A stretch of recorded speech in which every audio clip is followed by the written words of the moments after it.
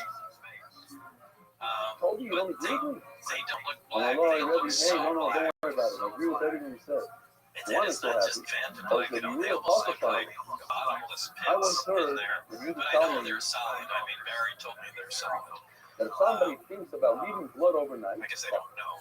Barry claimed they're solid, so look for Rothschild, technically I don't know for I a went fact. everywhere. I looked But up and down. I still We think there's constantly some call kind of it the little sensors, stuff. but And I that is some unusual material. And when you looked go for in somebody there to and agree with me, look and I at the couldn't find graph, anybody. it's a Not real so. We can ominous, easily creeping control feeling. exactly how And the a lot of it is because of the black. You gave me back Just my idea. doesn't- I'm it so doesn't excited. That's look why I'm right. not going to Did anybody else say that going into before the I kept on craft coming gave back them to an you and ominous I'm feeling? reputation did and not say throw me out like that. It was Stop this. definitely unnerving, I think was his word. Lamont, I got what I want. And just being in the craft generally, was that like a kind of universally known thing at S4? I didn't hear that from anybody, but it certainly was from me. Oh my. Interesting. Yeah, because the first thing you think, boy, that must have Favorite been so song. exciting. You'll sing it in a second. Yeah, from an outsider, I it swear might be, to but no, when you're really there, it this is wasn't. who it is. This is the course right over here. It was really I frightening. swear to tell me When this you walked around what looked like the cockpit of this thing, Look First of all, you can't just walk in. It's so much. Look at it, smaller simple. or narrower than you think you have to crawl in, and you really can't stand up Don't wait until you're up. almost Start right in crying. the center. So it doesn't have really, Oh, it's really look all at that. unusable As the phone space. continues. Even if you're a small creature, there's a lot of unusable How much space I in love there. the spice of your color, Because this is all I talk everything about. seemed to have Very a nice. critical function to it. I'm sure there was You nothing know, for the decoration. picture There's a you can reason like. to have To all the that light, space, and to the the light, reason that the Shalom, craft is this is shaped really like that. who's the famous for using that? But there were three things that looked I like remember Barry Lloyd, we Rabbi call them Lloyd, seeds. is a pound of really has. Larger So tangular that's smooth why objects in there. There were three he of told those. you that the We Eliezer know those holds to be part. the amplifiers. They work with That's Yochid. One the person reactor that the that halakha is amplifies possible, but like I told you. gravity That wave is and it's that channeled to the the reason emitter, why you which is even right under mention the it with the amplifiers. you even mention the weather. Again, we just It's call it the seeds sentimental, because they look like seeds. His It would father be, was a I pound think of it would be funny if it turned out that they were not seeds at all. the other thing you talked about. Yet another Now, component we you just talk knew about nothing the about. also I've last always year, found it to be really we weird said that top of when the the Omid test, wave you guide some is last year, I applied need to be right a on top of whole the reactor, point of view that these two everybody guys, does fall. they're looking out. There's a one of the archways that You make talk them about transparent, so last it year, really isn't maybe that is where they're looking. review But was this the guy point here everybody's is talking. staring The at other him one like, was that, archway becoming transparent and so you can see. then what did you do back Oh, to it's so the interesting. I never the felt like made that Rabbi? connection. yeah, He's they're looking to say, he's looking for a sheet that says and that there's a everybody screen, like the blue screen with the symbol. With the like It wasn't Korean the like one calling my language. place. And then I've always Might not be thought, able and I thought He was maybe supposed to call my name. He called me my place. He didn't tell me that it points to maybe the everybody's whole fault. arch, Tell him like now. all the archways can become transparent. Why would it only Say be what one? you It's just so said. dark.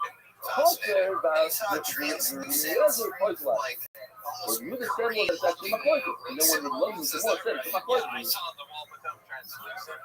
Yeah, And at some oh, point, right saw there. Yoki, my home is some name. kind of what I would call symbols. What the? But He's saying, oh, it's so covered. in The love a is more said. three-dimensional ring, not on a flat screen or anything like Reason that. why you Yeah, told it to you like explain this. how you saw Tell it, me. because you were explaining it No, to me. it's It my wasn't place. like I'm not it was a supposed to come up screen. Not It because was it's just Talmud. like It's it my was place. a three-dimensional Hello, I love character that sitting whole culture somewhere. and you know, the Jesus said that it points to everybody's fault. It's not about us. He was explaining Might it to me not be yesterday Rabbi. because Why do you he say? explained it actually Oh, better thank you for yesterday than before I turning produced what I it. was And missing. you were saying it felt it looked The almost other like a year, two projection. passes boiling. At least he said that there is a speaker that It says wasn't a projection. talking. It was Or the author something. is telling It was just a he knows in his three-dimensional mind thing that my in the wife air. is. So you didn't, you're right. You didn't say this one. You just said there is a speaker describe that the also day that you saw this thing fly. it's possible. Okay, so that was It enough was for him already to relax. Barry and I were in It's the up to lab, him. and Yeah, then well, Dennis so came in and he said, hey, tomorrow why don't now, you guys come? the We're way doing it a works, test flight. the steps of the So middle. on this crazy Some of the zone. steps. We go Many out to steps. the, We're so go sorry. right into the In the hangar. beginning, you put It was oil. already Then you outside. put flour. They put oil sitting again, on the ground. and then you mix it. And We have shortly two oils. after we got out there, Seven, toilet, I didn't know there was a oil. radio. Then there's the I salt. mentioned Comes this in after. Luigi's I movie, believe VHF totally radio, and it's a in further than this. communication. It's So after it's baked in it, whatever, but it's a third one. it made me almost positive that there was somebody in the crowd. So what happened is Lo Yotzak. He didn't do the third one. I don't know Third oil. where they'd be sitting or how they would Lo Bala. why they're Or he even in the didn't crowd do because, like I the said, it's so second one. uncomfortable and uses the space. They'd have to be hunched up or Well, he try cut to sit on the edge He of didn't one of break those off. seats. So We have that put aside, let's look at this for a second. Again, I have to make sure that the I steps think so because they were communicating back and forth. You hear a voice. are perfect.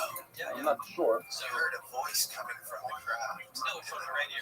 The radio, the VHF radio, but presumably coming from It's the the crowd. starting Yeah. flour, So he was okay. monitoring. I mean, Puts they it must in have the had giant some bowl, other you know, instrumentation you set up start in the crowd First- because he was monitoring something. Remember when the voice? There's a First he puts oil. but it was Step Because one, I puts would- oil. yeah, I mean, Step I two, was puts more flour. stuck on the Step fact three, that puts another oil. music radio wave. Now he gets lilo. This doesn't even make any sense. the VHF being very high frequency. Yeah, it should be Puts it in distorted wave grounded And then anyway. Shortly after Oh. the crowd He bakes gets it very left off good. the Yeah, ground yeah, side it's of good. it, Oh, you see? So over here, the third oil actually comes after the baking. Not like I showed you before. Okay, this is better. drift This up is into better. the sky, kind of moved around. No, we During didn't get that to test this flight, here. He baked. Dennis motioned for me to come out and, look up at it, and then he told me to walk forward. Now, The crowd so was he just breaks it sitting up. there stationary. We're going to break it down to the pieces. Underneath That's it, what we're going to be talking and about he in a little motioned bit. for me How to many look up. we I have? looked up, and I couldn't see the Okay. crowd. Now he has 10 So I threads, thought so that's it why there's a flew lot away. of seasoning over there. And then, Not for 1 minute, not so many. you We'll come see in back, tomorrow. Oh, this I walked back, and as I is walked figure. back, Puts oil caught over my it attention. afterwards. I see the Okay, edge of this makes a lot more sense. the crowd. And then he puts So, what? If you And now he puts it, it doesn't have you can gush see off. it. He puts it on the And if you walk southwest. underneath it, you can't. So you can corner. clearly see it. It's Then he been has the below. You one can that- see okay, the sky fine. above the crowd. So you can see that it's The then the it mincha. kind of With the- slid over to the left He and just right, puts it, touches and then sat back to down. the corner. Yeah. Is what you saw, did it Why not? look like what we talk about And when you we have to talk do about that to UFO a videos? you know. Let's They move would be all the look lines at to the the side. Nimitz, You'll see it so 2004 it's FLIR video, or you'd see It's not like, a good- maybe even better examples of the Okay. optical videos, which are often grainy and fuzzy. You And got to maybe that's due to gravitational break it lensing with or the some sun, sort of the speaking. space-time perturbation due to Okay. these effects that you're talking about. You never saw this When one? you're seeing this crowd I- fly, are you thinking Saw this it is a long the time. I UFO saw it, stuff yeah. that's like in the water? Yeah, Oil, you are. here's the salt. I'm Yeah, going to grab. for There's sure. a pile of salt there. Put a little salt on it. because That's beautiful. The way that it can move, it can just. This is basically most of the, this is Akhtara. He I puts mean, it on the it's- fire. I really don't know how to describe it. Okay. Nice flame to all. I The mean, light things pot, like you inertia didn't bring it really on. don't matter to it. Oh, this she right. The light malak, he didn't put the salt on. We even saw the salt. It gets away. The light with- haters. when There's only when it two comes monopols to that I know about in Did you two ever think two, which are, does anybody we are remember? being tasked to figure Well, out this and I'm gonna- reactor? Ah, Even like, the shape of the craft is sort of So really it does? confusing to us. the lesson was Do they know right how to as we fly this saw, thing? and also the Oimer. Okay, so it's three. Yeah. Well, That goes through your head. he didn't like put you're it on, like, he didn't are touch you- it Yeah, with the well, corner I of mean, his payout. yeah, Oh, like I it's said, something clearly moving. they've So moving had over a here does lot not of mean time like we grab trimming and this you craft do. already. Although the more is It going could to have try been to change it. decades. Right now, the movement is very So large. they're familiar In other with words, he it. broke So it, but he didn't break it they correctly. knew Because the Gemara is going to emitters ask, it have to be says, rotated. the third to couple to thing the he said in this is reactor. low process. He didn't break it at They all. knew how to apply So it. over here, he didn't break it. So these guys are No, somewhat so efficient what's with the it. You don't have to But break it it at would- so all. it So would you be broke your it for kind two of pieces. base So it's a big case deal. assumption that now we have Once it's functional, work. what you might call Well, they were alien on, reproduction vehicles or and then the UFOs turn that for bonus humans like you're can't kicking, fly. maybe only you're kicking, I don't know of any other, and you take 788, oil and you smear it on, You not had pour, stuff not that even was, smear it in at the least shoe, but like, test, and you could go you under just that. sometimes go, you take oil Then and, you well, would I think said, that you do now it on we're the, probably made much more Sherry, progress. I don't think it's food stuff. What So do you it's think? more, Michael Yotzak, what does it You don't mean think not so? not So to you use the think third oil? You let we it, can test these things and use them in rudimentary So ways, you're but we cloud. don't understand. If it means that you No, didn't it's pour like oil at a- all, move it simple. So we have a cloud in touching a bunch. So what's the cloud in touching? What's the cloud in touching? But if the Torah says something twice, only in touching, Marcus. Shana, Holo, touching Rashi, only in touching. And we're in touching now, and nothing. Yeah, this is Rashi. So the Torah over here says twice the same thing. The Torah means I'm serious. You must do it. It says the Yosef Olel Shem and Portugal. It says the Yosef Olel Shem. So in other words, you can't get out of it. This is going to be so you have to do the third order. What do you mean you didn't do it? Hello, the Yosef Olel Shem. If Yisrael did it, not a kind. And if Yisrael does it, it's okay. You were kind of stuck in the Yosef Olel Shem. Yeah, so you can become So the Gemara, Hockey, like Ball, Rami, like Ball, I think that's where now, we the had some knowledge of that. But if the first words of the I think mission if we had are developed referring the to technology, we Yisrael, would nothing, have absolutely already seen it. he didn't do it at all. The Yosef didn't do it at all. He didn't do it all. Mom taught him. That's the equal. So it means things that Yisrael did is not a kind. So let's go to the fourth word of the jet engines were secret. light bulb. I would also do the same thing with fire, no? So what's the market answer? Like Ron said yesterday. What do you want to say yesterday? Okay, these. Do you guys think there's any chance that Light bulb, playing on the is dark. flown with So somebody's wait a minute. How light bulb out loud? What the board is saying? If we're continuing, if everything slows, Leotic means that a Yisrael did it not a code. Light bulb means that a Yisrael did it not a code. He didn't mix it. He didn't. How do you say mix dough in English? You didn't need it. But you still needed it. So yes, you died. It's a big deal. Why didn't you say light bulb out that Yisrael did it not a code? Meaning that if you didn't do it, shut all. Awesome. Otherwise, you say light bulb means they didn't do it at all. But there's also What's the famous, one of the most famous concepts in calligraphy? What does that mean? We're going to see it inside. Here it is. This is the source of this famous. I say famous only because I remember it as a kid. I learned it in school. what's going Check through your out. head and emotionally how deep You see what? What's now? Present day. She's in the low. She's never in the low. Here it is. Beautiful picture over here. Here. Is that lawful? And you can make a mental up to 60 damage to any degree. It's right. 16 and up. If you try to do 51, it's a projectile. why? Because what's going to happen? It's going to fall out all over. It's crash or attempted landing. impossible. The largest bowl of the So flamingos where did all cannot this stuff come contain from? There's so much missing to the and story. the flowers. If you try to mix it, it's going to fall out everywhere. And if it falls everywhere, it's not possible. It's it. But if you miss a little bit of the flour before the cheese, it's no good. Exactly the same color. Question. This So it cheese looked and like they apple were in all his made lung. in the Even bone there, that's the bomb So question. the Here reactors in and the lung, my the house. were all the Here same you can't mix it. material, was all But the now same, we're but looking the at shapes were which separate. Mishnah? Right. Stop you pressing the dollar. Our Mishnah, second word, the fourth word. You Lord, can fall take out a step Sarah. back If from you humanity don't and you go mix look it, at it's the cars kosher. driving around. No, You one of the got a last truck ones we with said a on real now, long that's the thing, white you look at ball a out kosher. Volkswagen, That was it's our, like, you know, the you see was a that if you don't mix it, you it's know, kosher. they're all- But we they just, all have the same it says before we out from somewhat Mishnah that white ball is type of kosher, and engine. if they were An internal combustion engine is a power literally loss. burns Those it. have all different functions. And All maybe right, that's Lloyd, just with what we're looking at. B-law, and It's B-law just- not good, but if you could do And the who B-law, says they're all men? Maybe some of those things are you didn't want to do it, you didn't do it at the end, People so associate that's not a problem. you But with the the kind of Taylor Billy road Myers is not a sports spoiled model, shot. like, So you have to that be able looks to like do it. that. If you're able to do it and you don't do it, okay, I'll be about it. But if you can't do it because the boat is too small, then all of a sudden Beetle's not aquaponic. You have to do Beetle or not. You don't have to do it. I think the initial Somebody else pictures could be in a situation where you could do it. You don't have to. You just want to dive in the mission. That way, Fallout is possible. If you don't do it, it's possible. Which one is it? It's possible. that there could be another one of those You that learn, just you do it. How do you understand from now on this that if you don't do Beetle, it's possible? what I All call the because you sport learn to model. way off that. So I think You he get it, which is absolutely talking about, he's photographed strong, not a fighter. that, and it was real. He's strong, And I did think it, at and the not a time he fighter. got a lot of attention. But if you didn't do that all, it's 100% possible. So the same thing should apply by Beetle. You kind of But missed if you that. don't mix it, And then it's he possible. started No. making some models and taking some new pictures. And the other pictures look It's about ridiculous. the first two words are They do. And it looks probably like, you don't do know, it. So there's something about like dinosaurs in his book. The second two words Yeah, I are know. It looks like there's are styrofoam you don't balls do all it. things into it. Maybe they're going to lay outside. When it says when lay outside, lay outside playing on the zone, which is very crucial. Like ball, but what's the first word is like ball. Like ball, not talking about they didn't do it at all. And what's that walk off? Partial. You don't do it at all. All right, so besides some people who is Shara, after Gemara, the two things in there. You didn't break the at all, and you broke it to large pieces. Possibly because that's cloud, Shara, you didn't do it at all. It's not going to be the Lubas were right, but you did it to a large piece. What's the problem? Why shouldn't it be called? So the Gemara might be one character, might be the Lubas. You did too many.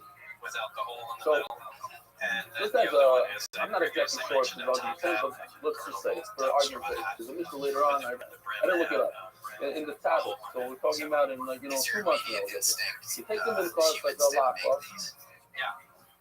you fold it in half, At what point and you fold it again, see like an American flag on one of let's just say that's what the Gemara says, and then you open it up, and you have these lines on it, Was there and any you talk cut it on a line, you go like this, crafts for retreat? like that, I know the name. on.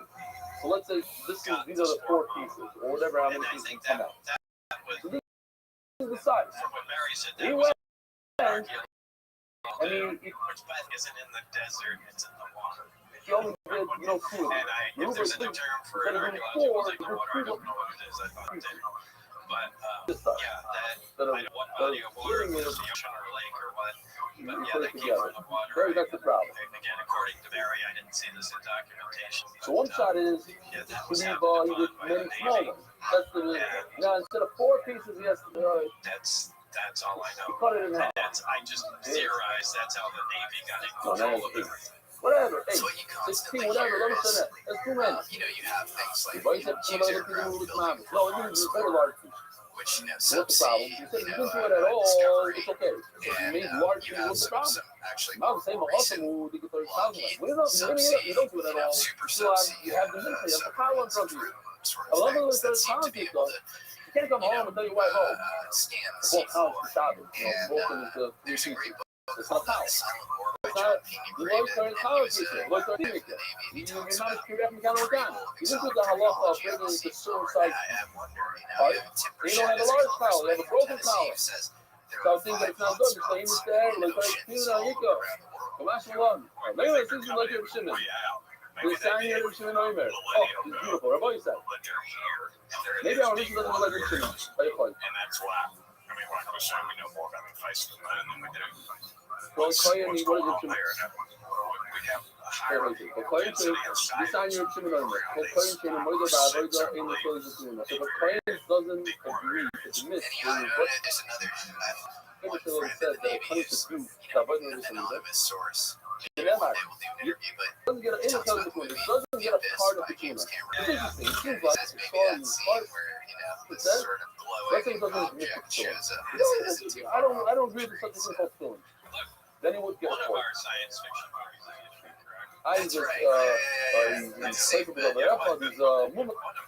Yeah, and we were talking last night with Luigi But he about doesn't believe in Paso that voice. Missouri He was just the site of the deserves production from of that their voice. subs. The point is, you can't be a hypocrite. You can't say, oh, I want a part of this milk. You don't even believe in some of the things that you're supposed to do in the lab. Have a UFO experience. So I'm not giving that much. This is a favorite narrative. Why see a strike on the money? He should get it. George Only Knapp the has person that's interesting not here. footage Person that does around that voice. Mexico. On the What other you side, about you have it? Yes, Tim because Pier, you which know, seems to be what a you about spot it? in the Because Caribbean. you look from here, you have to do this. Then we have to think about what's beautiful. Exactly. Do you think there's a possibility it's, the Well, here, though, ultra-terrestrial hold out with hypothesis? this other time.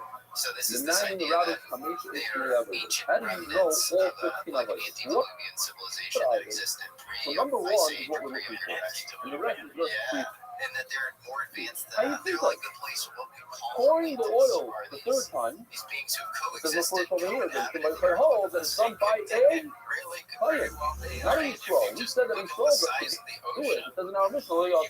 Meaning that entire Yisrael did it. civilization It's down there, and especially if they're immune to the culture. effects of the Over here it ocean. says it's an avoid of a kayan. It's just gotta be deep.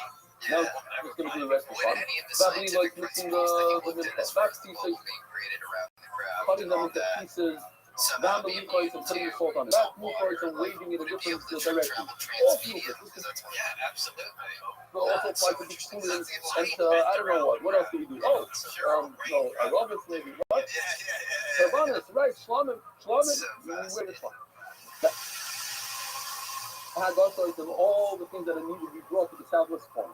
Vac choice and the for the mitzvah. Vac and we're putting the imur onto the mitzvah. Malika is doing malika of a bird. He says no, it's not. It's not proper. It's too painful to whatever. The argument. That's a whole and receiving the blood. That has like sprinkling blood on his face. And it doesn't believe in giving water to a woman to explode. I don't believe in that. Funny, 40 years later, that's what people are talking about. And So, chopping law, when I that's see why Rufa they find the that person whistleblowers is come considering out, the like Torah Aaron and Torah Davis or people that and we're seeing, making the I'm not Torah the whole skeptical practice, putting of oil the and fact blood that on they his were involved finger, in on his thumb, something. and his ears, What I all. find When you see a Skapayan, beautiful picture of the Sikis Skapayan, very interesting is that they're all saying exactly what Bob said in 1989. whether it's in the Hazara or in the Shul. It's possibly What if he doesn't agree to any one of these 15? Talmud Lo married Ne'arim. How about going to Ne'arim? All everything you said is right. things that are green tower in the 15. Okay, so in Lodeball, if you don't agree to one, any kind of tuna, you don't get a part of the tuna. One of the things over here is that you see is only for a client and not for you. Or I'm not going to look at it. It's not a question of Jim by itself. It wasn't referring to what you think. When it's a mincha of a client must be. Because it's true. I was just talking about I'm just going to be strong. That a claim is not true. Never shows the five meetings. You know that the claim meeting was the what is this? Breaking the think they have a okay. sense of Look at this possible one. Where we are going to how much is somebody from the Kohanim job starts from Keith to months or everything even before manipulate time on a local scale. the whole work is salt. This oil, And that they're oil, saying adding that flour. these things That's are all to do geological with digs of the ocean. you guys don't Do you have a sense that they have like a metaphysical model that's like greater than the average citizen? So it's like the oil, their story of humanity. to carry the You think I don't know, maybe let's keep is your kind of well, when it Occam's comes to the razor root cause of the explanation plan, that there these is are no Phoenicians. I mean, extraterrestrial there. time So this whole travelers? fucking applies to the plan. So the entire thing must be done by the plan. The entire by the plan is the plan and not the Israel. Not the Israel. All the other moving the touchdown and every body is Us from the future or aliens. I don't see anything How do you pointing even in know any that it's a specific plan? direction. I go with the How do you know aliens that you just get because 4 we've hours seen for the it so first much. time? Let me try to I got that from the regular news of the Israel. So just like the Israel looks as good by Israel, so to the plan looks as good by Israel. There's probably life there. They probably built things. And that we are not going to say slightly different. In fact, remember this much we're not making a community strong. Look, the fight will rather we told us the look that you can tweet it to and you don't do tweet it. All the time you're doing nothing, you don't do tweet it because the reference was there. And when someone said on those that you don't do tweet it, those are the ones that you try to begin from. Or rather, I said, question, you can say, question, you have a child, you see them in the commercial. I learned the non-Hikmat from Hikmat. Hikmat and therefore, how the terms are above, how can how the terms are? What is the mistake? You need a client. You should be able to do it from with the. I'm just So conventionally you don't want from those.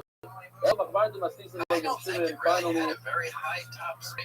Really, you know, this is not going to be seen by the boy. Boy, guy, have a wonderful. how it was being, because you can maneuver it in different ways. So, Great disclosure. of Spreading course, blood how would I throughout the know? world. I mean, Sponsor a share today. the speed it could attain. But I'm just thinking about an Omicron mode where it's just MDY.com. sitting there and moving, but you think about Delta. Yeah, and Delta, the speed's going to be near infinite.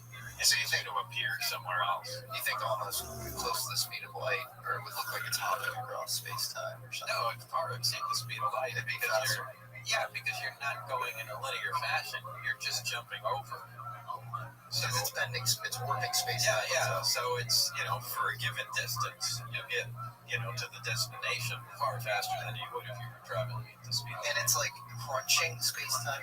behind it and then in front of it. It's like riding a wave or something. It's just bending space around. Did you hear anything around pulses involved? Yeah. It's not a continuous. It's like it pulses. I don't know what the maximum range of each jump is, but I know it's like a 10 millisecond recycle time in between it. So the craft is always doing this. When all three of the amplifiers are being used for travel, they're in the Delta configuration. And when only one is being used for travel, it's in the Omicron configuration. You guys do an amazing job of depicting the configurations. And so what is Delta exactly? Delta is using there's three amplifiers, Delta. Yes. And that's where they all focus together on a destination. Okay. The craft puts its belly in that direction, and that's how it moves. Okay. The Omicron is where it only uses one, of the emitters to propel itself, and it's not really propelling itself, it's doing the opposite. So she create an indentation in space-time so the craft moves forward, which always gives it, if it's operating in Omicron configuration, it's never really stable. It's kind of a, somewhat undulating, It's so interesting. And it's fascinating. That seems to be a common thing. The craft. Yeah, this right. Yeah. But when it switches to Delta, as soon as the two other amplifiers come online, that thing locks in space and time, and then it's able to focus in any direction and move there instantaneously.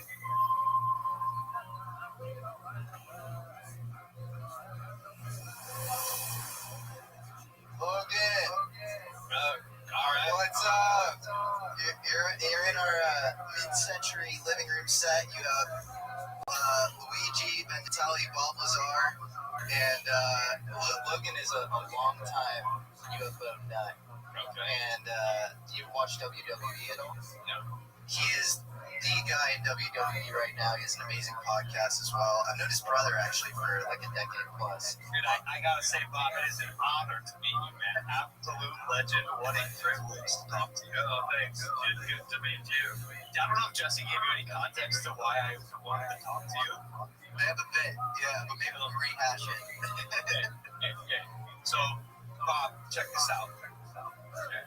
I have in my possession UFO footage that has a story behind it that is compelling but not convincing. And I've been waiting to just do something with this footage or receive confirmation of sorts. And I see this particular orange disc sometimes in UFO videos, documentaries, it pops up every now and then. But when I was watching the trailer for S4 that you guys released, about 80% of the way through the trailer, you guys show a disc that is at night, but then kind of coats itself in this orange. Right. Yeah, that's right. Yeah. I paused it there and I said, oh my God, that looks exactly like the footage that I have. So this footage, supposedly authentic, was taken by two college kids who wanted to go to Area 51 in the 90s. I believe it was 1995. And they filmed their experience of trying to see if they could stumble upon a UFO or just alien activity of sorts. Let's break this down. A couple of college-age guys drove out to the Blunt mailbox, an infamous landmark entrance point to Area 51. It's along the road that leads to Groom Lake, extremely close to where Bob said he worked. It's nighttime. They're parked right in front of the fence surrounding the secret facility. The lights are off on their car, and they have a camera resting on the armrest pointed through the front windshield. And then it cuts to under the dashboard, and you see something very clearly illuminating like the top of the dashboard, and they're like hunkered underneath the car, and they're whispering to each other like, I think it's out there, like I don't know what it is, maybe we should go out, and they're like kind of scared.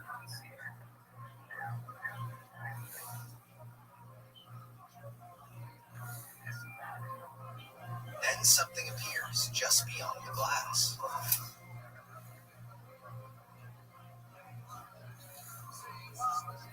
The craft is hovering extremely close to the car. It's orange and slightly wobbling or undulating in place as if it's on a wave. You can hear the two guys whispering.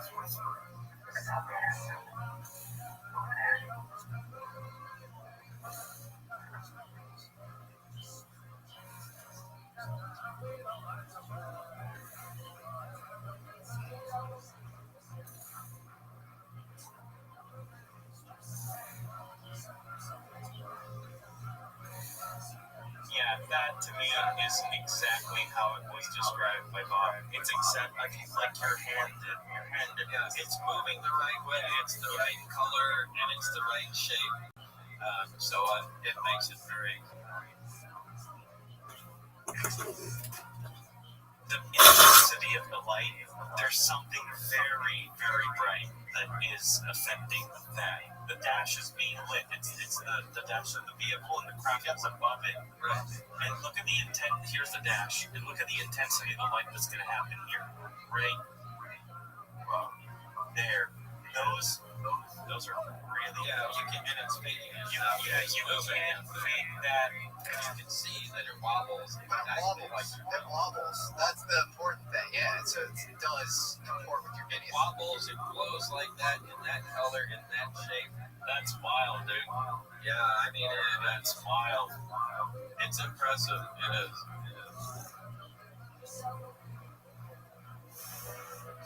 The craft emits an orange-reddish color, which is not a coincidence. A craft with strong field interactions, like the ones that Bob alludes to, creates an ionized plasma sheath around itself. The dominant atmospheric gas on Earth is nitrogen. Ionized nitrogen that interacts with plasma glows red or orange. This classic observation of a glowing reddish or orange ball of light, moving silently and erratically, is one of the most commonly reported UFO descriptions across decades of sightings worldwide.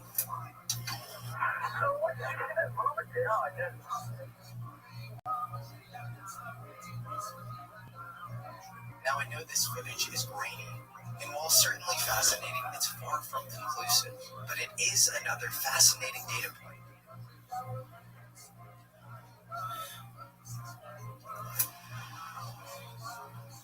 What Luigi's movie almost definitively vindicates is the existence of S4. Remember, when Bob went public in 1989, Area 51 itself hadn't even been officially acknowledged by the government. And to this day, S4's existence is still denied. It's not supposed to exist. But Luigi used Google Earth's historical imagery to go back in time and found a 2022 version of the area surrounding S4 that was not yet blurred to obscure the site. And yet, vehicle tracks are visible in these older satellite images.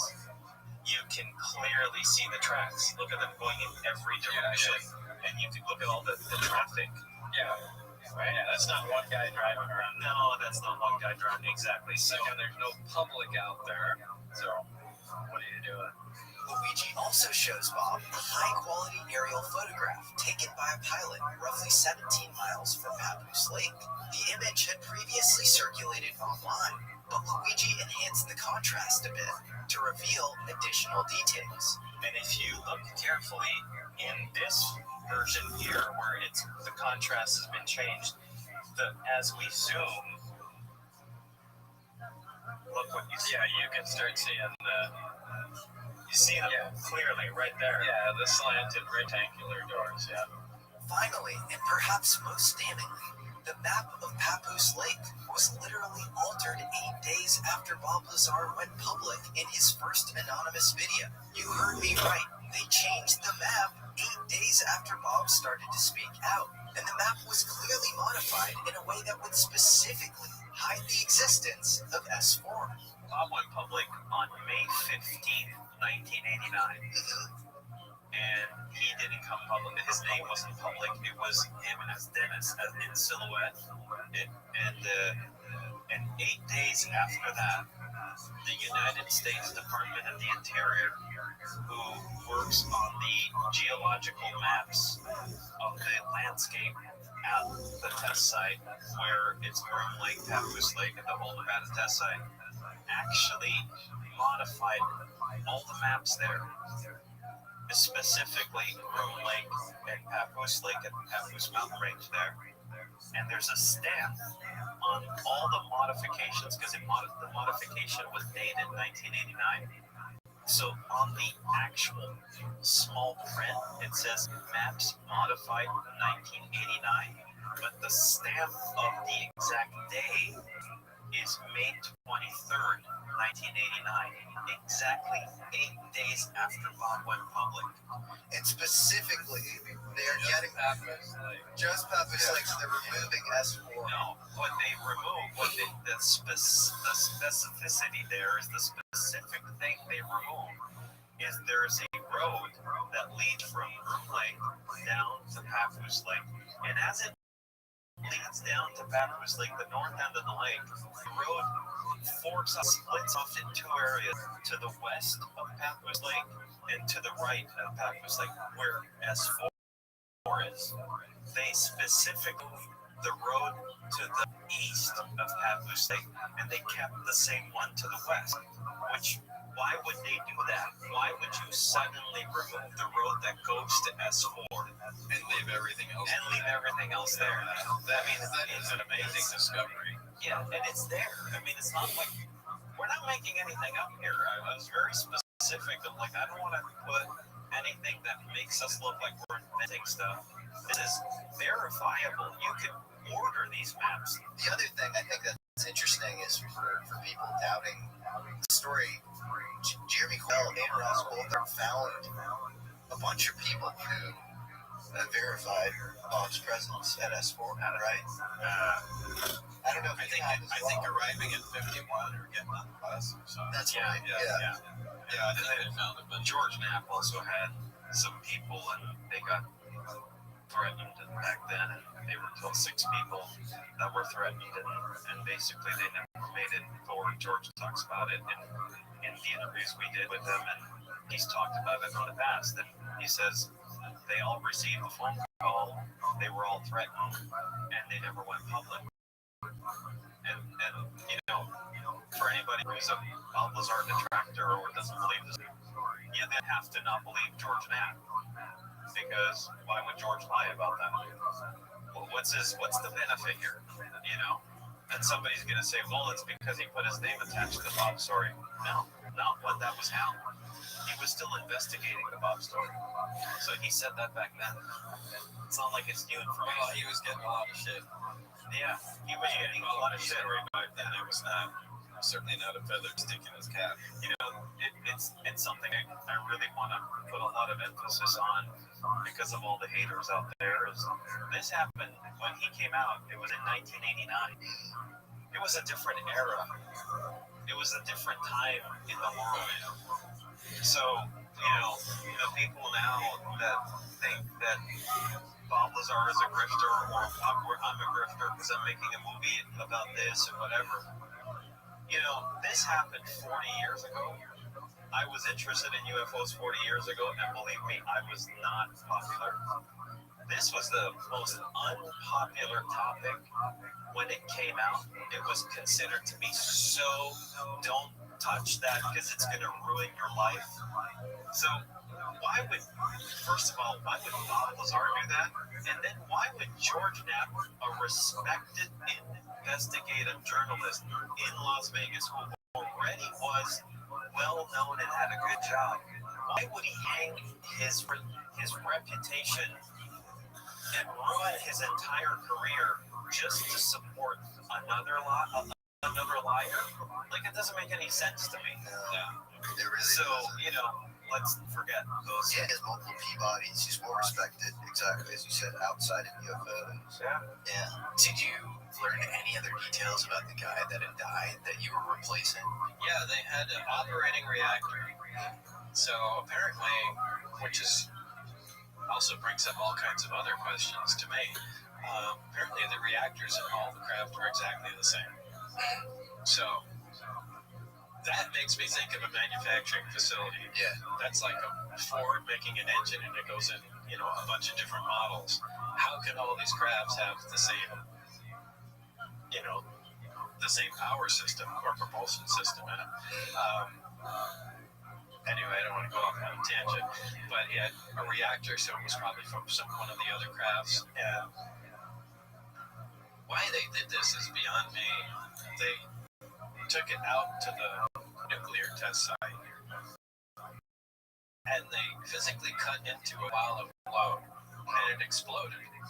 And I think there were 3 guys there, maybe more. They were all killed. So, number one, why would that? Number 2, it makes me think either they were extremely desperate and wanted just find out what's in there, and why would you even do it while it was operating?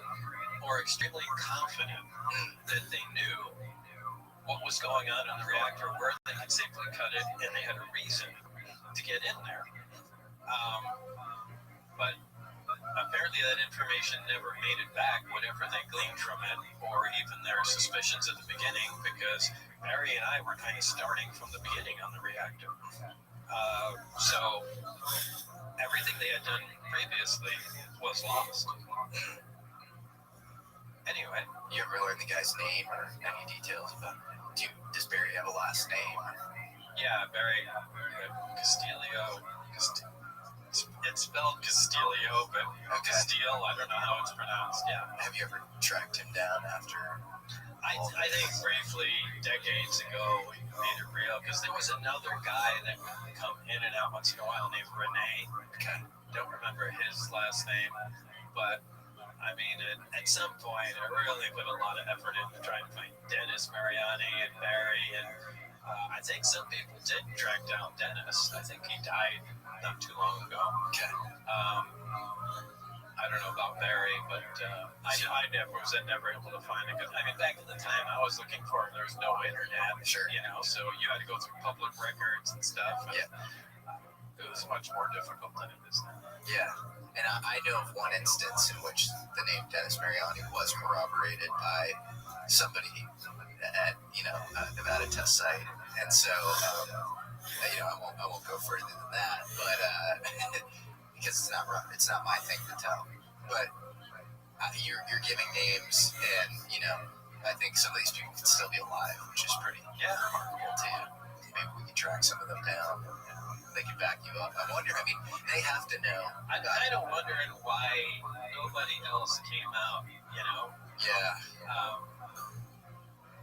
I mean, although Barry wouldn't talk about it much, there are times I kind of mentioned, holy cow, can you believe this is being kept secret? And he goes, it sucks, I know. Yeah. So he didn't think it was, he wasn't with the program as far as keeping this from, the entire world. What was his background?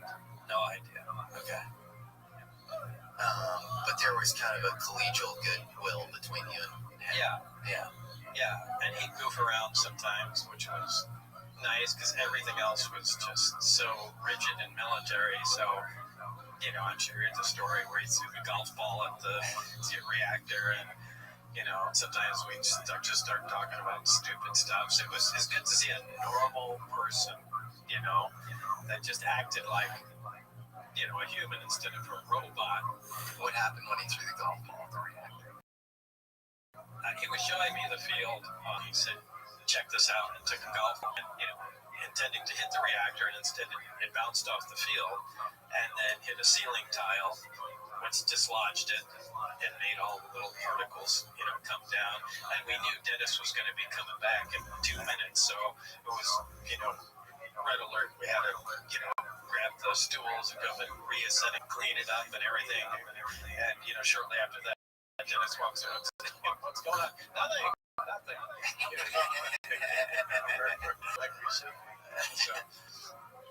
This is a remarkable detail. Around the reactor, you have this sort of force field-like thing, this like repelling force. Yeah. once a hemisphere on top of a plate, about the size of a basketball, maybe a little bigger, on top of a 15-inch square plate, the hemisphere is removable. Once the hemisphere is put back on, if the emitter is in the right position, the reactor will turn on immediately, and it'll produce a gravitational field around it, and you can push on it. You can't touch the reactor from that point. It's somewhat elastic, like if you have two light poles of a magnet, pushing them together, you get that. It's the exact same feel, but without metal, just your hands. But as I said before, what's really interesting is you can move the reactor on the table, and once you turn it on and you're pushing on the field, the reactor doesn't slide. So it's not transferring the force to the reactor. It's pushing your hand away. But so it's really interesting to me. How did the reactor work? This is all guess. Sure. It's just all guesswork. Yes. It has a super heavy element in it, which appeared to be 115 on the periodic chart. There's a little tower in it, and from X-rays, we can see that there's a loop around the base plate. So it was theorized, apparently, Gary with his other lab partner, they thought that was a cyclotron, accelerating, and that the tube that came up the side was an off-ramp, essentially. And that particle, whatever was being accelerated, interacts with the 115, and somehow that produces the gravitational field. How did it feel on your hand? It felt exactly like pushing magnets together. Okay. It was just elastic. I mean, it was compressible to some degree, and then when it got close to it, nothing is getting past them. With magnets, you have to have light poles for them to repel. Yeah. And in this case, you're not. It's just matter repelling matter. Yeah, it's so without weird. color. Does it feel like a? What does it feel like? Is there a texture to it, or? No, it's just elastic, but it becomes, it's not linear. But does it feel like it's logarithmic? It's easy to push, and then it becomes impossible. There's no way you're getting past the next 3 inches. You could probably sit a car on top of it, and nothing would change. Does it feel like saran wrap, or does it feel like what does it feel like when you're in it? Does it feel like? No, it just feels. It's literally like air, like. Yeah, I see what you're saying. You know what I mean? Describe that. Yeah. Like, is there a? No, it just coolness, a heat. It's just like space-time itself. Yeah, it's just. I don't know how to describe it. Sure. Yeah, it's just there.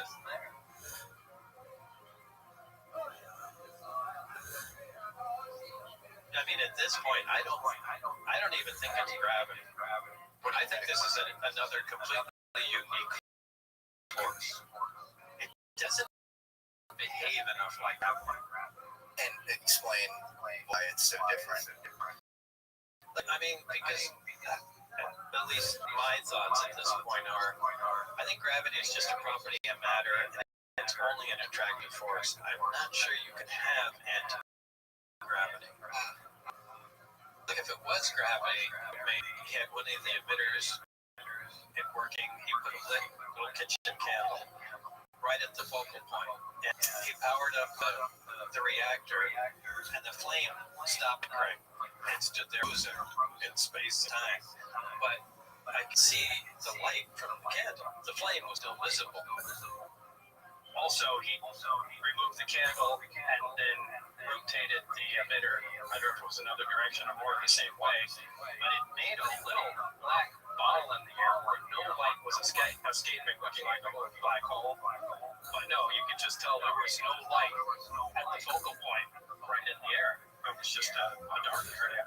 So there it's affecting light, but it wasn't in the candle test before that. So it's a really unusual thing. mentioned this anomalous force coming from the craft's emitter, I immediately racked my brain for anyone in conventional aerospace circles who talks about something similar. And then I realized I just interviewed the lead electrostatic scientist at NASA, Dr. Charles Mueller, who talks about something very similar. Where the heck is this energy? Because if I was a boss, take this in space, it would accelerate. With the power off. That's a problem.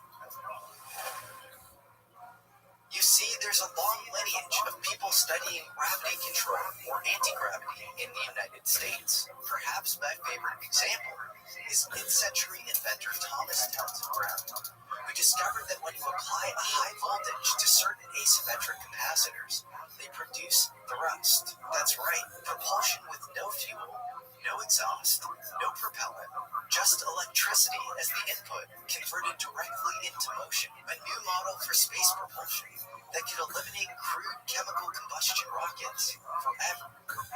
Now you might think that's insane and defies Newton's laws, and I'll spare you all of the corroborating research that I've dug up showing that Brown made real breakthroughs in the world of anti-gravity. Dr. Charles Mueller at NASA has taken Brown's experiments to the next level with modern instruments, more rigorous controls. See about 0.1 grams, that corresponds to about 1 millimeter of thrust. And decades of electrostatics expertise from his work at Kennedy Space Center behind him. He's done over 2,000 of these experiments and controlled for just about every variable you can think of. And he's also getting millinewtons of thrust, basically real propulsion with electricity as the sole input. And you can't really argue with his authority to make these claims. The man literally runs electrostatics at NASA. He's the incoming president of the American Electrostatics Society. And he's contributed 2 fundamental principles to the field of electrostatics that are now widely accepted. So this is kind of an interesting moment in history because we have a man who first engineered UFOs, and then we have a NASA lead electrostatics scientist. So I thought I'd just leave it to you guys to kind of nerd out. Yeah, well, first of all, hi, Charles. Hi, Bob. This is a very exciting moment for me. I'm a big fan.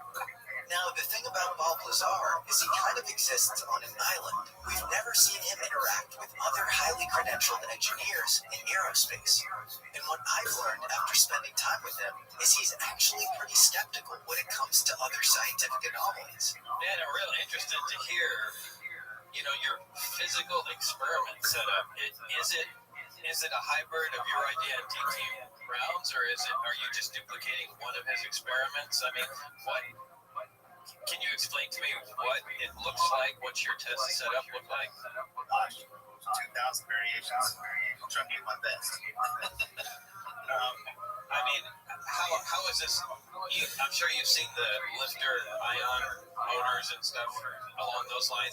How is it different from those? QBs. The ion thrusters obviously use ions there to create momentum conservation. What's interesting about this fuse, even though sort of the same geometry can be used, but in high vacuum you look at the thrust, but it's always in the opposite direction of the ion thrust, which is really cool. Because what happens is you have a sharp electric gravity. However you do that, in air, when you do that, you break down the gases and throw them to form like that. In vacuum, we can actually see these forces arise, but they're always the opposite direction of the ion ring, which is really interesting. That is very interesting. The same direction as the rocket exhaust, you never think of that. So it really messes with you. So that's what's interesting about it. This one big difference. Yeah, that's really interesting. I mean, the fact that it's in the opposite direction of an ion, where an ion thruster would be. And you've done it in a hard or reasonably hard vacuum, and you're getting measurable thrust? Well, we have. We've been doing that since 2020. About 6 years. We test almost every day, every other day, different configurations. Zero in on a configuration. We test another concept. That's an ongoing process. So yes, we have tested high vacuum 10^-6, a little better, you can get up to 10^7. Enough to prove to us that there's no ions there. What kind of thrust in newtons or grams are you getting? Well, we're still playing around with micronewtons or relative range. So I think think the highest we have gotten is probably up to the 50 millimeter mark. But that's when we stack these together. We don't learn a lot from them, other than we can make more thrust. But we like to understand the thrust density as well of each thruster, trying to optimize each type, each parameter or space we have access to before we can get to larger chambers or outer space to test the mega structures. Physically, how big are these thrusters? Well, they're not very big. They're about 6 inches, maybe 6 by 6. Okay. It's a nice size. We can make bigger, we don't get anything by that. We just try to keep them manageable so that we can do different things with them. We can stack them, try different voltages, and then we try to measure the currents. Make sure that in many cases there is no current, which is very odd. Yeah, I would say. Isn't that interesting? Yeah, I'd say. Turn the power source off and it keeps going. Wait, what? Yeah, it is very annoying. In some cases, we trap the charge in there. It's all that's required. So that really limits a lot of things. So a physically larger one doesn't give you any more thrust, but you can stack them and get increased thrust. Well, the physically large one, we won't learn anything. We can do 8 inches or 10 inches, which we have. But we're learning anything. We want to put us in the best geometry shape. We want to optimize it. We know area is one of the things that will be optimized later in space. But on ground test, we're kind of fixed the geometry regime. Once we get some funding to do the almost walking inside G. When that comes online in a few months, then we can test much larger versions of it. So the thrust does depend on the area, it does depend on the volume, it does depend on the voltages, the typical things you would expect. But you can try to optimize as much as we can with the cheaper we have and the package we run right now. How much are you charging them up to? What kind of voltage are you using? When we started, 2016, towns around 150,000 volts. Okay. Thank goodness we're not anywhere near that now. I think we're operating right now about 400 volts.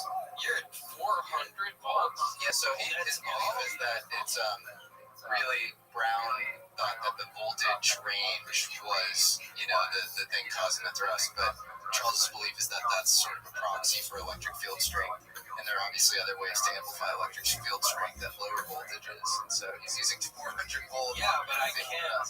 It's shocking. You're getting it's unbelievable. I want to come over and hang out with you. I can introduce you guys. Put your hands on, do whatever you like. More than welcome. Isn't that exciting? Yeah. I can't believe you're getting these results, and I can't get past the 400 volts either.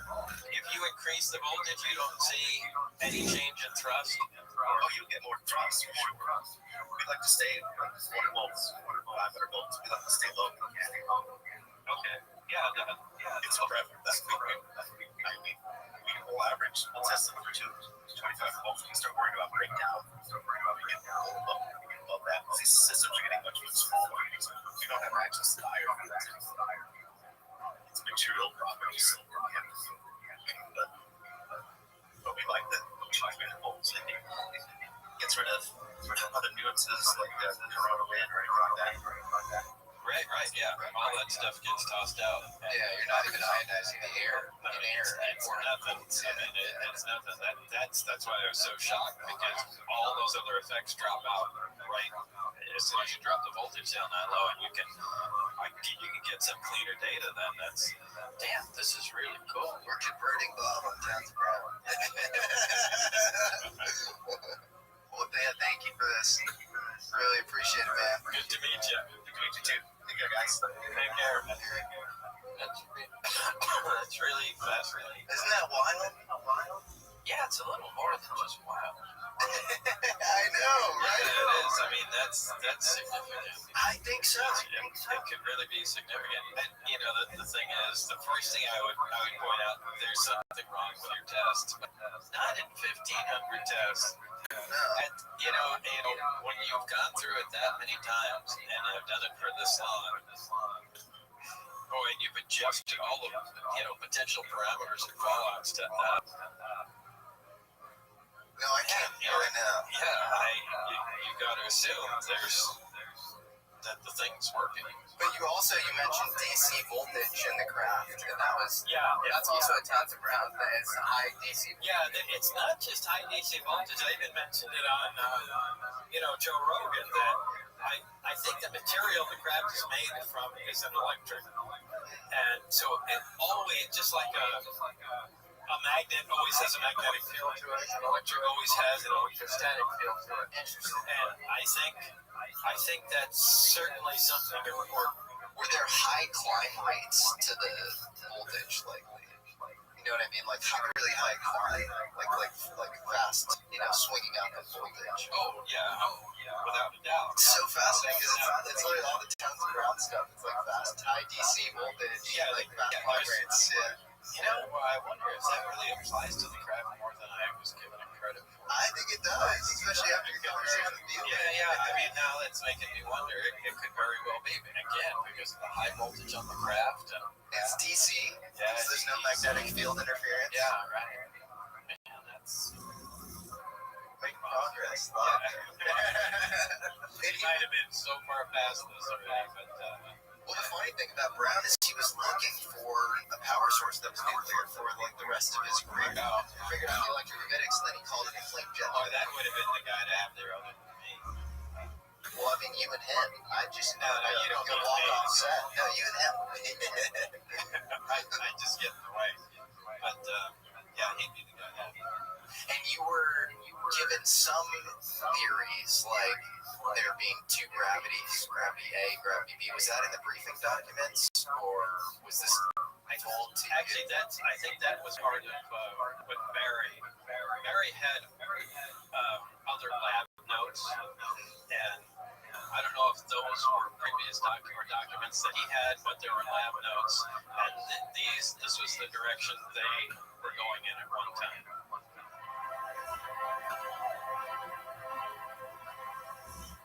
There are two specific different types of gravity. Gravity A and gravity B.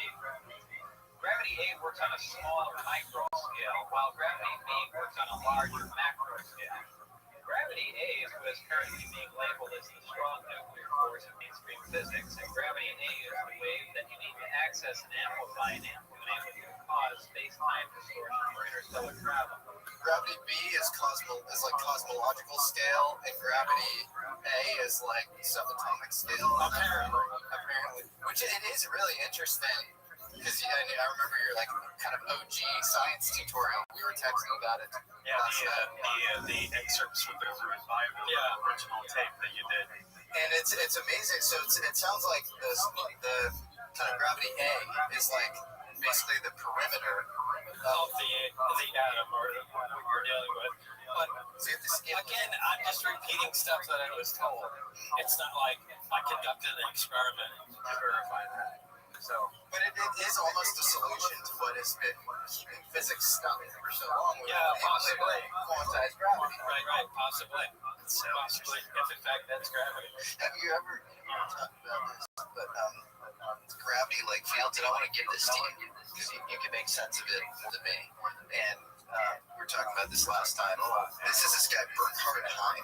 Have you ever heard that name? I've heard the name, but I don't know anything about it. So he, at the age of 19, became deaf and blind due to an explosion. And he was a German, and he ended up moving over to the U.S. and working for Lockheed Martin in the 50s and was renowned as just a total genius. And he had a really interesting theory of gravity, which involved, I guess, two gravitational fields. And so these subcomponents of gravity, I wrote this down because it's honestly beyond my pay grade. Gravity breaks down big and small scale. So it could be gravity A, gravity B. Specifically, standard gravity, G, is the tensor summation of three gravitational components. GG, which G, big G, little g, which is scalar gravity propagated by graviton. G, by the graviton. For that, GGP, dark energy / matter propagated by the gravitoton, and GQ, force propagated by the quintessence particle. So in addition to the standard four forces, gravity, electromagnetism, strong nuclear, and weak nuclear, EHT, which is extended Heim theory, which is named after him, adds two previously unrecognized gravitational forces, which brings us to 6 fundamental forces. Wow.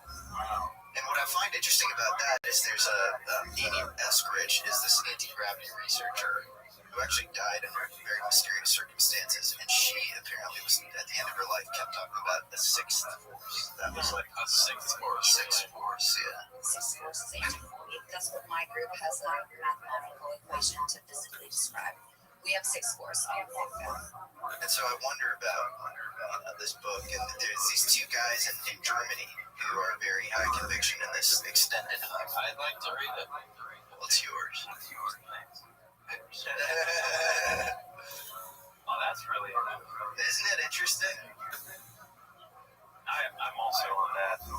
I think it was not gravity. I don't think it's gravity. Yeah, It's something else. Something else. Yeah. Because if it were gravity that you normally see, it's a little black hole, little gravitational source. You just see everything getting sucked into it, no matter what. Other things would have acted differently too. Yeah, light lensing. Yeah. So it almost feels like it almost has to be. It's almost like it had root access to reality itself. Like it froze time. Yeah, but if it froze time, how come the photons were still coming out of it? You see a glowing candle, it should be dark. Can it freeze time in some local space? But Define it. Still the photons are flying in. Or maybe, and if you say, well, it doesn't affect photons, how come it made the black little ball? So, where do you think? Would you have a best candidate for what it is? No. There is.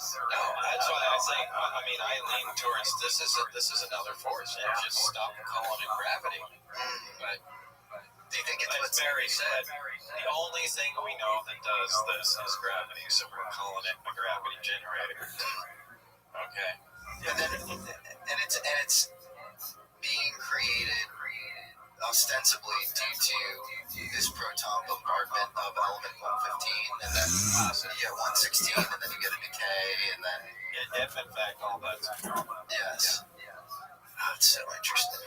Don't forget that in the film we did not include the mechanical watch experiment that was also conducted in the lab. So there was the candle, the black ball, and the mechanical watch.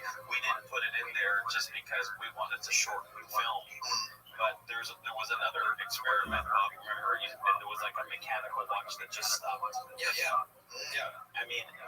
That's another indicator where Bob said, just like that. It's kind of similar to the camera. It just stopped, but I can still see it. Yeah. It's like it's freezing. It's freezing movement. But not affecting anything else. Nothing that just freezes movement. No, it doesn't. But that is really, time is so weird because we something that inhibits kinetic energy, right? Which would be really weird. Well, it's so weird, especially given all the forms of possible kinetic energy. You're talking about a watch, a mechanical watch, and a flame are very different things. Yeah. So that's so strange.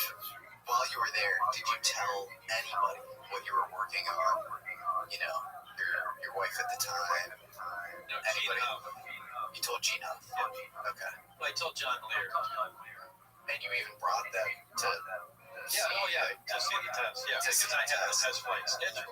Yep.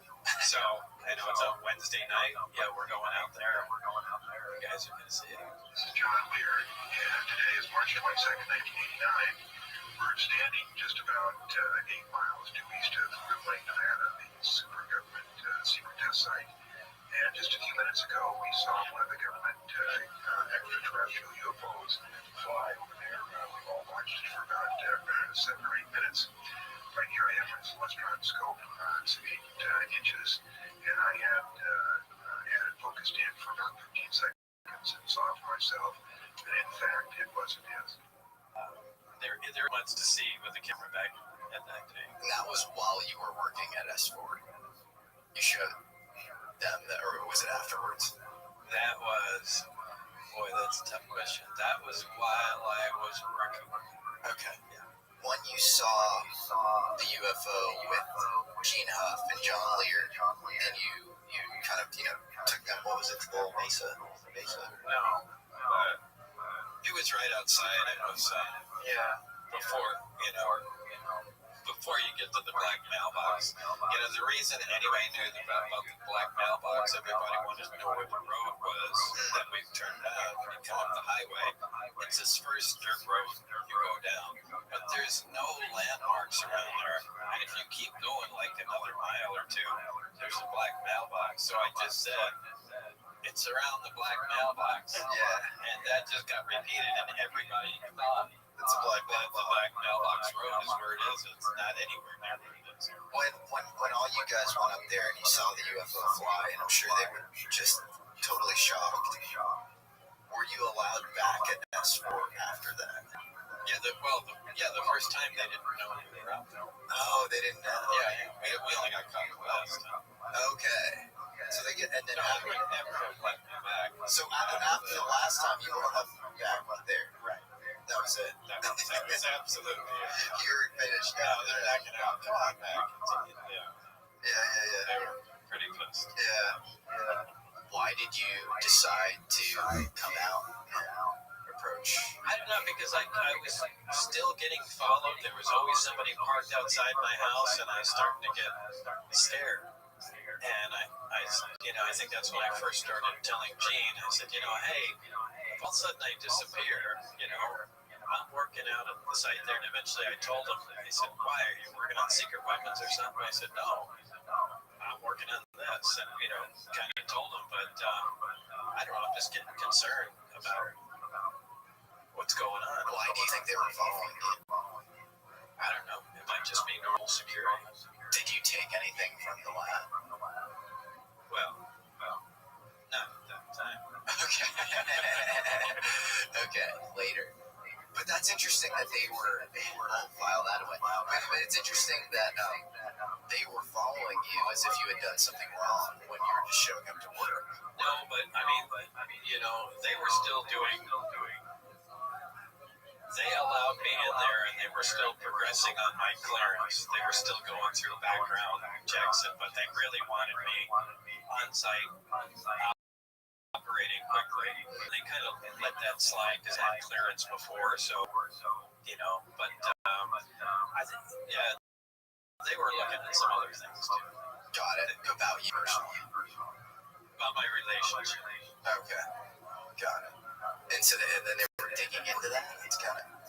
Yeah, you have to have a stable family background if you're going to be playing around with state secrets and stuff like that. Sure. They don't want you being crazy. They don't want you drinking. They're going to be checking out, how you play with friends. If you were going to rages, they want to make sure, your wife isn't running around, and they don't want any stress or anything to. But then at that point, if you see these black cars parked outside your house, why isn't your reaction, okay, I'm just gonna kind of eat it? They're gonna give me a colonoscopy as far as literally knowing 360 everything about my life, but I'll be able to retain my job at S4. Or do you get scared and you're like, I gotta come out? I guess it's something. I don't really remember how I felt back then, but I was just getting a little concerned. Yeah. And I think it couldn't hurt to at least tell one person, So, did you want, because John Lear gave the files on you to George Knapp, right? KLAS, is that how it went down? Gave the files? Or gave the, said, hey. Yeah, John Lear is the one that contacted George Knapp and said, you should speak to this guy. Okay, so he played kind of intermediary. Was he going rogue on his own, or did you say, hey, can you contact, George or somebody in the local news to help me get this stuff out? No, at that, things were starting to get weird, and I don't really remember how that went down, but I think, George said, look, you gotta you got to get the information out publicly because that's the only way. That's the only thing that'll protect yourself. I said that's really stupid. I'm not going to do that. And it was just a couple days later on. Well, maybe it's not that stupid. And do you think it was self-protection or idealism? Was a part of you like, this needs to be out, this is crazy, the government's hiding? Yeah. But it was an equal part of self-protection.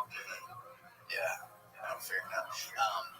Lear is somebody I think a lot of people have questions about because he had crazy beliefs. I mean, some of the stuff was so ridiculous. I would sit there and just talk to him and go, "You are absolutely out of your mind." Yeah. I mean, he didn't believe the sun was hot.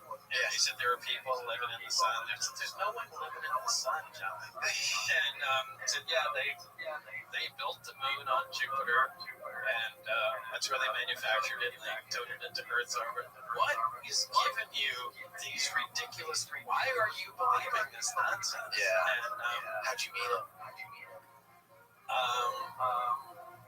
Gene Huff was a real estate appraiser, and at the time, John was looking to get a loan on his house, and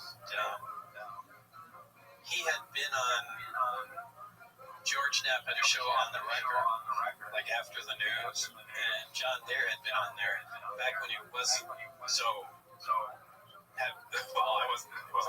wasn't so crazy, but didn't have such crazy ideas. I mean, he was an accomplished pilot, a brilliant guy, and he had tons of files and had lots of great contacts. The only problem with John was he had no bullshit filter.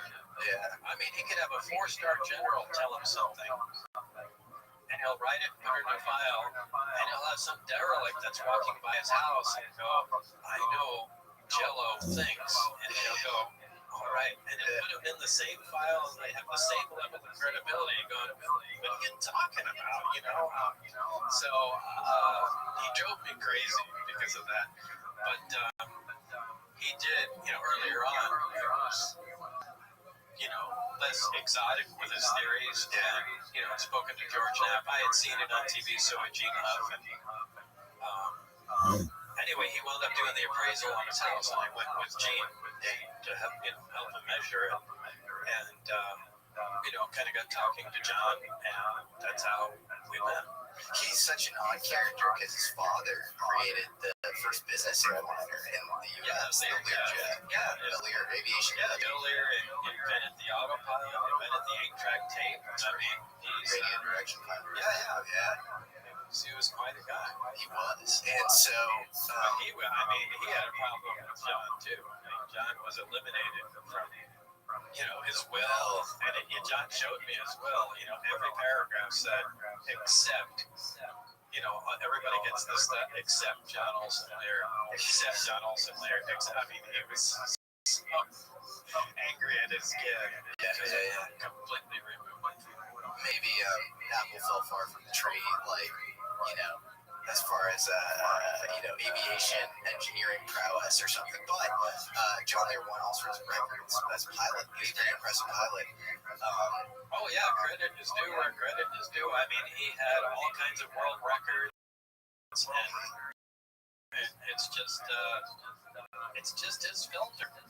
John Lear was super into UFOs. You got the job. Area 51 S4 going to get a UFO blog. And so do you think, why do you think it didn't come up in a background check that we're friends with this guy? It did. They actually asked me about the first day. Okay. Yeah, what's your relationship with John Lear? In fact, it might have been the first question. Really? At EGG when I sat down. That's the first thing they mentioned. And what did you say? I said, he's a crazy friend. Yeah. And I don't remember what else, but I just, told him some stuff. Yeah. Met him, and he's fascinating. And I mean, John would just do the craziest stuff. Back then he flew L-1011s, which is a big jet. 400 people on it or something like that. And, occasionally he'd call and just, be like Tuesday night, 8 o'clock, hey, you want to go to Minneapolis? Okay. All right, meet me down at the airport. Wear a suit and come on. So he'd be a pilot and, the pilot of the craft, and I'd come on. He said, just come on the tarmac and tell this guy and, walk up in the plane. And he'd tell the co-pilot and engineer, hey, this guy's from the FAA, so he's just going to be observing us and take it. So I take the jump seat behind the, pilot and just fly with John. Did he talk to you about UFOs before you got the job at S4 Area 51? No, he didn't talk to me about them. Okay. He spoke about them. Did he he used to tell me there are aliens living in the mountains alongside, I think it's I-95 or something, right? The highway. He said, yeah, there's a billion of them in there. Yeah, it's so crazy. Did he ever show you anything Billy Myers related? I don't recall. I think when I described the craft to him and drew it, I think he brought out the Billy Myers tapes, and he said, I think that's where that's where I first saw it. So we showed him the Billy Myers tape. I said, yeah, it's not like the craft, that's the craft. That's so interesting. So yeah, he kind of helped you piece it together. Was he still affiliated with, because he was a CIA cargo pilot until 1983. Yeah, that's true. Did he continue flying for them after that, or did he disaffiliate? Okay. I don't think so. Yeah.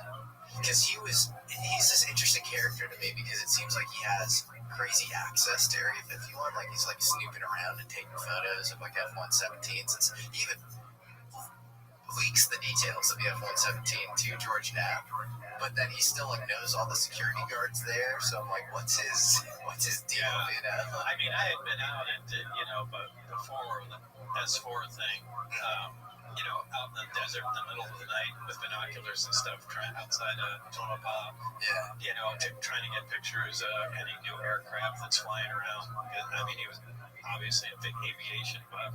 Yeah. And I was into that too. Sometimes I'd just go out and watch, fighters taking off from Nellis Air Force Base, because you could get right up to the fence there. And, so it was, he was definitely into snooping around and whatever he could find. I mentioned Jean Fillet earlier. You met him, right? Yeah, I met him, and we spoke briefly, and then from what I remember, somebody was talking about making a movie with him, and then after hearing about me and talking, they started talking about, well, maybe we want to do it on Bob instead, and he was super pissed off. Really? Yeah, and then from that point on, all of a sudden, everything Bob said he crossed. Really? Yeah, but initially it was. Because he wrote a book called Messengers of Deception, and he writes about you, and he says, Balbazar seems to be very legit, but he also talks about this pine saw drink he drinks, this drink he drinks, and the memory lapses it caused. No, but there's no memory lapses. Okay. So it was like this vitamin B shot that was like immunity related. Yeah, that's all it was. Okay. Against, we're working with completely unknown materials. Yeah. We don't know what, and apparently people had severe reactions to some of the stuff just touching the craft. So, they had dealt with that before. I feel like I can defend you on 99.9% of things, and then the one thing I have trouble with is the MIT thing, because that's the other thing circulating. Did you get your master's there, or you were sent there? I was sent there on a specific kind of program, isolated program. Yeah. And then, and I did a lot of auditing in both places. And then on Caltech, for Caltech, what was that? So you were sent to MIT, and then Caltech was different. Caltech was way before that. Okay. That was, but and now, I don't know. I guess if I really look through old paperwork and stuff, I can come up with things. But that's never been. Yeah. And I think George Knapp found, some people who need. One other question that people have is, why were you allowed to give him a tour of Los Alamos after you blew the whistle on Area 51. Like, why wasn't there this nationwide directive at all of the national labs, like, don't let this guy back? Like, it was really nothing. I mean, we got on a Southwest flight, came out there, rented a car, and drove up, and I still knew all the guards and stuff like that. So we came up and he's like, Lazar, you're back. Yeah, just going in there to. So you think it was just like a different time? You can't. Los Alamos is so much higher security now. I mean, it was so nonchalant back then, and we just rode right into the experimental areas, came over here, and George's my desk. Were you surprised? Was a part of you nervous that there would be some red alert? No, not at all. You were like zero. You didn't worry that there was any sort of coordination between Area 51 and Los Alamos. Nobody knew what was going on there. It was just, like I said, it was very lax atmosphere. In fact, a year or two after that, they were so concerned about that. I think they called it the Tiger Team. Came in to test security there, and they failed so horribly that they just redid everything. And after that point, forget it. You're not going in. But I still have keys and things. And it was not even a problem. When did you start United Nuclear? 99, 2000. Did you ever work with the government, with United Nuclear? Yeah. Okay. Yeah. We supply them. They train Department of Homeland Security, FBI. We sell them stuff all the time, especially when they're training people to use radiation detection equipment. We'll give them or sell them, radioactive sources so they can go hide something in a warehouse and give the trainees a guy, go find it. Did you ever wonder why they didn't view you as a liability given your, late 80s experience at S4 Area 51 and they were just down to do contract work with you? I don't know. But one hand doesn't know what the other's doing. Sure. Yeah. It's kind of a mess. Yeah. No, and it's if that part of United Nuclear was just beginning, some of the stuff we're selling was kind of questionable. This could potentially, be used for explosives or stuff like that. Right. So went down to the FBI and reviewed everything with them. And they went, no, you can, that's cool. Went down to the Bureau of Alcohol, Tobacco, and Firearms. No, we're good, The Postal Service, no, everything's good. All right, okay, we're selling it. And then, raided by the Consumer Product Safety Commission, come up with a SWAT team. She woke my wife up out of bed with, an M16 pointed in her face. Jesus Christ. It's like, we checked with everybody. How you didn't check with us? So, well, you guys talk. So, one hand has no idea what the other's doing when it comes to it. Yeah, no, I believe that.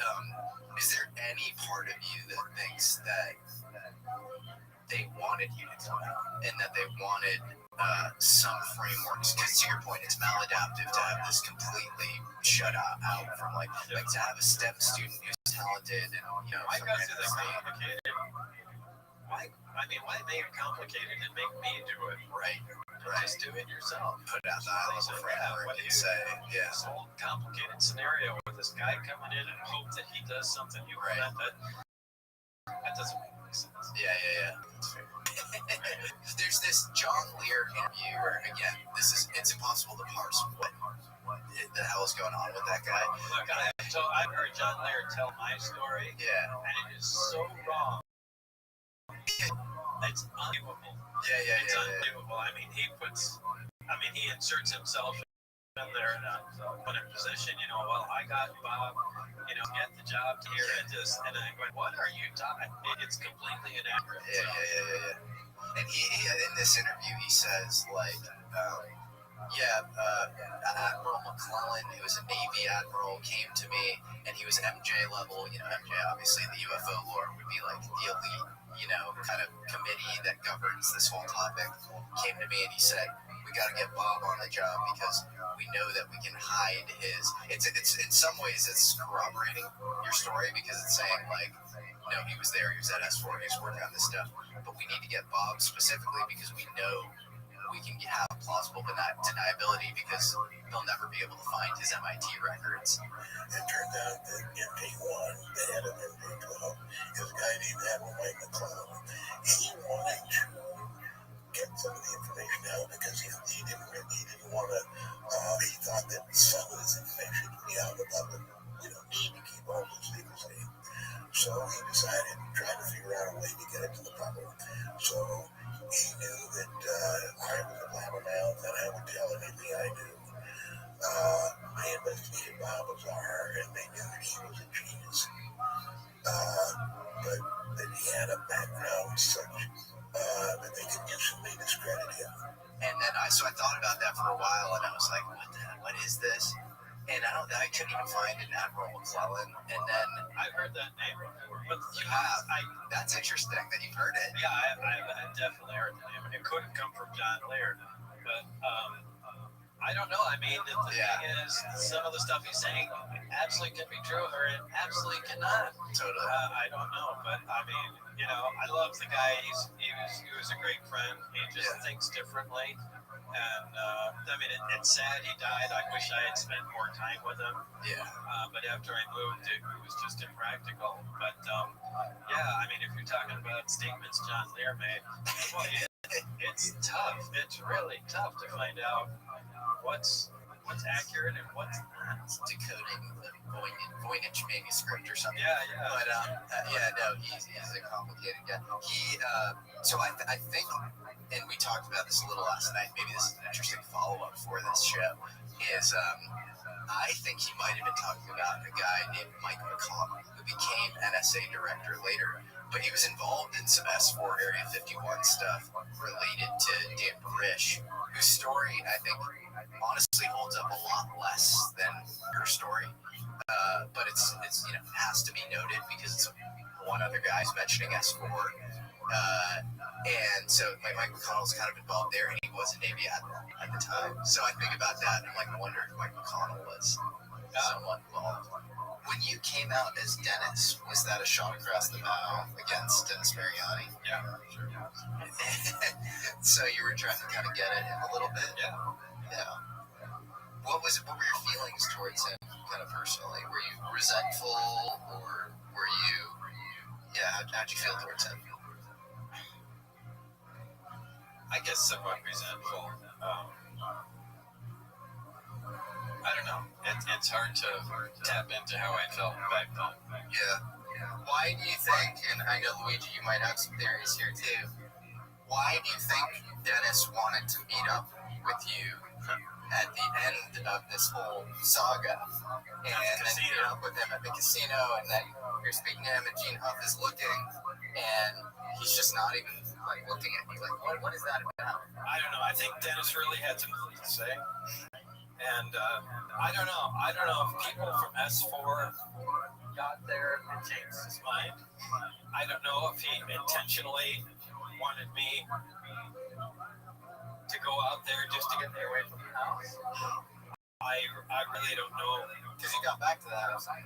Yeah, things are missing. Yeah. Anything of consequence. Yeah. And so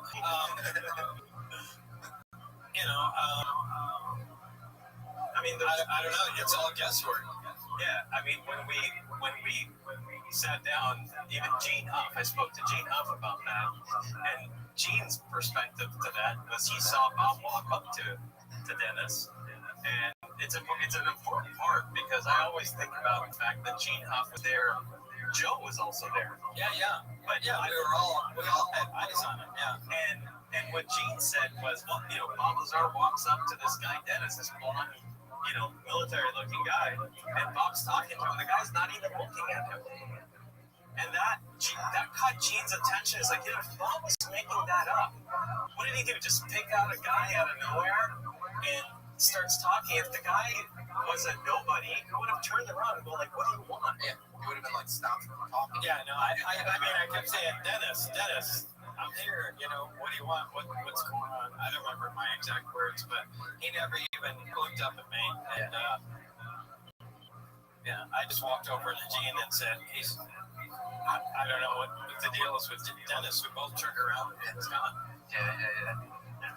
So interesting. So I wonder, a part of me wonders if he himself wanted to come out after you or something. Or there was Unfortunately, it's all speculation. Yeah. He could have wanted to come out. He might have been part of, well, let's get Bob out of our house. Yeah. There's 1,000, but there's no direction to go in. I mean, that was so striking from the documentaries. They put your gun was set up in your own car and the doors were open in the parking lot, right? And then you walked. Yeah, that happened more than once. That's scary, man. Did you? Yeah, and I mean, we would lock it and test the door, and because it had happened before, and go, all right, it's locked. Check every single thing. Okay, Mario, it's locked. Okay, we go into the gym, we come back out, everything's over. Was there ever a moment where you were like, over 50%, I might get assassinated? Yeah, because it's why I said we have to look under the car, see if there's something wired in there or a bomb. I mean, we were even afraid. The only thing that wasn't open, I think, was the hood where the engine was. So we were afraid to open that, and finally did, but looked over the car. But yeah, I was afraid there was a bomb in there or somebody wired it up. But as George said, I think they were just screwing with me. And Mario talked a lot with him, and we've really spent a lot of time. And it's hard to try. He also kept saying it's really hard to explain and express what that worry was, because he said I was on all the time and we were scared that something was going to blow up, and he says I was so going through my hard times that I didn't care. I just told Bob stay out and I'll try it, and he would start the car because he was like, fuck it, I'm going to do it. But you can sense that even from Mario's perspective there was a real worry, and so this is something that clearly was causing a lot of worry, not just for you, for Mario as well. What the hell is going on? The doors are unlocked again, and why are they doing this? So clearly you think it could go wrong. So whether they were trying to just intimidate or do something, whatever that was, it was happening according to these guys. Did you get the sense that there were maybe mob ties? Like there was some, they talk about the UFO legacy program sometimes like it's a cartel or like a mafia that exists outside of the state. Did you get the sense? Obviously you're going back and forth from Vegas. Vegas is a hot spot for that sort of thing. Did you ever get that sense? Not that it was the mob per se, yeah, but it was like these guys were disconnected from the government. Yeah, they were like their own. Yeah, they were their own. And you kind of get that, like even I feel like John Lear was like he had, there's a picture with him and G. Gordon Liddy. You know who that is? It's like, yeah, I know the name. I don't remember who he is. He's this FBI agent. He was this kind of agent provocateur who was very involved in Watergate and stuff. And you get the sense that whole world, like the people, the Mormons who were around Howard Hughes, there was a lot of mob, there's a lot of mob activity there, and it was like they were kind of like you could see a civilian government official calling them and them being like, fuck off, is the vibe. Yeah. Yeah, that's exactly. We're doing our thing. Yeah. It's undeniable. Yeah. You think so? Yeah. I'm 100%. Yeah. I know you've also, because, you live in Montreal and there's stuff there, and I'm sure you've bumped into things and people. Yeah, I always talk about it when I hear about all these government organizations and government secrets and the intelligence community. And I think a lot of researchers and a lot of people researching this should also pay attention to what organized crime did back then, back in the 60s, the 70s, the 80s, the 90s, and how those organizations operated and what they did. Because it's a very similar way of keeping secrets. And, I think that there is some tie somewhere. I'm not saying that they're involved and they're in charge of anything. That's not what I'm saying. But I'm saying there is clear motivation for somebody who's trying to keep a secret to have ties with, let's say, the mob, so that if ever something or somebody does start going to rogue, well, you could basically scare that person and say, well, you know, these guys will come after you. And that'll scare somebody more than a lawyer will come after you.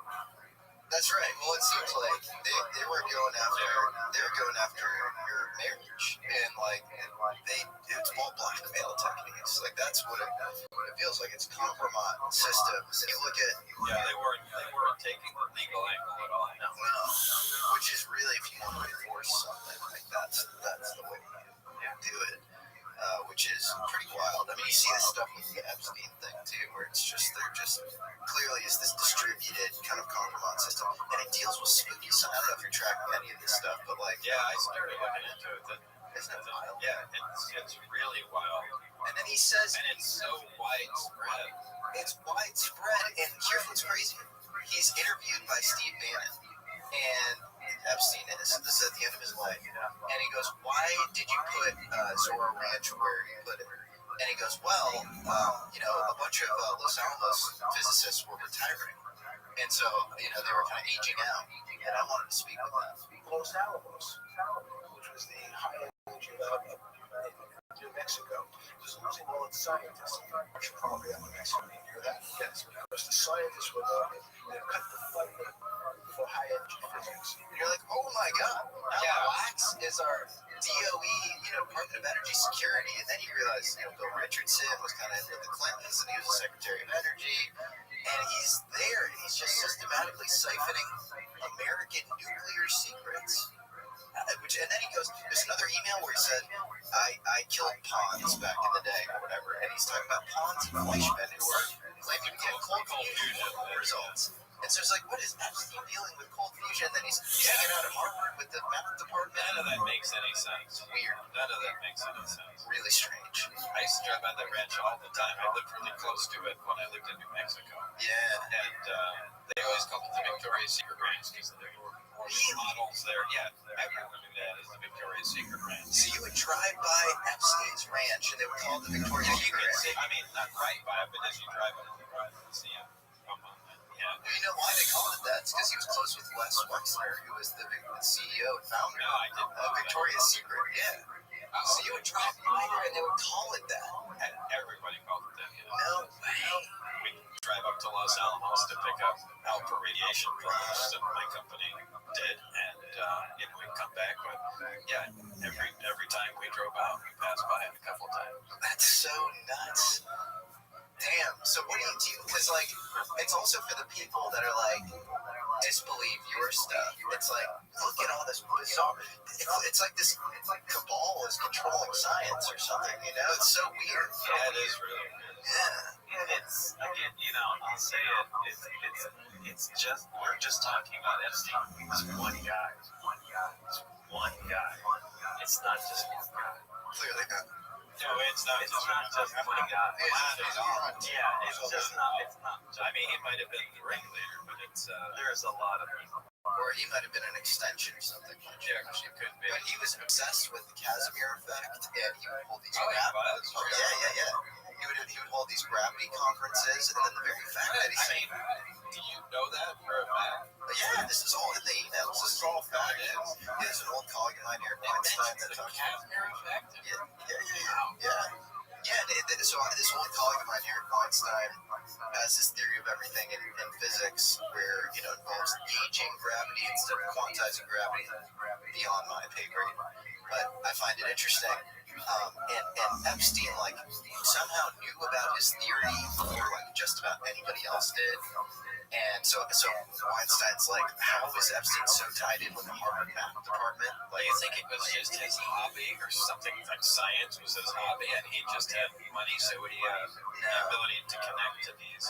I think you read his emails and it's there's somebody behind him who knew exactly what to look for, but he didn't know. He was a low-level version of it. And so he'll say things like, you need to boost your physics. Time is much weirder than you think. It's actually just a function of the vibration of cesium atoms. And you're like, who's giving you this stuff? And then he's sort of mining people for the info. Weird. I mean, he said that? He said that, yeah. Which is true. It is an atomic clock. It's an atomic clock. It's just a vibrating signal. So, yeah, I mean, it's true. I don't know if that's what time is, but it's our perception of time. Time is very weird, isn't it? Wouldn't you say, just from a pure physics perspective, it's an anomaly. It's strange. Like it's the most used noun in the English language, but we can only define it with respect to the movement of macroscopic bodies or to oscillations on an electromagnetic wave. But it's not like it's a thing that we're like, it's almost like fish in a fishbowl where like the fish are trying to even describe what water is, but they can't because they're in it. Yeah, and we're in time. Yeah, you have to be outside of it to describe it. I mean, that's it. You can't be outside of time. It's just a concept that makes us happy. Is what time is. Do you think that there's something about time being weird that might help explain some of the UFO stuff? Yeah, I think there's definitely something. Yeah. Because if gravity is gigantic chunks that are missing from physics, and I think some people have access to that. Yeah, I think so too. Yeah, I mean the cosmic redshift. The other thing that this guy Rothschild says is that the cosmic redshift is the repulsive form of gravity. And if you look at dark energy, you can literally just look it up. It's like it's not one of the four fundamental forces, but it's just the universe is inflating. It really exists. Right. Yeah. And dark matter. I'm not really buying it. Dark matter's never been detected, but it's just there to. It's a placeholder to justify gravity's weakness. Yeah. And then, I mean, to me, I always viewed that's what gravitons were. That's why this caught my attention. Yeah. Back on the graviton bandwagon. Well, gravitons are interesting because as early as the 50s, there's all this like crazy hardcore anti-gravity research, and then it kind of disappears. Yeah. We had a bunch of people saying we're going to be gravity. It's right around the bend. There's a guy named George Trimble, who was a VP at Martin Corporation's RIAS Research for Institute for Advanced Study, and he was this really wacky thinker, and he worked with Louis Whitten and Townsend Brown, and they would say like it's going to take us the time that it took to build the atom bomb to basically beat gravity. And Stanley Detzer and Richard Arnowitz, famous physicists at the time from Princeton, were talking about gravitons, and they were like, we have a very clear theory of gravitons, and we know how to do this. And the two things that come up for gravity, where there's a lot of smoke, no fire, is the thing we just talked about with Bueller, extremely high electric field differentials creating thrust. And then the second thing is very fast rotating, spinning superconductors. Those two things seem to have some. But is that actually gravity? So there's another force. 30 years has gone by, and I've kind of been doing my own research, and I'm just more convinced that I'm right about that. And can you say anything about that? What do you think you're right about? That there's another force, and it's not gravity. And what is if you were to characterize that force as distinct from gravity? So gravity, clearly you'd have all these other byproduct effects, photons. What does this force do that's different? What does it look like? Well, it's a repelling force, but I think it's something that works closer to the way you would think in a science fiction movie. You can have gravity and anti-gravity, but you really can't. I think gravity is just an attractive force. I think this other force, you can to make simplified push or pull. And I think it also affects the flow of time exactly like gravity does. I think it affects light. It does some of the observations you would have with gravity would also overlap in this other force, but I think it's a unique force. Have you ever measured this force?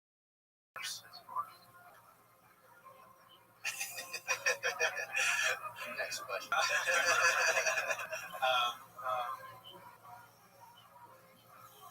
All right, yeah.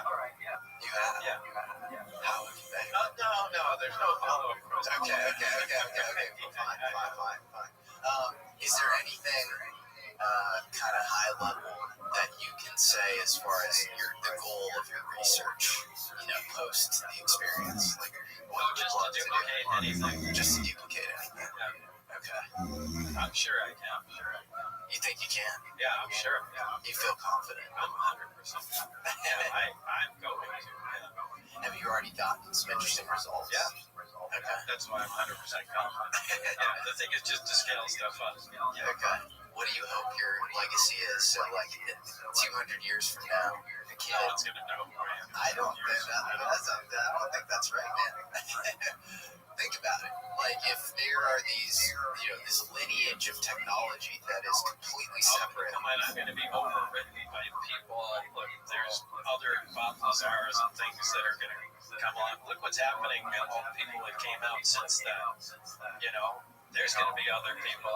Eventually, some more of this is going to come out. And They're amazing people who've come out since you first and foremost. Yeah, and there's going to be bigger, more important ones that you just aren't going to look back to the 80s and think you're just going to focus on those guys. Well, I would put it the invert. I would say you have like an army of people coming out after you. The fact that you're the first makes it even more interesting. I think it's more likely you'd be forgotten if no one comes out after you. Do you hope to vindicate your experience through your own scientific experimentation? Yeah, I do. That's exciting. That's cool. But I have no idea what other people are doing. Yeah. But I know exactly what not to do. That's what we did at S4. So that's actually a big leap forward.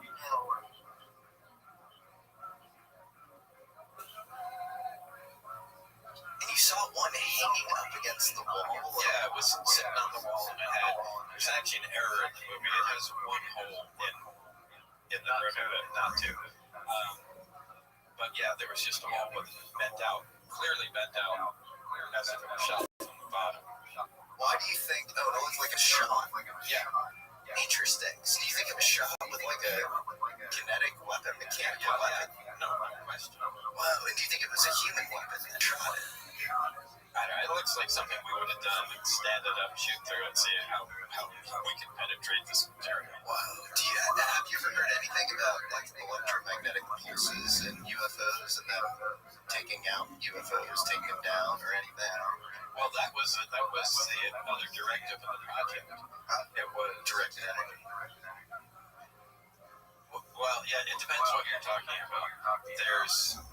Our directive was duplicate the propulsion system at any cost is directive 1, and directive 2 was be able to disable the system at a distance at any cost.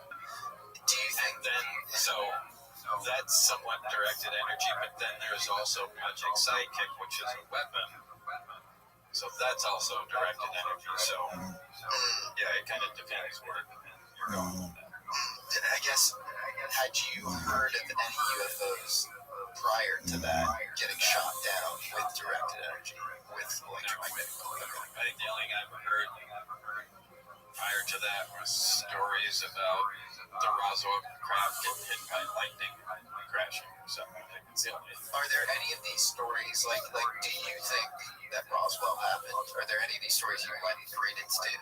I don't know much about the Roswell crash. What I've heard, but it sure seems like it's real hard to cover something. That's true. The Roswell crash was not one crash. It was not in one place only. It might have been a round of two. Yeah. I really think it was something that happened in the air, and there's like debris that was scattered all over Mike Brazel's ranch, and then there was the actual pod with the beams that was crashed. I think it was like 2 miles away, where the hikers found it with the kids that were hiking, and so clearly it was 2 different places. And the bamboo, the pieces that looked like bamboo with the writing on it, that was a Mac Brazel with the memory metal, and then the pod. The only information we have of that is the bodies, and one of them was already being eaten by some animal cells. No way. Yeah, one of them, from what I remember reading at the time, one of them was obviously dead, and it was decaying. Like there was clearly some animals that got to it. So, but I hadn't heard that.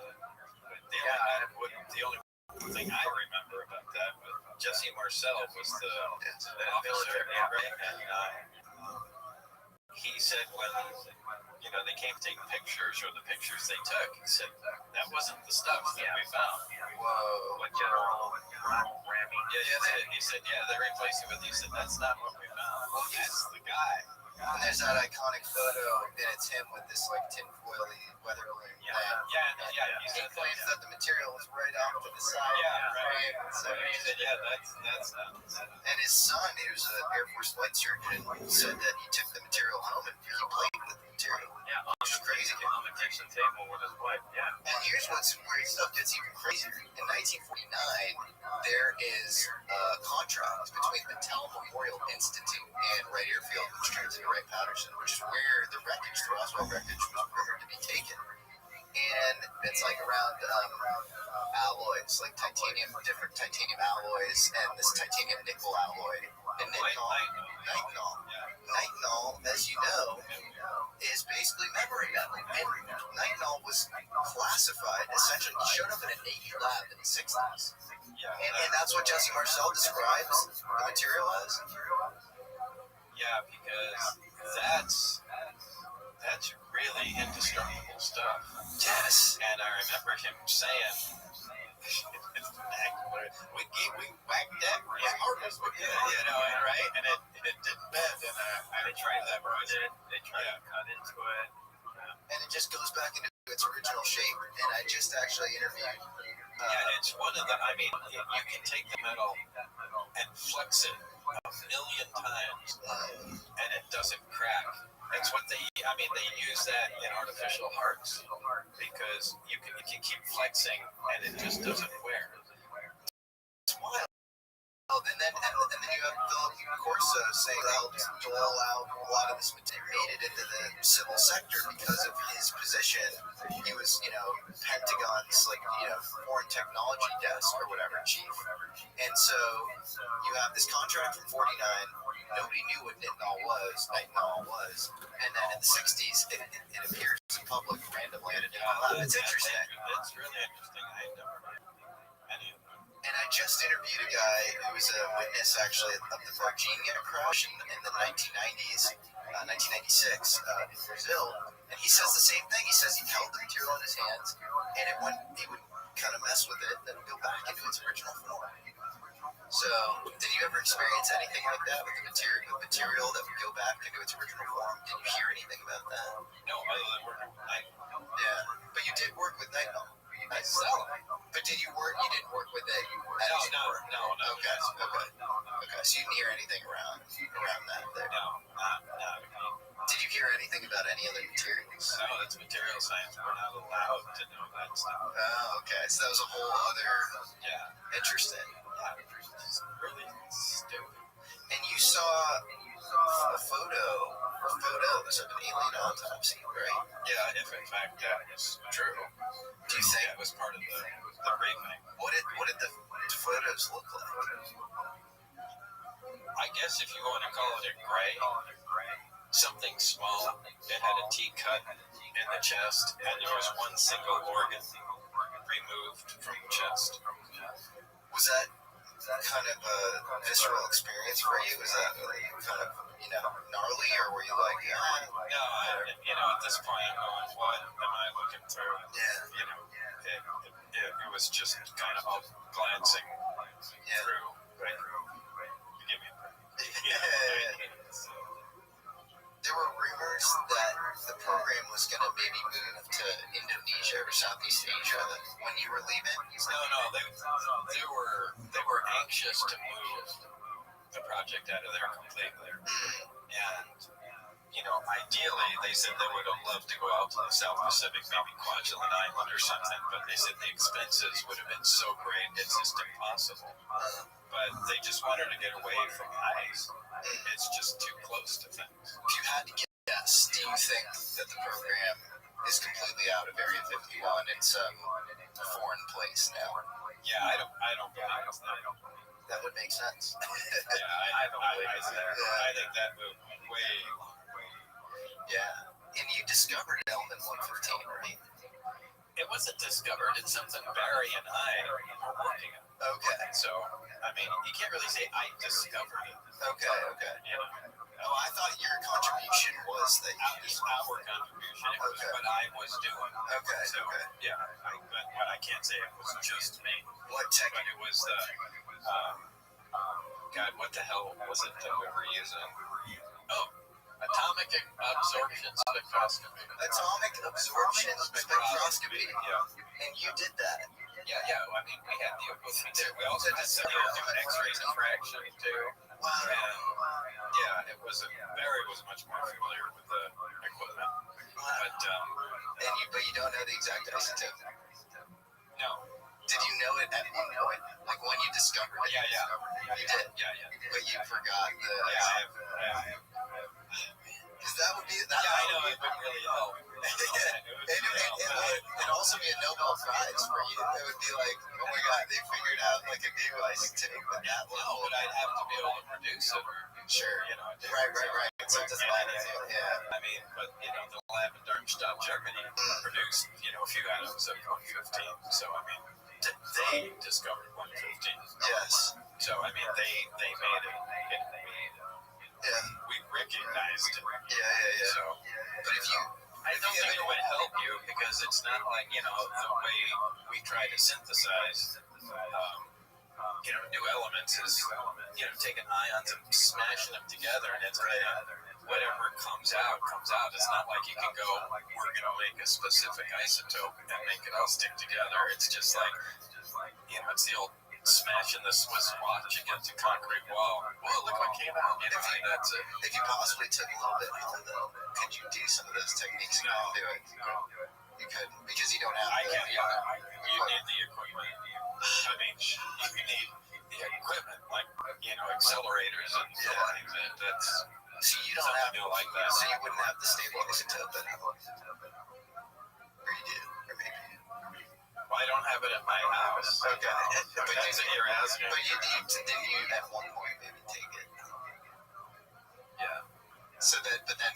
Are we recording? Yeah, but... So no. Okay. But then can you figure out the isotope? If theoretically you did? Or no? Yeah. Okay. Yeah, you could. All I'd have to do is have it again. Okay. Oh, I see.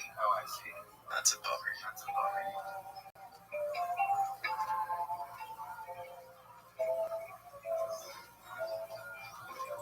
I hosted a debate between Eric Weinstein and Eric Davis. Eric Weinstein is this former colleague of mine who's a physicist, and then Eric Davis is this other guy in UFO world who focuses on exotic propulsion. Weinstein said that it was kind of exasperated. He was like, why are there no theoretical physicists on the program?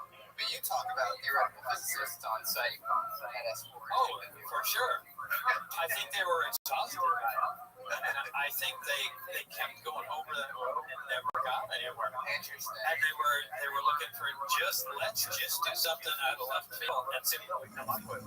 So, no, I don't know. Again, that's what made me think this isn't gravity at all. This is no force entirely. Yeah. And then, you know what I found interesting too is you said bismuth seemed to have come up. Like that was something. There is something about bismuth.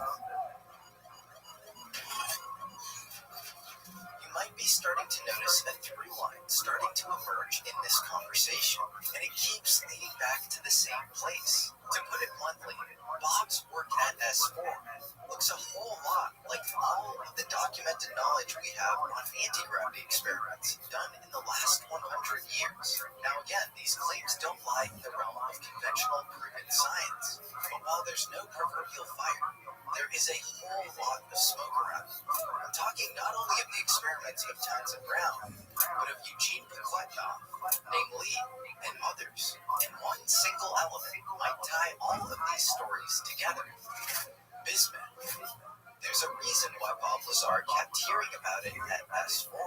Here's why bismuth matters. We'll break down the science as clearly as we can. It starts with something called a K factor. A K factor, or dielectric constant, is simply a material's ability to store and discharge electric fields. Now, this has important implications for historical anti-gravity experiments. You see, the higher the K factor, the more thrust or propulsion you see in Townsend Brown's capacitor experiments. Brown spent his career searching for high K materials that can amplify the effect he'd discovered. Bismuth is one of them, and it's often mentioned in the context of his anti-gravity work. There's even an interview from this guy, Louis Wynn, who's at RIAS, which is Martin Corporation pre-Lockheed merger, their anti-gravity outfit, where they were studying sort of the most exotic propulsion modalities. And he says in this interview with the American Institute of Physics, there's a guy named Townsend who claimed to have an isotope of bismuth that repelled instead of attracted. Material that works well for historical anti-gravity experiments comes up in the UFO reverse engineering program. Go figure, but it gets weirder. Bismuth and element 115, Muscovia, share the same number of valence electrons. Valence electrons are the electrons in the outermost shell of an atom, the ones that determine how an element bonds, reacts, and behaves chemically. Bismuth has 5. Muscovia, or element 115, has 5. They sit in the same column of the periodic table, group 15, which means they have essentially the same chemical personality, the same bonding geometry, the same family of crystal structures, the same tendency to form the layered compounds that produce the most exotic quantum behavior known to material science. Lazar described element 115 as the fuel source for the craft's propulsion system. Mind you, this was in 1989, before element 115 had ever been synthesized or named. When it finally was synthesized in 2003, it turned out to be pnictogen, a group 15 element, the same chemical family as bismuth. And bismuth is basically the most electromagnetically bizarre stable element on Earth. That's either the most chemically literate lucky guess in history, or it isn't a guess at all. Now here's where the science gets genuinely strange.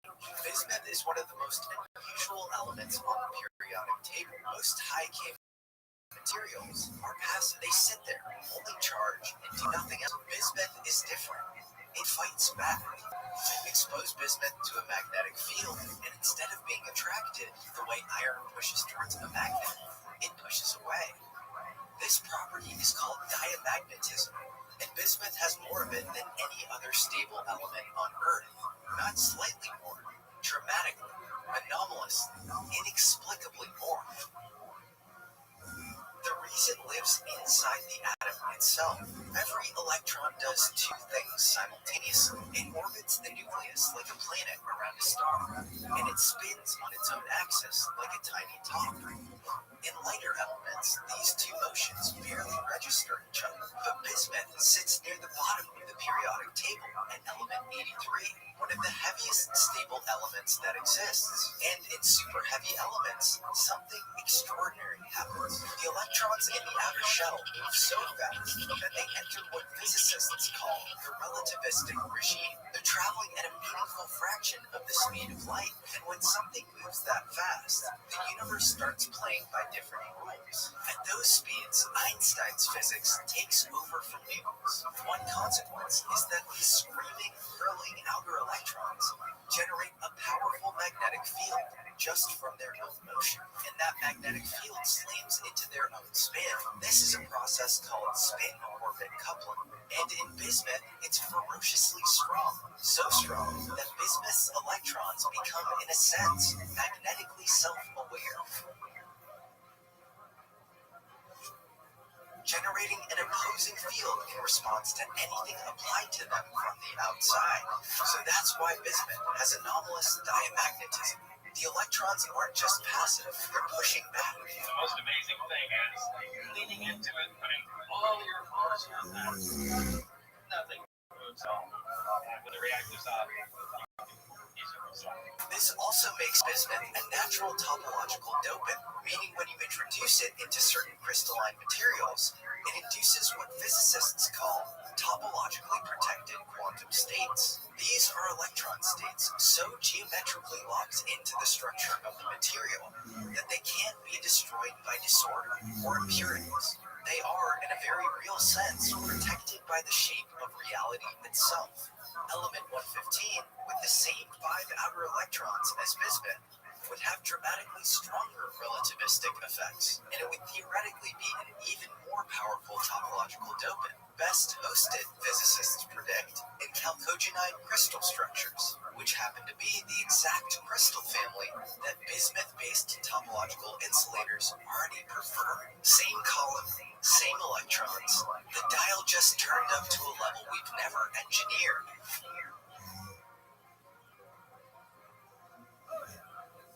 Okay, I know what you're thinking. How do you get from this exotic chemistry jargon to UFO propulsion, or a force that bends space-time? Well, here's where the chemistry ends and something bigger begins.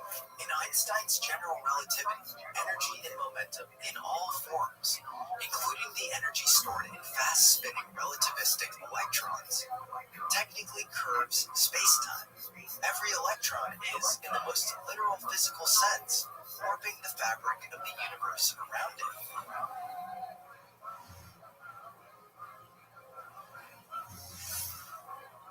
Now, for ordinary matter, this effect is so incomprehensibly tiny, it effectively doesn't exist. But a small group of serious physicists began asking dangerous questions in the 1990s. What if, instead of spinning randomly in all directions, their gravitational effects canceling each other into noise, you could align them into a single coherent state, all pointing in the same direction, all pushing together? This was the life's work of Dr. Nathan Lee, a physicist who dared to dabble in antigravity.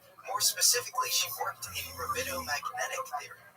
Lee was a woman who eventually left her position at the University of Alabama Huntsville to work full-time at Redstone Arsenal on research so sensitive it effectively vanished from public view. And the chair of her department at University of Alabama Huntsville, Larry Smalley, was so high conviction in her work that he left with her. Before she died, Lee proposed that in superconductors, materials where electrons surrender their individual identities and merge into a collective quantum state, the gravitomagnetic effect of those electrons, normally washed away by thermal chaos, would suddenly snap into alignment. They'd become coherent, directional. She was trying to build a gravity engine in a laboratory. Let's compare that with Bob Lazar's work on UFOs in the 80s. Years before Ning Lee's work ever became public, Lazar described 3 cylindrical emitters at the base of a craft. The emitters at the base of Lazar's craft didn't produce thrust in the traditional sense. They didn't push against air or expel mass.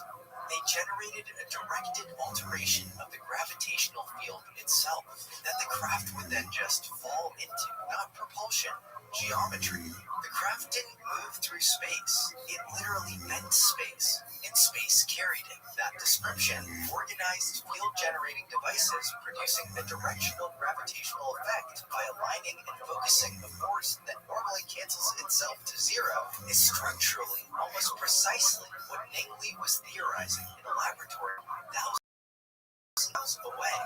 Completely different source material, arriving at exactly the same place years later. The craft is in operation. There is a high voltage detectable on the skin of the craft. And then there's the hull of the craft. Lazar said that he believed the craft's hull material was an electret, basically a material that permanently stores an electric field, the electrical equivalent of a permanent magnet. I think the material the craft is made from is an electric. And so it always, just like a magnet always has a magnetic field to it, an electric always has an electrostatic field to it. Interesting. And I think that's certainly something important. Again, bismuth titanate is one of the finest electric materials known, used in high-temperature sensor applications precisely because of its stability. Now, if you were designing a hull material for a craft that needed to interact with gravity wave emitters, maintain a permanent electric field, and respond to both electric and magnetic stimuli simultaneously, the material that checks every single box is bismuth ferrite. That's right, again with the bismuth. It's a material that is simultaneously ferroelectric and magnetic, where the two properties talk to each other, where you can control one with the other. No other readily available material sits at the intersection of diamagnetism, topological insulator behavior, high K dielectrics, electric properties, and multi-Farad coupling simultaneously. But bismuth does. And a theoretical stable version of element 115 might do all of those things on steroids. Bismuth sits right at the edge of where relativistic electron behavior begins to dominate everything.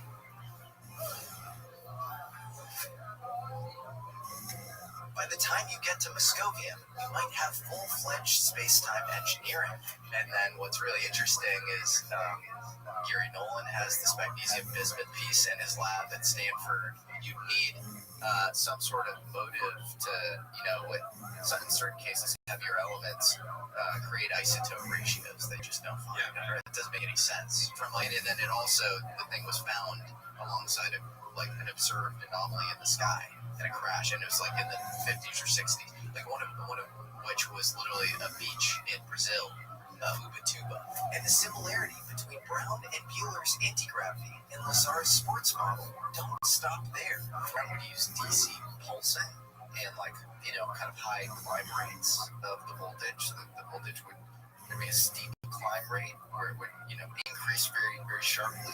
The microsizing waveguides per terahertz. You could have very high frequency, energy going into the craft. Yeah, there's something about bismuth, I think, that's undiscovered. Yes. And so much that we're unable to do because it's at the limit, of our technology. Bismuth at S4. Bismuth in Townsend Brown's experiments. Bismuth's properties in Ningley's gravitomagnetic theory. Bismuth as an ideal hull material for UFO exactly like the one Lazar described. Bismuth in the UFO samples that Stanford professor Gary Nolan is analyzing right now. The preponderance of evidence. Department of Defense admitting that these things. The data is real. Look at there's no conclusions. Yeah. The data is real.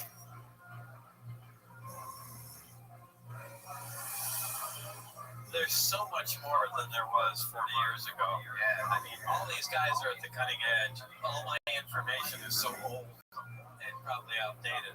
So who knows how the craft operate now, or what kind of crafts they're using, or if they're even manned. So I think everything I know is outdated. It's just interesting to look back at.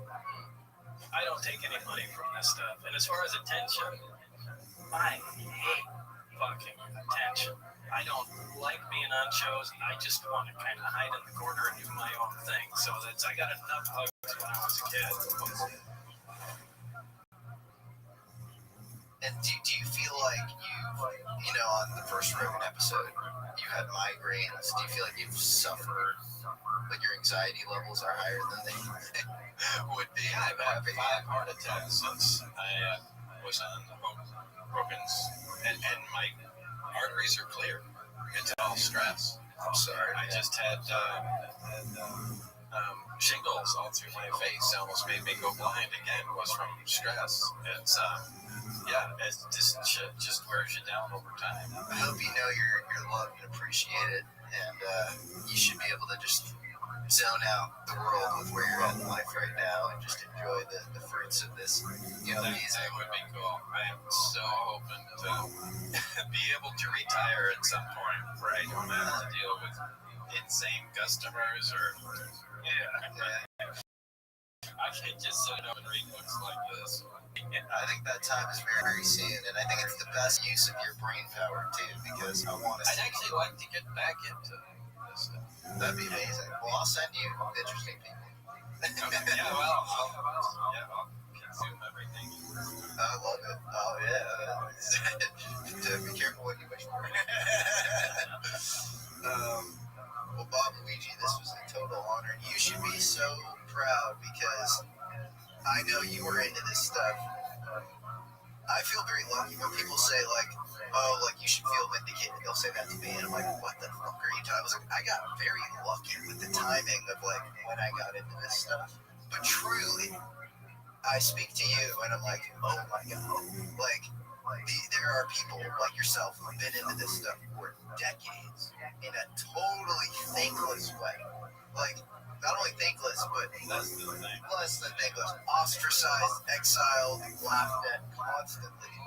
And so, to anybody out there saying Luigi's cashing in on a movie or something, like, fuck off. Like, you don't know what you're talking about. It's poetic justice and karma that you made this movie, truly. So I want you to know that.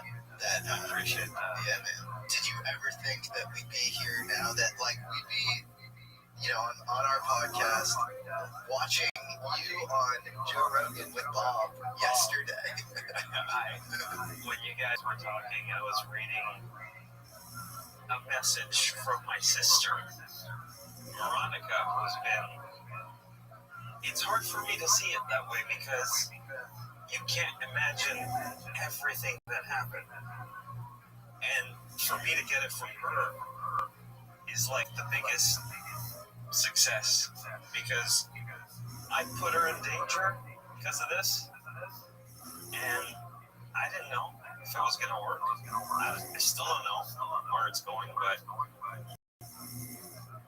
we just went for it, knowing that, all the past, there's a lot of negative associated to it, and I'm so proud of the team. I'm proud of Chris Matteau, that's like my right hand, and it wouldn't exist if it wasn't for Chris. It wouldn't exist if it wasn't for Veronica. It wouldn't exist if it wasn't for Emily that was at the office taking care of everything. We all know who that is. It wouldn't exist for Vanessa to be doing all this new shit work online and finding all. We wouldn't have found the Ed Teller tape if it wasn't for Vanessa. And this was scary. This project depleted your company to zero. To zero, and we were attacked. Nobody knows this, but we were attacked ferociously for over a year and a half. Yeah, and I know the full story, and we probably can't get too into the weeds, but I'll just say high level. There was some really crazy, scary fuckery that occurred with you on an institutional, like, debanking level kind of thing, where it's like, what sort of power do these people have as far as the antibodies, going against you? Yeah, unbelievable stuff. Yeah, stuff that all the... If you say it, it sounds so crazy that you don't want to say it because people... Yeah, they're like, give me a break, come on. Yeah. Have you experienced that your whole life? Have you experienced, like, little things? Oh, yeah. But I didn't expect this to happen to Luigi. Yeah. Not coming from those people. Yeah. Getting, or demanding, Luigi, we want all your communications with Bob Lazar. Yeah. On a court document. We weren't. Yeah. Have you ever gotten something like, sir, we can't accept your payment here? I'm like, what? Anything like that? It's a little weird. What do you mean we can't accept? Like something like that, something like there's something going on in the background of some routine thing you're trying to do. You go to a bank, you go to, a store. We don't want to deal with We don't want to deal with you, and you're like, why? Yeah, I mean, that was a long time ago, a couple things like that happened, decades ago. Do you remember? Nothing now. I don't remember specifically. But people kind of mess with you. But on an official level, it's like, you're radioactive, we don't want to deal with you. It's tough, man. Well, you found the one gig you could get, which is selling this, a lot of this crazy stuff, dude. It's cool. Well, this has been such an honor. I really appreciate you both. And it's always fun. It's always fun, Jesse. It's always great. Okay, so there are orange-reddish UFOs that have been flying around Area 51 since the 80s and 90s that wobble like they're on a wave at low altitudes. The sports model UFO Bob worked on might use principles similar to documented anti-gravity research, and crafts of non-human origin are being recovered at the bottom of our oceans all over the world by the Navy. Bob Lazar will either be forgotten entirely by history, as he predicts, or as I predict, he'll be heralded as a canary in the coal mine, the forerunner in a stampede of revolutionary new science. Whether you believe or dismiss this story, it should be treated as a puzzle with very real truths underlying it, meant to be discovered by those who take the initiative. So if you think there's something to any of this, don't let up. As the first man on the moon, Neil Armstrong, once cryptically said, There are great ideas undiscovered. Breakthroughs available to those who can remove one of Earth's protective layers.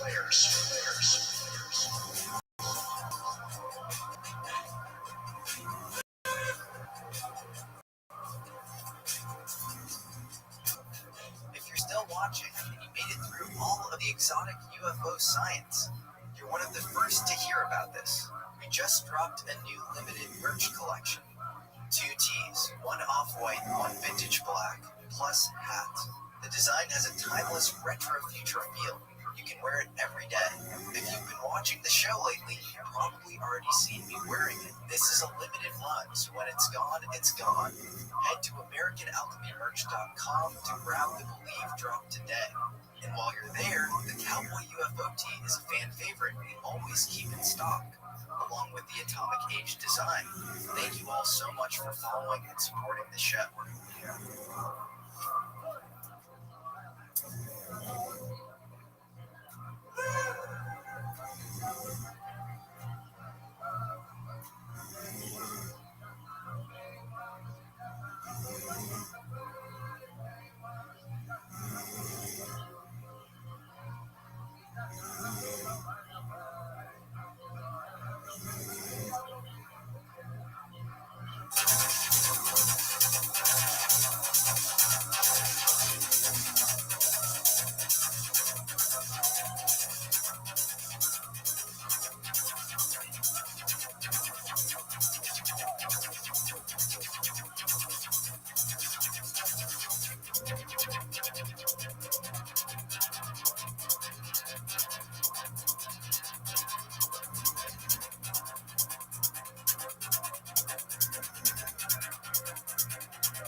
Taking a live look right now over at Pad 2 at Starbase in Texas.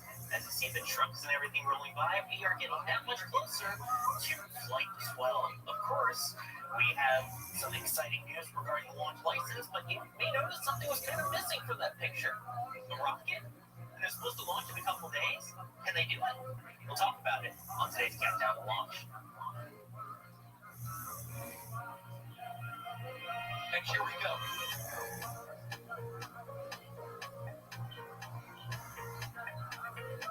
There's the duck in Shane's ignition. Going up. Just a trouble. Back to the moon and beyond.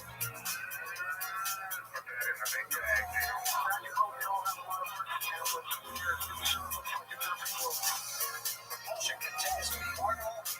We did have an observation. 343 volts to go. It's orange. Water towers will fly.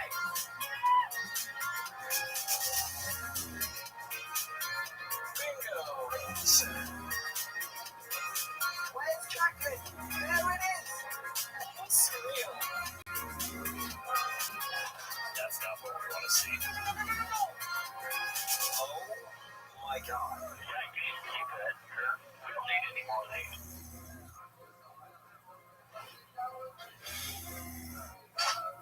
Welcome everybody to Countdown to Launch. This is our show here at NSF as we get closer and closer to the next flight of Starship, the first three, and the first using the new pad at Starbase. As we get that much closer to launch, we like to talk statuses and answer some of your questions. So that is what we are going to do here today. I'm Rothschild and I will be your host as I'm joined next to me by the empty pad over at Starbase. But why is it ended this close? Where are we at with the booster and the ship and all of the readiness at said pad? Well, it turns out I have two of the best people I know to discuss it with me, and people that will allow me to save my voice by doing most of the talking today. Joining me on commentary here is Alex. How's it going, Alex? Well, waiting for us to see this again, I guess. That's how we're doing. Basically, it's a bit puzzling that we're supposed to be 3 days away from launch, and there's no vehicles. That will be a first, if I'm not mistaken, because we've had flights in the past where at least the ship got there very quickly, within 24 hours, but the booster was at least there already a few days before. This time around, it's like 3 days out, no booster, no ship, and there may be testing as well, so that's also interesting. Very interesting. And again, it's SpaceX, so if anyone can do it, it's going to be SpaceX. Although, of course, we always need the other side of the coin, and also someone who has great knowledge, though, about everything going on with Starship. We have Ryan Weber on the study. How's it going, Ryan? It's going fantastic. Just as Alex said that, of course, I'm looking over at my spreadsheet over here. I think, what is it? Which booster is that? That is booster 14-2. Like now, I used my research before saying that. You know, I'm just looking. Hey, that was 3 days before. So technically, yes, we will be. I don't know the exact hours in this red. 73 hours and 15 minutes until the opening of the window on Tuesday. But either way, it does kind of feel odd that they would want to do it this close, considering how new the pad is and how the booster and the ship are. It does kind of feel odd. I would have thought that they'd be out of the pad maybe for a couple of days as they do checkouts, and then they go into launch. But I guess not. Either way. Hi everyone, how's it going? Good to have you with us there. Yeah, I mean, we'll see. There's a lot to discuss with that.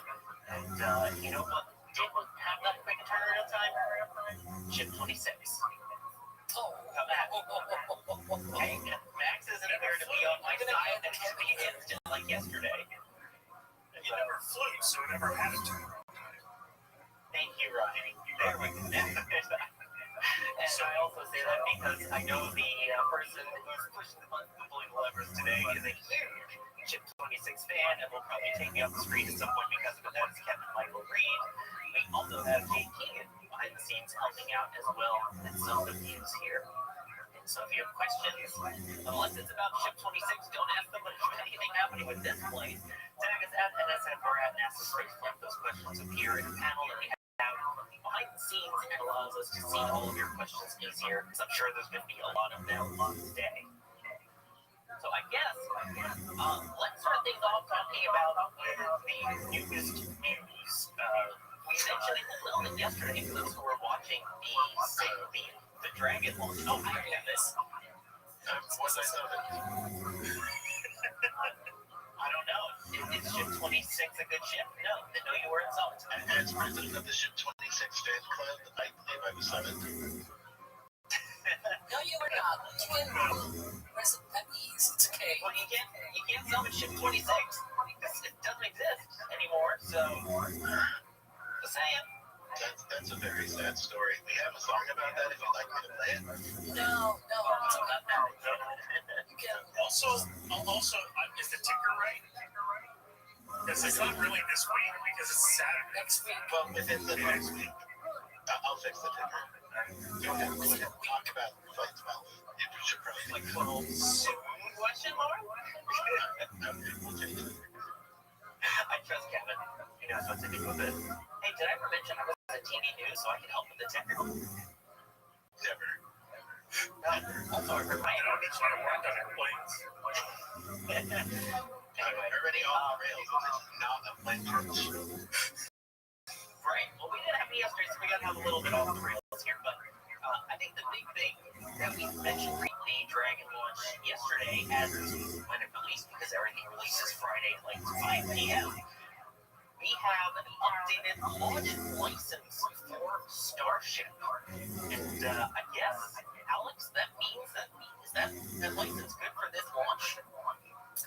I don't know. So, yeah, yesterday we talked about it on the Dragon stream because it came out right as we were doing that stream. We very basically just skip over it and move on with Dragon stuff. But I was looking at it, I was like, this doesn't really have anything to do with Flight 12. Like the things that were changed, there were two things in particular that were about the booster returning back to the launch site, which we explained this on that live stream that, speaking of Flight 9, by the way, Ryan, Flight 9 also happened around Memorial Day last year. So it would be quite funny if they also were to do like a quick turnaround sort of thing of rolling the vehicles and whatnot, and then launching. But yeah, so that flight was the first one in a long string of flights where they did not try, a few flights where they tried a catch and then they removed that from the launch license because they were not planning to do catches, and that was Flight 9, 10, and 11. But obviously in the future, they're planning to do catches in the future, of course. They're not on Flight 12, but in the future they will. And so that's what at least two of the three changes that were introduced to the launch license were about the vehicles coming back to the launch site. And so it's like, I don't see how this pertains to Flight 12, right? And so in my mind, it's like, are we going to see yet another change before that?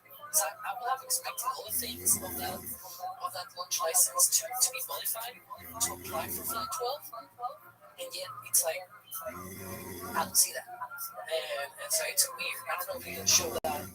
I think, there we go. I saw it. I Kevin had that prepared. But yeah, there's like a long list of different revisions and modifications that they have done over the many years since the first one was released back in 2023. So already like 3 years, yeah, more or less. But yeah, three changes that you can see over here. So 1 and 2 are about returning back to the launch site and whatnot, about procedures and different things that we need to do. And then the third one is about lightning hazard mitigation. Somehow they were forced to add that. I have really no idea, to be fair. I assume not capitalized. I think they are still classifying the new vehicle under super heavy vehicle or starship vehicle. Because it's still class. Technically speaking, it is still starship and it is still super heavy. Granted, it's a brand new design. But I think the license as it is covers just starship and super heavy. And the actual approval for flight is that launch approval that they have to get from the FAA. Because the license is one thing, but they actually need the approval to actually launch the vehicle. And that comes separately. That comes as in, okay, you're going to launch it, and that's not really anything we actually see. It's not like a document we see or anything like that. That is just basically the FAA saying, yes, you can launch. And that's not like publicly known or anything. So my guess is it still covers Block 3 under that classification. And that's kind of how it's just going to be. And this is going to, and these updates were not at all related to Flight 12. Maybe the lightning hazard mitigation. It's probably the only thing that was related to Flight 12. Other than that, that's probably it. Honestly, I don't think there's going to be anything else added. Yeah, in my case, it was about, because there are mitigations there on, I think it's point 6, 5 and 6, where it introduces, so for example, in the case of 5, it talks about the PA from 2022, and then on 6, it not only talks about that one, but if you keep scrolling, it sort of also mentions other environmental assessment, for example, the tiered environmental assessment from 2024 for Indian and for Starship Indian Ocean landings, and then you've also got things, for example, further down to the tiered environmental assessment for updates to airspace closures and all the things. So what happened was that after flights 7 and 8 that were so disastrous for the ship, they issued, they needed a new set of airspace closures. And for those set of airspace closures, they did a whole new environmental assessment. That was for that. For this flight, we're flying a different flight as well, different flight profile. And they did already an environmental assessment back in November, December, I don't remember. It's already passed, it's already done, right? And I was expecting that to also be added to this list, and it's not there. That was one of my things where I was like, I should have expected this to be here, right? Because they're flying that profile. And so it's one of the things that I would have at least expected to be added to this. Instead, they added about some lightning criteria or something like that. It's weird. But if that's all I need, I don't care. It's just that it's sort of puzzling to me. Whatever. The TEA for trajectories was in February. I have it in my computer as February 27th. I usually try to download those things right when they go out. The reason I'm remembering is when they did the draft, which should have been in the fall time, if I'm not mistaken. Could have been. Because that just kind of dropped that tiered, and it was because all of a sudden it gave SpaceX all the approvals they needed in order to catch a ship. But the hilarious thing, and I don't think the license has the wording changed, is they can go to orbit, but they cannot return to orbit with this license, or return from orbit with the license. Yeah, that was one of the things of that environmental assessment. The most important thing to me, at the very least, is that it allows a new trajectory to the southeast, which is rather important if they want to launch all their thing launch, namely. satellites, but also meet with ships from the Cape, launch from the Cape. Because in the previous orbit, if they launch a ship in the Cape and they want to do docking and space refueling and everything, they cannot meet because the orbits are, different including everything, so they cannot dock like you go, for example, to the ISS, but with this inclination they can. So that's another very important part of the puzzle as well.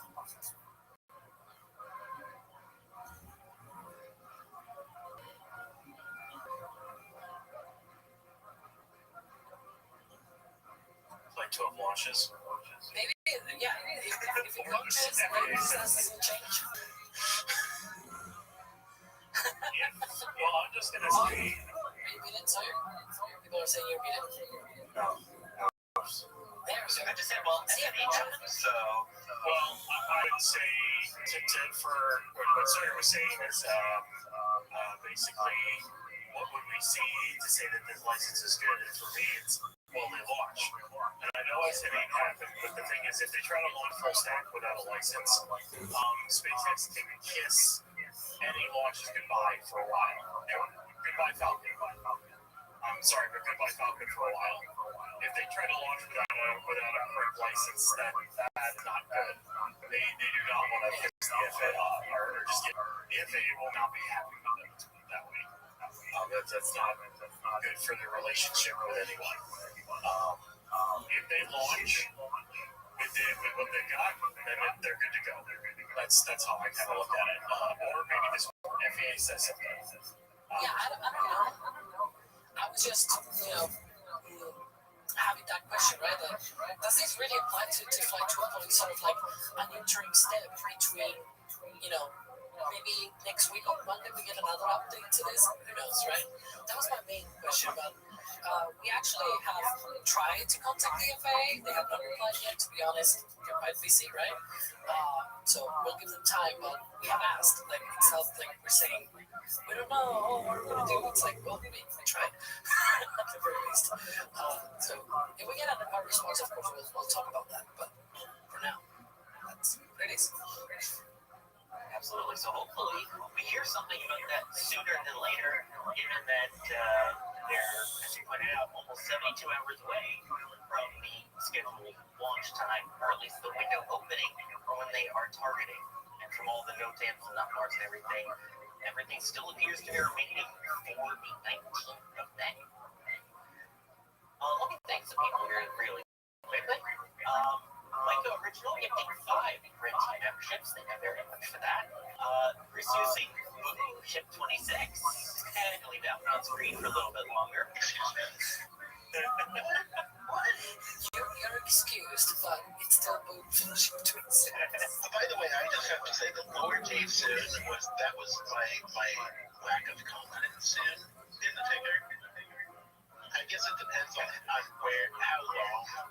how far soon goes, right? Because soon for some people might be within a month. Soon for me is like within the next 3 days. So that's my lack of confidence in the ticker. You understand? It's, yeah. Is it here on time soon? Chad saying sorry I'm late. Is that Alejandro? Also, what's up for New Orleans, by the way? Ship 26 to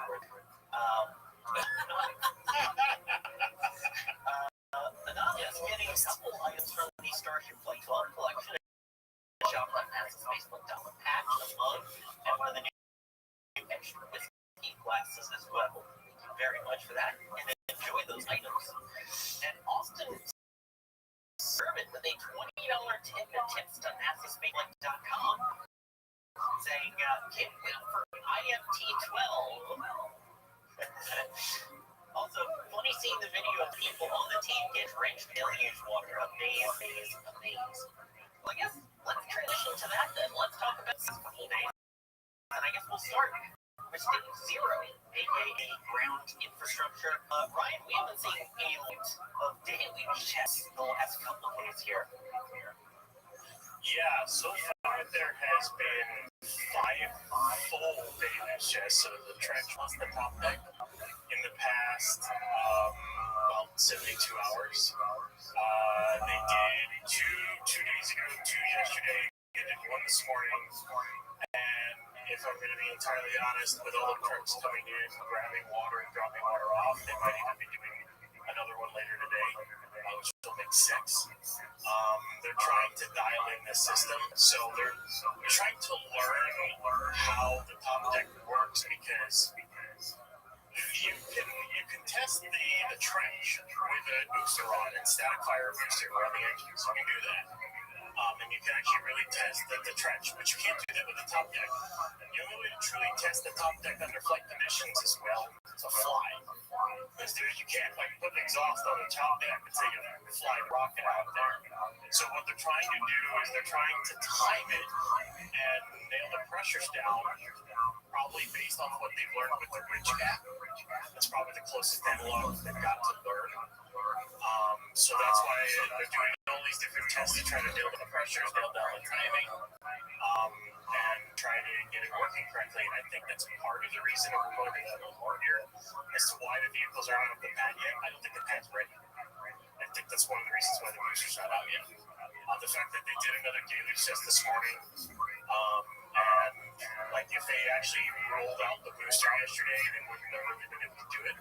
I know they've done a test with the booster on it, but I don't know if they want to do a full power everything with the booster on the pad.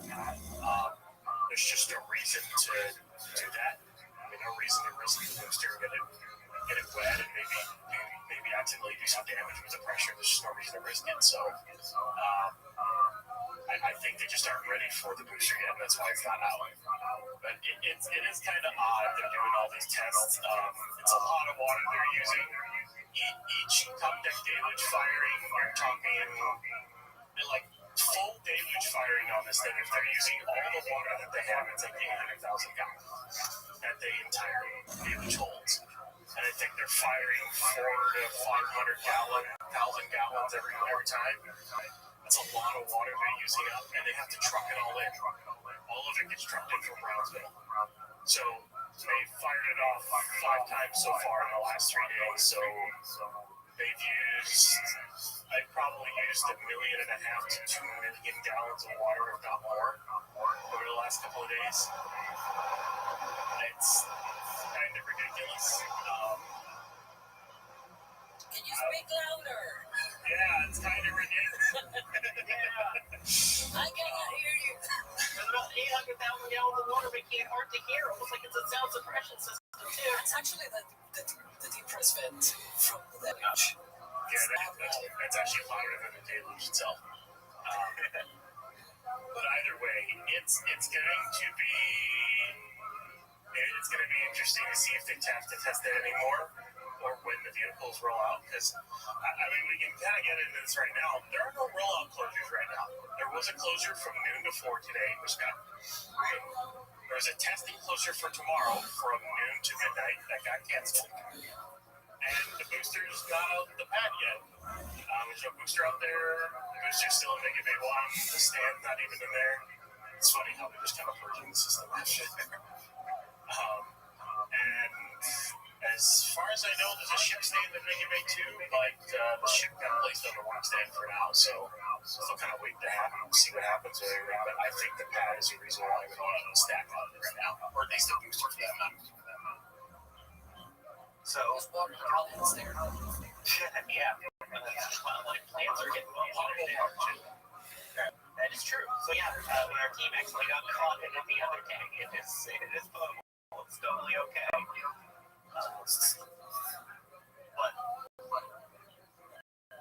yeah, I'm just gonna say they're using methane oxygen pre-burner to burn, which creates combustion byproducts, and then vaporizing LN2, and then that goes into the tanks. That gas then also gets flushed out with the water. That's not exactly potable. But what do I know? Right? What do I know? Do they have those on aircraft? They have gas generators, not methane, but they have gas generators on aircraft. It's all jet engines. Alex, what do you think? Why do you think we've seen so many of these deluge tests already at this point? Well, apart from watering the plants, I guess it's just, to get everything all tested and somehow we're looking at, I don't know what, but we're looking at something. But yeah, just, trying to dial down the timings and everything of what's going on with the deluge, or deluge testing. Is this yesterday night? It was last night, yeah. That light is a bit problematic there, methinks. I wonder if we do have the video of the from the people's point of view. Yeah, we can show the one either from, Gage actually was in the water. Yeah, this is Gage, right? It's the weird event. It's such a great view. Weird event is weird. There you go. And here it comes. He's into a shower. It's like a hurricane.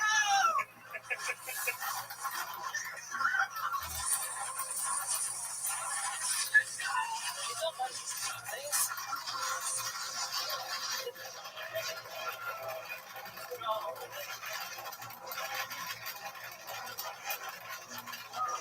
Oh, shit. Yeah, seriously.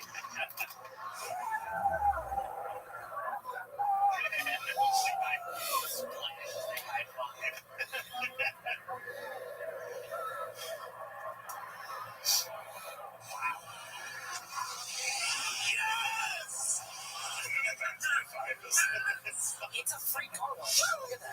Yeah. That's so cool. Just bring your soap and bucket and everything in.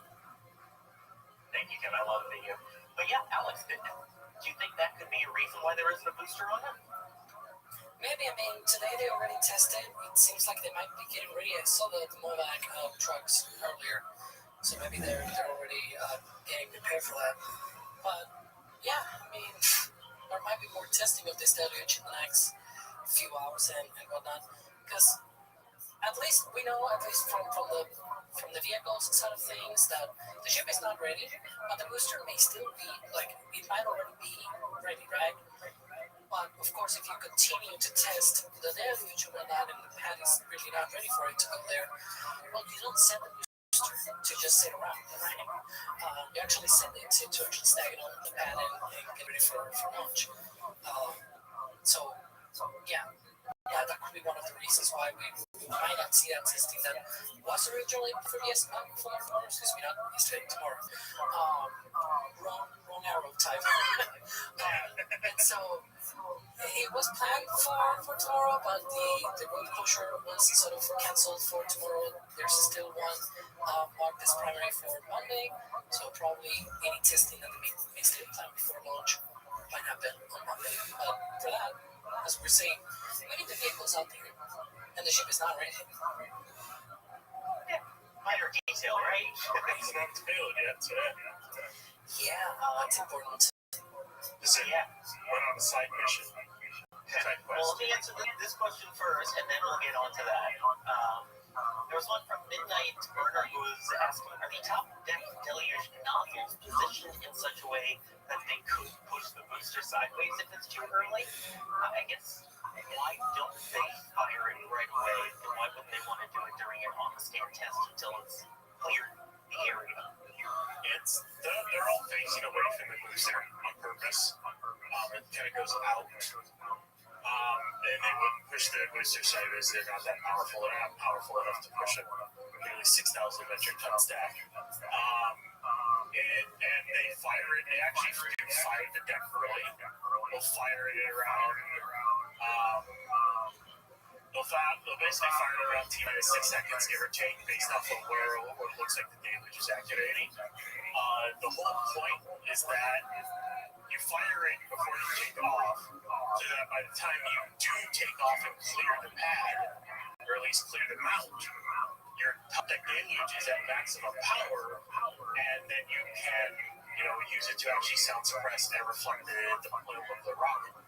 That's the whole point. So it will activate before the stack lifts off, but it will be, they're going to try. They're basically basically trying to time it to where it's full power right as the stack start lift off and clear the top deck, which is quick. As soon as they throttle up and everything's released, that thing's gonna lift off quick, and they need that deluge to be at power when that happens. Because if it's not, then you could get pressure blow back into the deck, or you could have other problems. So they need to time it right, and that's probably the other reason why they're doing what they're doing is to time the deluges just right so they activate in sequence. The one thing I want to see them do, and I know Alex does too, I want to see them have the clamps out, have the QDs out, have the arm and chip QD out, go full retraction and deluge test all at once. They basically run the launch mount auto sequence, the pad auto sequence, and say lift off, and then or basically retract lift off, and it retracts everything and then fires the deluges off. I'd love to see that at least once before launch. We've had combinations of the full thing, but not the full thing. So we either had, for example, the other day they did a deluge test of both the trench and the top deck, and the quick disconnects were out, the clamps were out, and after the test, they were retracted. So obviously they retracted during the test. So I was saying we expect the top deluge to activate roughly 6 seconds before the liftoff happens. So about 3 seconds before engine ignition, and then engines wrap up to full power at T0. The clamps retract, rocket is released, and so that is basically the sort of thing that we want to see. The problem is they did not do the ship disconnect, and they also did not, like for any of these tests, they did not do the ignition suppression system either, which would activate like 10 seconds before the deluge, roughly T-minus 25 seconds in the countdown sequence. So like the whole actual final, basically 25 seconds of the countdown have not been fully tested yet, and I really want to see the whole thing, because I really actually want to see, for example, yesterday they did retractions of the quick disconnect arm, for example, for the ship. They've done that multiple times in the past as well. They've also done, again, they've done individual things and groups of things, but not done the full thing, right? And I really want to see them actually doing the full thing, right? Like activating the DSS, then the water deluge on the trench, the top deck, then the simulated T0, everything retracts, the quick disconnect arm pulls away and everything. That would be the cool thing to see. Otherwise, the only time we're going to see that is on launch day. But to add to another point of why that water comes out, instead of sort of pushing up in, if you look at how the thing worked on pad 1, did the exact same thing of going out. Why? Right? Well, there's a very specific reason why it's going out. If there was no blade or no deluge at all, it will still go out. Like, the whole jet of the exhaust will just go out. Why would you try to fight it by pushing in or pushing out? Doesn't make sense. Just from a makes sense standpoint, right? It will make sense that you will try to help it out, to actually get it out and actually go along with it. And we had a video about this when they did the plate on pad 1, and it was sort of like, go with the flow, right? It's like, just don't try to fight it, because it's actually hard to actually do that. Yeah, it's going out already. If you don't have that, it's already going out. Why would you try to fight that? It's part of the way when you look at the ridge cap and you look at the way the buckets are fired, they go up and out like that. They don't go up right away. They don't go straight up to deflect your ramp against the exhaust. They literally go out as the exhaust is going to hit and go out of the trench. That's how it's designed to do it. It's the way that the exhaust will impinge and interact with the buckets and the actual trench itself. It's part of how you design a water deluge system. You don't want to fight the thrust either, because what you want is for the thrust to actually escape, right? And if you try to push it and sort of fight it, it's actually going to stay around. And it's not like it'll circulate, that's bad. Exactly, right? It's gonna, like, if you try to fight it, it's actually gonna be harder for the whole thing to just go away, which is what you want. You want the thing to not stay around, to not stay there and just go away and get all the heat and the pressure. Exactly. Circulated. That's it. Yeah. Yep. There you go. Almost like you wanted to look how it does on that patch on your shirt, Alex. Right? Yeah. It's missing the top village. Didn't want to say it. Yeah, so then you wouldn't be able to see the mock diamond. Exactly. That's the point. To see the shock diamonds. Yeah, exactly. Yeah, but the diversion that you see with the blue there, that's what we want to see. And also, if you want to see it on your body, you can get one of those at shop.nasaspaceflight.com. Shirts, patches, pins, onesies, all of the options. We have all of that available. Sorry, just I saw it on your shirt. I'm like, that's actually a good comparison. I have the patch. One sec. I gotta go rep. Ryan will return in Flight 12 patch. One thing we're planning on doing at Birth Point was just I happened to notice an Alex shirt. I'm like, oh wait, that's kind of what you're talking about. Somebody was asking, like, I can use the whole shirt as well. Somebody was asking, like, why is it going to leap off the pad and everything? Well, the rocket now is going to be held on. There's like a bunch of clamps that are going to hold here. And so, it's going to just flip off because they actually hold down now the rocket. And so they can go up with a full 100% thrust already of the pad instead of, slumbering their way out of the launch mount. So that's really neat. So, yeah, hopefully you can see this. And, Ryan now has his patch. Just the patch. There you go. There's the pin, by the way. In case you didn't know, we have the pin collection. Yeah, there's the whole thing. Yeah. Sure, pin patch. There you go. Nailed it. Yeah, almost like you can. If you manage to get the pins for the first flights 1 through 11 and everything, now you can add to it and get them out for flight 12. We'll grab my mug because I have it. Oh my gosh, all of the merch coming in. So we have it. Why don't you have it yet? Get into shop.nasaspaceflight.com. Anyway, continuing along here then, I guess along those lines of talking about it going to be jumping off the pad like that, that goes to a question from Data U who's saying, what are we estimating for thrust to weight ratio of the stack? Considering T plus 45 second max Q must be pretty high, right? Alex, you chuckled. I'll let you take that one. It might be about 1.45 or 1.5. Like, even considering zero dry mass, it's like 1.6. So obviously, if you have like a rough estimate of what the dry mass of these vehicles is, plus the 20-something Starlink simulators that they're loading, which might be somewhere in between 30 to 44 metric tons of payload, then you get about 1.45 to 1.5, maybe. It's definitely a little bit under 1, but it's a lot closer to their target. They originally were targeting 1.5, but unfortunately, the previous two vehicles did not get to that thrust-to-weight ratio because Raptor 2 is not on version 1. It was still not up to spec, so to speak, and then in version 2, they were flying a much heavier ship than the booster was rated for, and so it was a slow ascent. You can notice that on the telemetry for the version 1 vehicles and the version 2 vehicles, how much different they stage and everything. It's actually slower of an ascent. But yeah, this time around, it's going to go up a bit quicker. Yeah. Patch 4 powerful. Yeah. Yeah. Here's a question from later YouTube asking, how do you think the ship is going to receive its sim load? Because the SCR rolled into Mega Bay 2 and the doors won't close. Let's talk about the ship now. So we'll start with regards to the ship with the payload. Where are we at in terms of loading up those Starlink either BAS simulators or Starlinks or Starlink demos? Maybe a Starlink with a camera or two on it?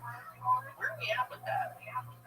So my expectation, based off the fact that there's a transport stand going to Mega Bay 2, is the ship's going to be lifted off the work stand that it is. It's going to be placed onto the transport stand. They will disconnect it from the bridge crane, and then the ship will be on the transport stand and ready to roll out once it's done. They'll then roll it out of the Mega Bay 2. They will roll a Starlink loader into Mega Bay 2, hook that up to the bridge crane, lift it over the center work stand, roll the ship back in, close the door, hook up the Starlink loader, put in the 22 sats, Then once they're done, they will open the door back up and ship will be ready to roll to the launch site. Yeah, the picture that we were showing was for Colleen yesterday night, I think it was, that we saw the Stormy Floor box going into Megabay 2, probably rehearsing the whole operation. I don't know. But yeah, that was before Ship 39. Yeah, it went back out. That was before Ship 39 returned from Massey's. So that's why I thought it was probably some kind of rehearsal or something. Because it went in, went out, then somewhere else. And then Ship 39 came back. It was placed, as you said, on its own work stand on the top. On the front left from this view, so to the left inside of the Megabay 2. But yeah, we'll see when that happens. Of course, if the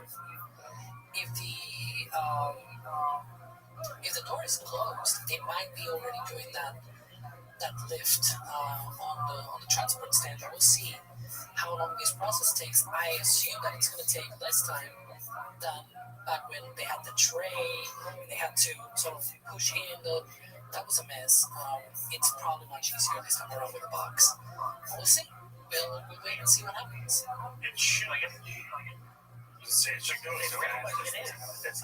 I'm sorry, we keep talking over each other. Go right. Sorry about that, yeah. Let's say it should be able to go as fast as the pets can go, basically. Which on the ground, it should be able to go pretty quickly. So 10 minutes. So, yeah. Well, that's what I was about to ask is essentially, what's in the box? How does this compare in terms of the loading of the satellites and the system that we're expecting on the HES dispenser compared to what we saw on the flights where we did see the Starlink massive load? So basically, this box has probably a stack of 22 or 2 stacks of like 11 inside it, basically, and it will be able to kind of like hook up to the ship, open its door, and then one by one they'll just get loaded in. It'll probably extend some stuff. So that big white box you see right there, just next to Megabay 2, that is the Starlink loader box. It is still sitting right there. My expectation is from this view, you'll see 39 roll out of the bay once it's on the stand. That box will roll in, get hooked up, go up, and then the ship will roll back in, door closes, which kind of stinks because we won't see anything get loaded or anything like that, but it is what it is. And then once the ship is done, they'll roll the ship out. What I'm hoping for, and this is why I'm hoping like it's maybe the pad and maybe SpaceX is gonna be really nice, and this is what I want to happen because tomorrow's off the table for testing. Please, SpaceX, don't do it tomorrow night. Don't do it tomorrow night. Tonight, I should say. Have both ship and booster ready to roll out tomorrow morning. Double roll in the morning. Put the ship up, put the booster on the mount, roll that stand out of the way, put the ship in, stack the ship, roll that stand away. Yeah, that's the Starlink box. I want a double roll and then a stack. Come on. This is the launch to do it on. Come on.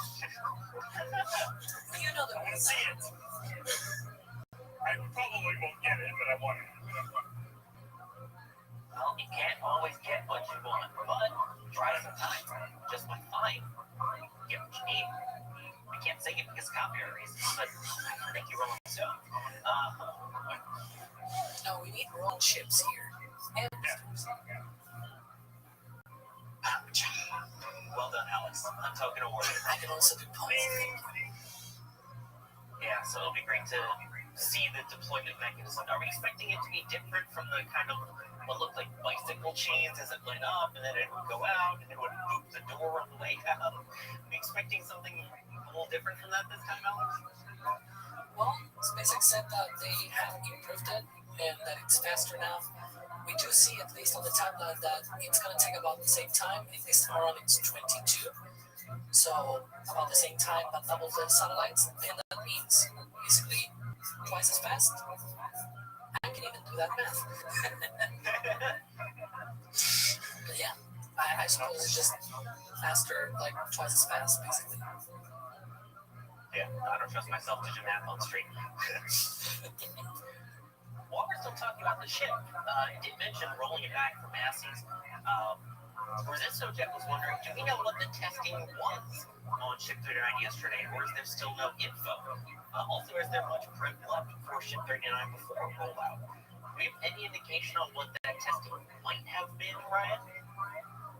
No, it was either a spin primer or an igniter. It wasn't a static fire because, well, we didn't see any fire come out, and they had scaffolding around the flame trench, so they wouldn't have been able to static fire unless they want to send little bits flying all over the place. They couldn't do that. They didn't even untie the aft flaps. They rolled up, hooked up to the QD, tanked it with methane and liquid oxygen. Did some kind of test. He tanked it, rolled it back. And that's it. They did all that in about it was like 30 hours, give or take. And ship is now, with the door closed in Negative 2, it's likely being lifted onto the transport center right now. So in terms of work that still needs to be done on the ship itself, it really just seems like load the payloads and then roll to pad. That's my assumption. I don't think there's anything else they need to do on it. They probably finished whatever they needed to do before going to Massey's. And then they basically planned on just doing Starlink load and then rolling to the launch site. So we're just waiting for them to do that, and then we're waiting for Boost to roll too. So it's kind of waiting right now. I'm wondering, Alex, what would be the point of doing this kind of testing so close to launch, especially since we saw a successful static fire campaign from the looks of it? Why would they need to do either a spin prime or an igniter test? I really don't know. There might be... Look, this is a new version of the ship, a new version of the engines. And so, checking that I wasn't muted. And so, one of the things that I can think of is just, making sure that things are still okay. I do remember from when they did this testing over here, before that they did the full stack, and I remember Mr. Ryan Weber here saying that he saw at least one of the engines with a serial number quite high, and that engine had actually been seen in early April, I think it was, in McGregor, thanks to our McGregor live cameras. Shout out to that. And it really does seem to me, and I would kind of agree with him here, that it's quite too soon. Like, we saw it very, very close to when it was heading out for a static fire test campaign. Back when it did its own static fire test campaign at Massey's. So it would not be surprising if perhaps it might have changed like an engine or two, and that's what made them sort of say, okay, let's do another engine test right before launch, because, just to make sure that we have installed the correct engines and all that stuff, and, everything still is A-okay. So that's a few sort of possibilities that I can think of. And it would not be the first time. It's actually quite, it actually makes more sense now that we have a new version, a new Rabbi engine, right? It's everything's new here.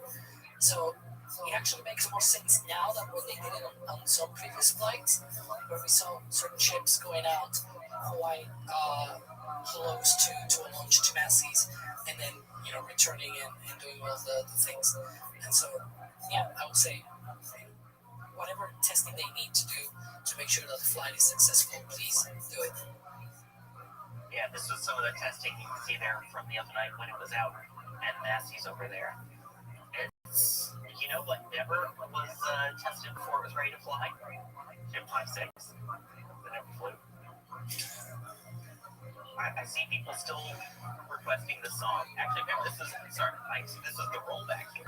I stand by my Ship 26 comment, but this is it rolling back after its testing. Out of that. So.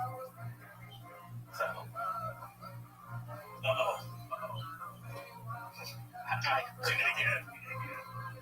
Hi, God. We do listen to our audience, to our fans. Let's not. Do you have the full video with the music too? No.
not here, is it? I wasn't sure. But yeah. That ship. I'm so glad that the Ship 26 fan club is still alive and well. You know what's not alive or well? Ship 26. Ship 26 is not alive or well. We are still dead. We are still Scrapped. Day. Hashtag Ship 26 forever. It was torn asunder on November 20th, 2024. Wow. You're no while. That was very Shakespearean. Speaking of Shakespearean, sorry. Well, flight. Yeah, are we doing that live or what? Well, we'll see.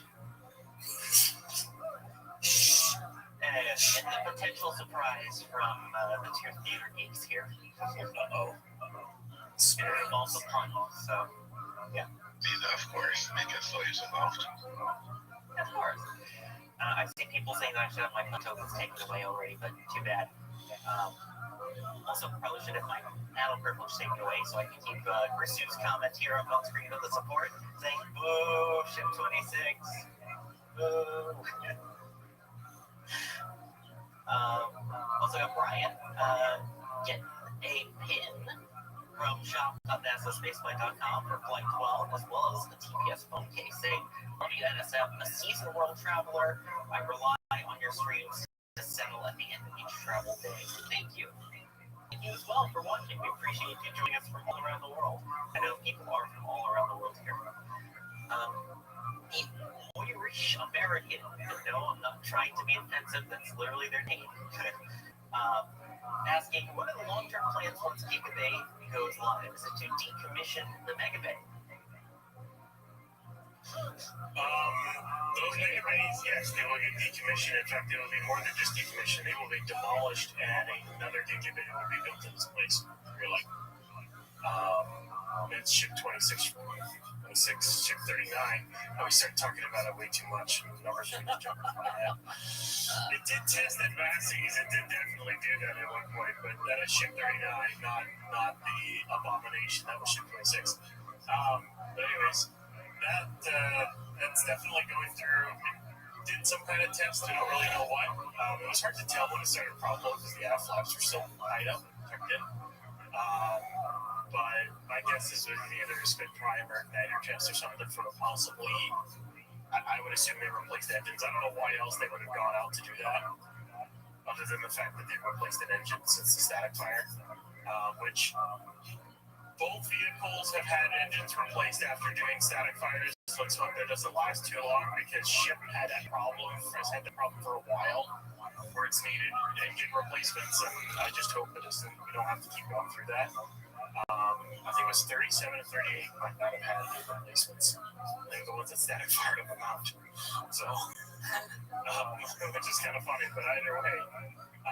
Wait, no. 37, didn't 37 actually come back at one point?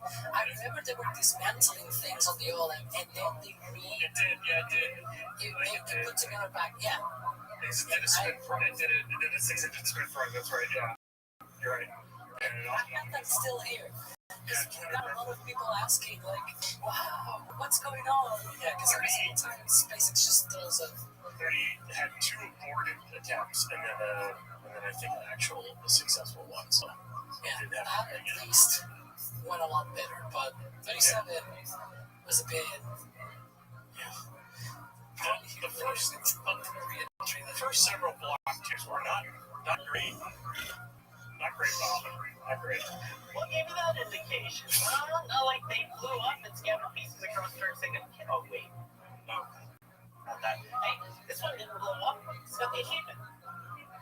Well, I mean, it did. It ended up spinning. It spun out and blew up on reentry. Yeah, well, it didn't blow up on launch. That's true. There's that. That's true. On ascent. It didn't blow up on the ascent. And also the church. That is, but anyway, I'm going to be honest, like, for those who have listened to the record reviews I've done with the Bleak Blue, that is the quintessential Bleak Blue. That's like an achievable from, like, Red versus Blue and Caboose. I didn't blow up! Yay! That's what that basically is. Oh man. Callan Blog saying play the Ship 26 song. No, thanks. And that person said you actually pronounced my name correctly. You're American. I like it. Yeah. I'm good at butchering accents, so that's probably why it works so well. And also, I thought, Kevin, you would appreciate this one. I'll put it on screen for you. From the ghost of Ship 26. I'm still alive. Anybody with a Ouija board? Things like that? Ouija board. Exorcist. Oh no.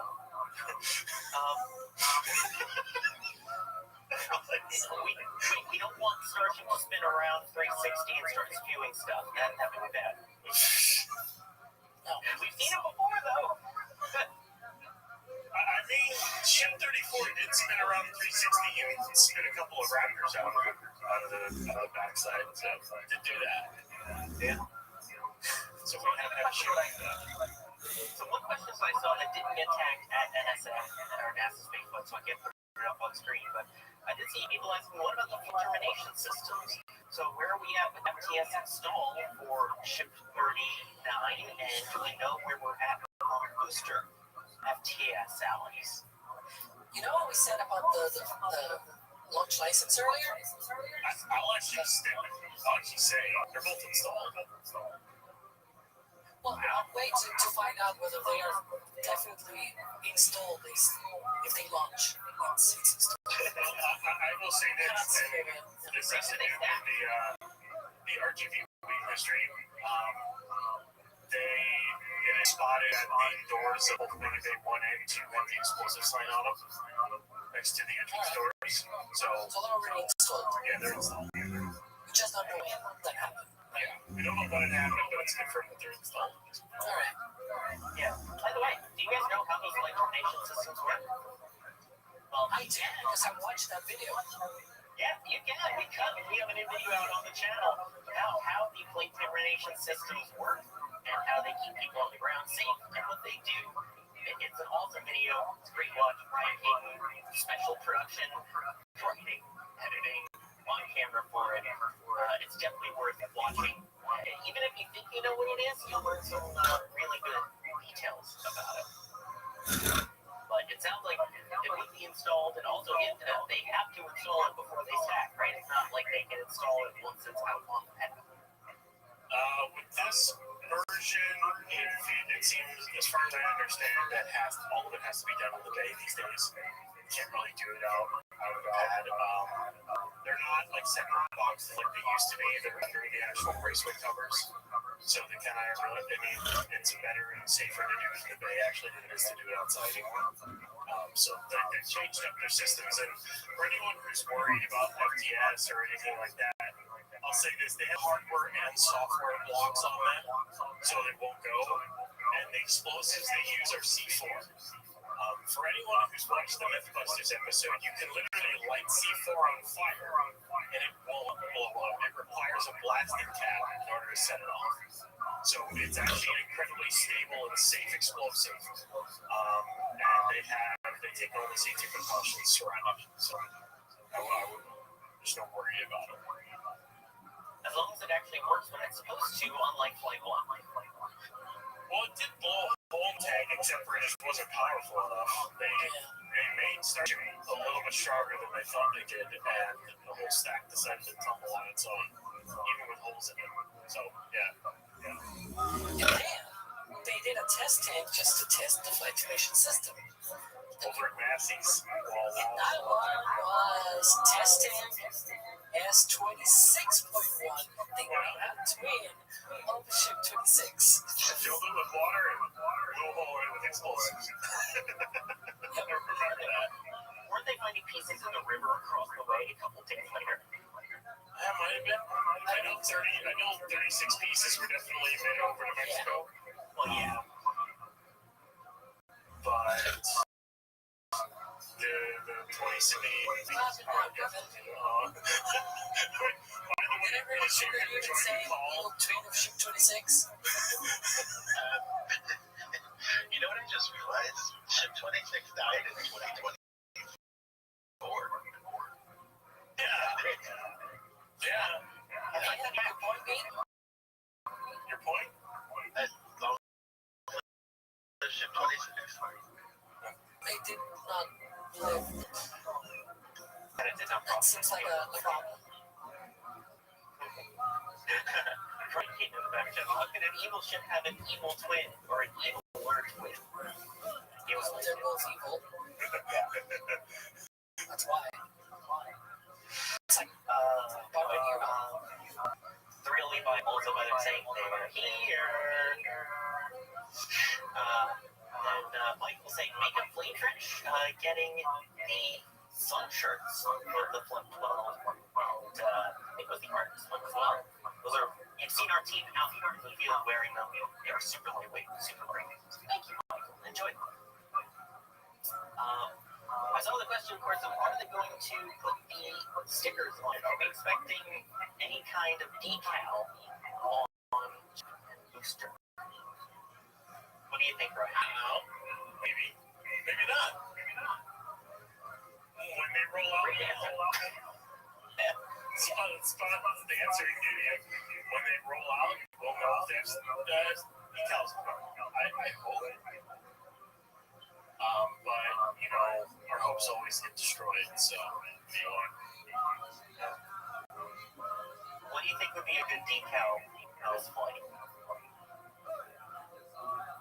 Chap, what do you think, Tim? What do you think would be the perfect decal for the first V3 flight here? I thought of something down in my head, but I'm not going to say it. I'm not going to say it. Well, Taylor Swift decal? No, it would be something that SpaceX would absolutely totally do, and it would just look horrible, and I don't want to see it ever, but I wouldn't be surprised if we do it. Say, Ship 26 down, got Jake Keegan, really? They can put a real life-sized AI sat sticker across the two vehicles. Sure. At Rock, is this real?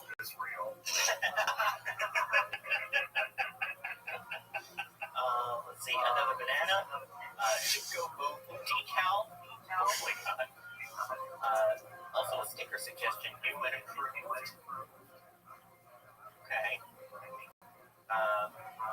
More banana. Astro Train from Transformers. Lobby sticker. How are we really going to be 3 days away, like 17 minutes? Oh my gosh, the counter is supposedly. It's weird because, like, it does not feel like we're 3 days away from the launch of Block 3. No. Not at all.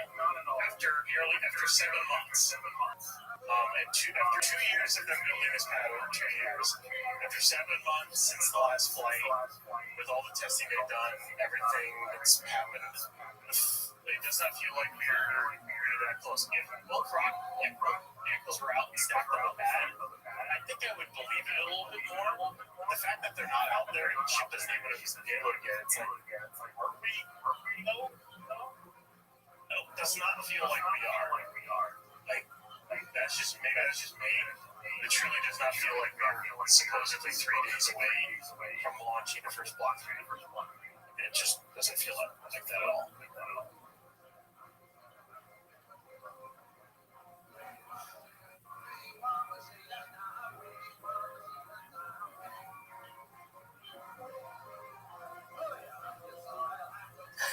Clicked on me. I don't know you. anyway. Is it strange to mess with you? That's My goodness gracious. Boy. But yeah. I mean, you'd think we would see a full stack by now at this point, 3 days away, although again, we've seen it less. But I mean, what we have not seen is them stacking this late and also doing a test the day before the actual launch, right? Like, that will be the first thing the first time, that it will happen. It's quite rare that they test the day before the launch. But not impossible. No, it's not possible because they can refill the tank farm with 24 hours. That's not really an issue. But like the way I look at it, if you're really going to do a web transfer reversal right before another one before launch, That's kind of what we're expecting. It's a road closure right before the day of launch. It kind of has to be a full stack, and at that point, I think they're doing a small tanking test, or they're doing a wet dress rehearsal. It's either one of the two. But when I really think about it, it's like, all right, you've already taken this much time. You spent this much time on designing both vehicles, building the pad, designing the pad. You spent this much time testing all of these things. There's two test tanks combined. Actually, there's three test tanks over at Massey's right now. One of them is not even hooked up anymore to test gauge. The booster aft article underwent 16 separate tests.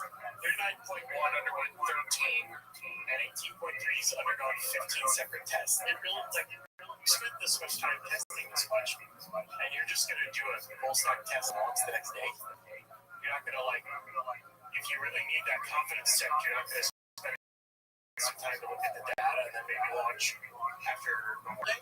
Because that's, or say maybe on the 21st. Because that's kind of how I would, versus me, I'd spend the time to make sure everything is right. Like after you do another wet press, maybe destack the ship, do one last check over everything, restack it, do your checkouts, and then go. But I'm not SpaceX, I'm not an engineer. So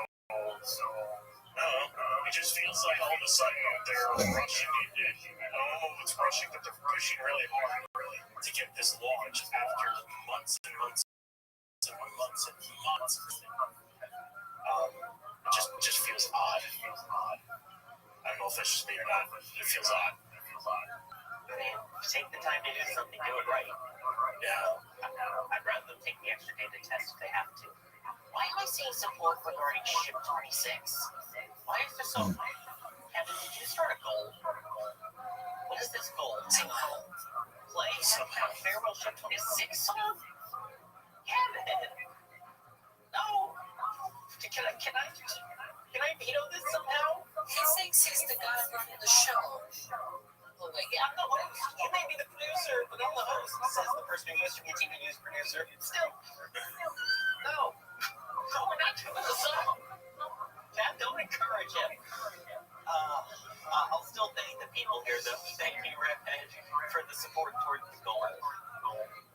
Tell 36, just the words, hey, Ship 26, look what I can do. That's a decal. Now that's a decal I can get behind. And then our Hulu Ship 26 Kickstarter, and just know our progress. Both vehicles have FTS. Ship very likely does not have payload. There is a launch question mark. Right now, they're still going for the 19th. It looks like. Ship does not have payload. That is true. It does not. Yeah. I guess in regards to everything else, the no-tams, those are for the 19th, but there are backup dates as well, right, Alex? Yeah, there's backups for some of these. They go sort of like, there's like a cutoff for Memorial Day and then they go after. Some others sort of go for TFRs in particular, for example, then we go 19, 20, and then 21st, as far as I know. But other, like, I think no temps, for example, have like that cutoff for Memorial Day, and there's like a few extra ones after Memorial Day. So yeah, but there are all sorts of things in place. I was gonna say the only other thing is the weather, I guess, that could be a thing that might go in the way, right? That it's not great. As of right now, according to NOAA and weather.gov, the forecast for Tuesday, because I saw my few last came out the weather, is partly sunny, or dry weather, partly cloudy.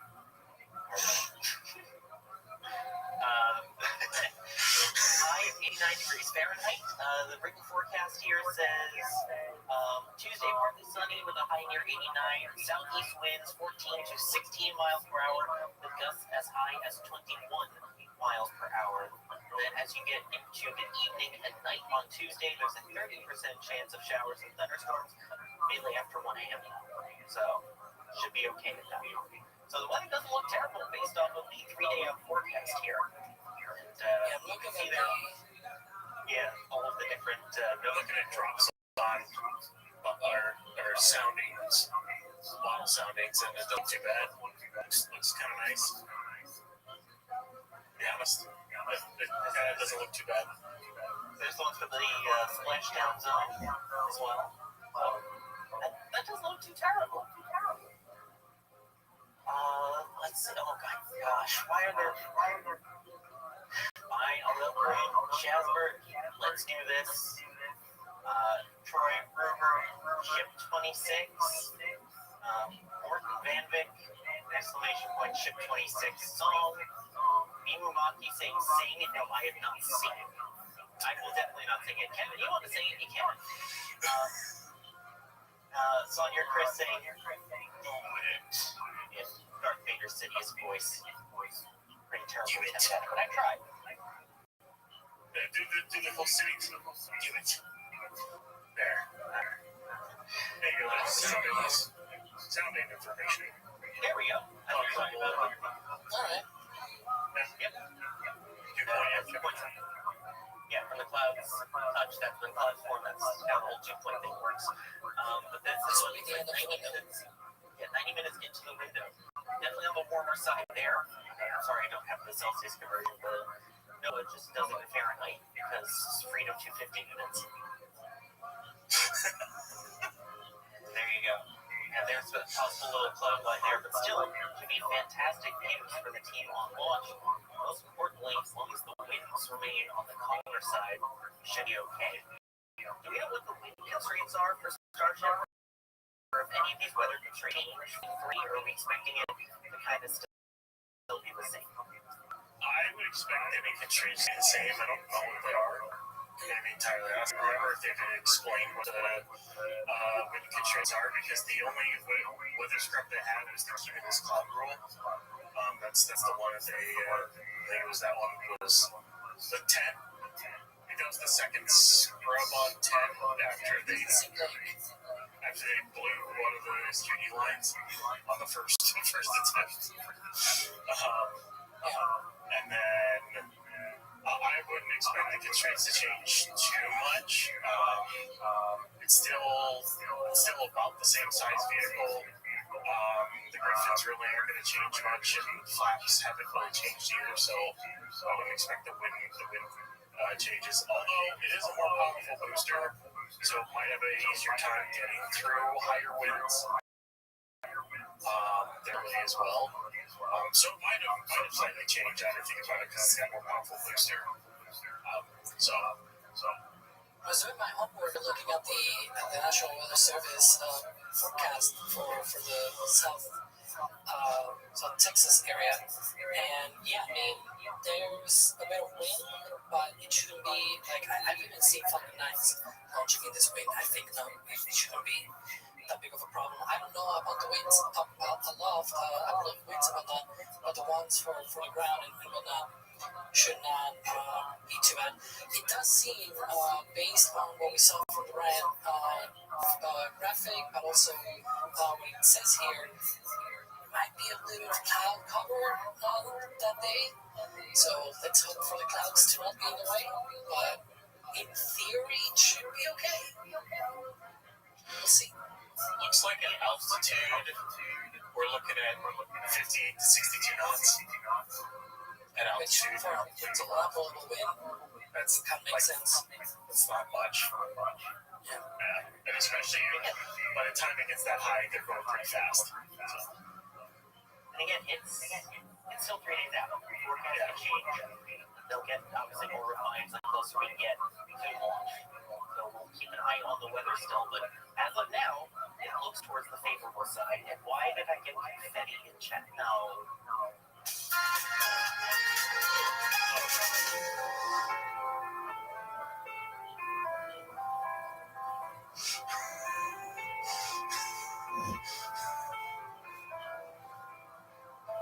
Texas dust where trains collide, they tore you down where you did hide. A silver ship that kissed the sky and never flew. We know why. A future bright, our ships embrace, dreams live on in empty space.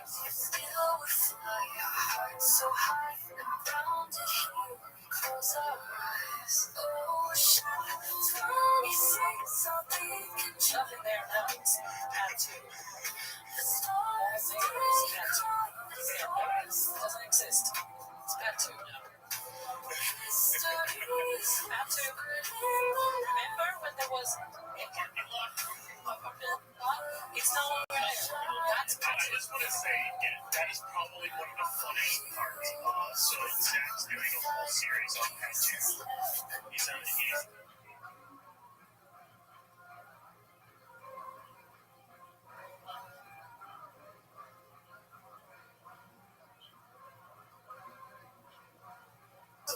He's just releasing, I think it's part 3 or 4.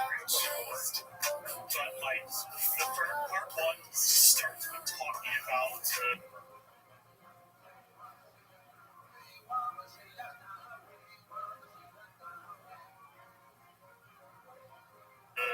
the parking lot and why they needed more parking. And it's kind of it's like a site.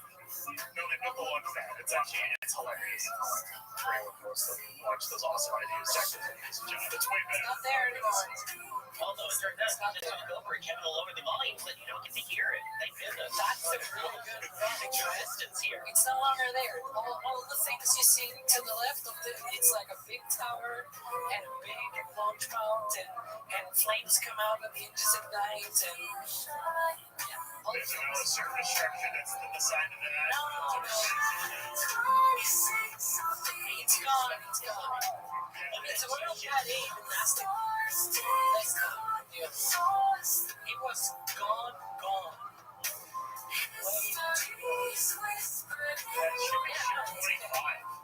That should be ship 25 there. It's a lifted by the crane. Yeah, remember when they used to lift ships and boosters with cranes on the pad? Yeah. Great time capsule. Terrible ship, the great time capsule. Yeah, nobody has a ship 26.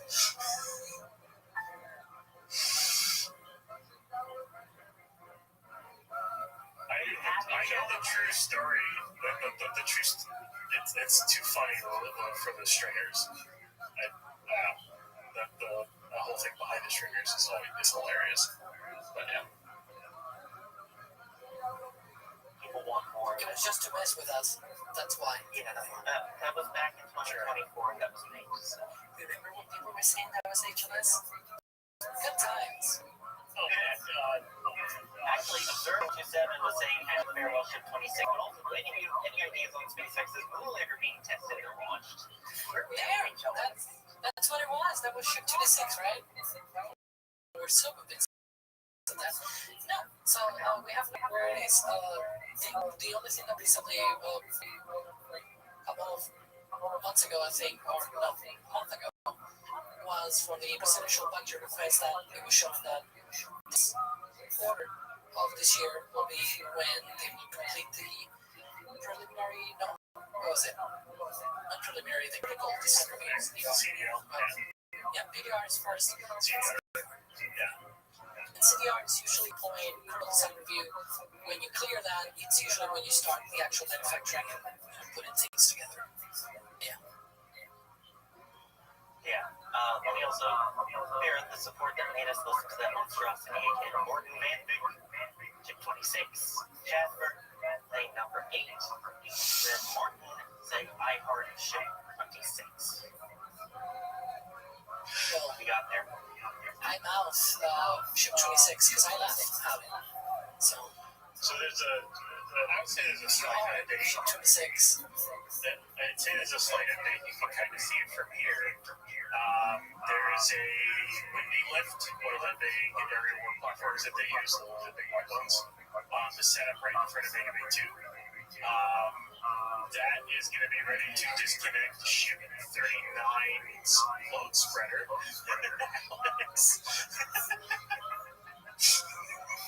That's too good. It'll disconnect the sling load spreader from 39. It'll probably take the adapters off, it'll roll 39 out, and then probably do what we were talking about before, which is roll the Starlink loader in, hook it up to the bridge crane, roll 39 back into the bay, and then load 39 up with the siblings, do specialty sats, which could just be actual D3 sats. It's not like, losing two of them would be that big of a problem. And 3, 2, 1, we're 72 hours potentially. It would be funny though if it ended up being some kind of, I don't know, it's not a version 2 satellites that were strapped to some kind of piece of whatever. That'd be fun. I don't know. Yeah, right? It's version 3 but with extra steps. Whatever. Yeah, version 3 with extra steps. Oh gosh.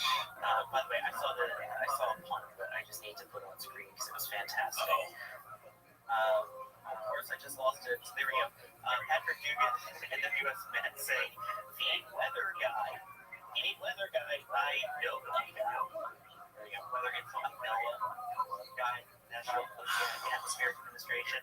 Bro, why are you telling me, bro?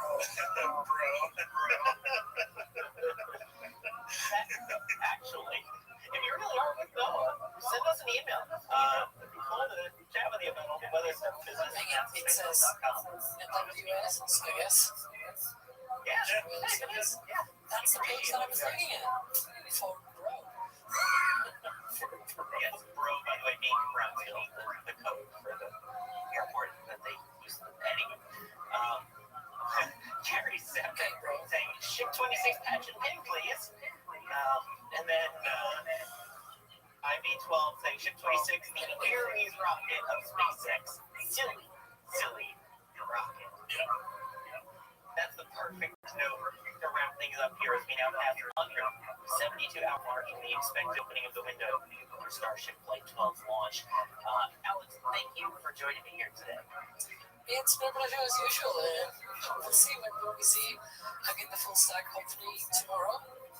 But yeah, I guess if do you think we'll go live if they do any testing? Probably not, right? Silly test, maybe. Why would we do that? Yeah. That's a crazy idea. But in case we do, you can always hit the subscribe button and the notification bell so you know when we go live down below here on YouTube. Ryan, thank you for joining me. It's a pleasure as always, sir. Hopefully we get to see Ship 39 soon. Might have the door open shortly here. Your steering team, maybe we get to see you roll out tonight or tomorrow morning or whatnot, and maybe a full stack by the end of the day tomorrow? Question mark? But yeah, we'll see. Of course, if we get any indication of that, it will also be shared on the NSF socials.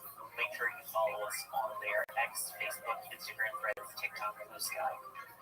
I know our social team will be happy with that. Also, very happy to have Ken Marie pushing the buttons and pointing the levers today as producer, with Jay Keegan also assisting. I'm Zoe Rothschild. I have been your host for today's Countdown to Launch. We take a look at an empty pad. Hopefully soon we'll have the full stack ready to launch on it. We will see you for the next one.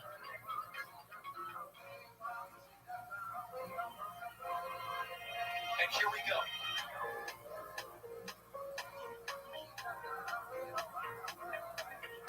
That's the time to hit Shane's ignition. Going up.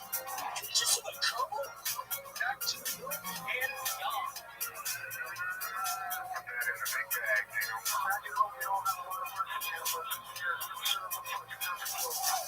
Propulsion continues to be normal.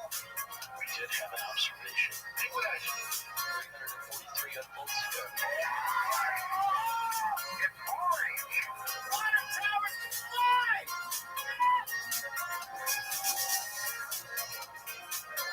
Bingo. Listen. Where's chocolate? There it is! That's surreal. That's not what we want to see. Oh my God. Right.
go.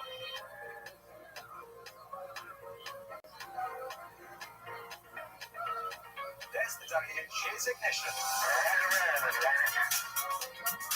Rolling up. Just a couple. Back to the room and beyond. Put that in the big bag.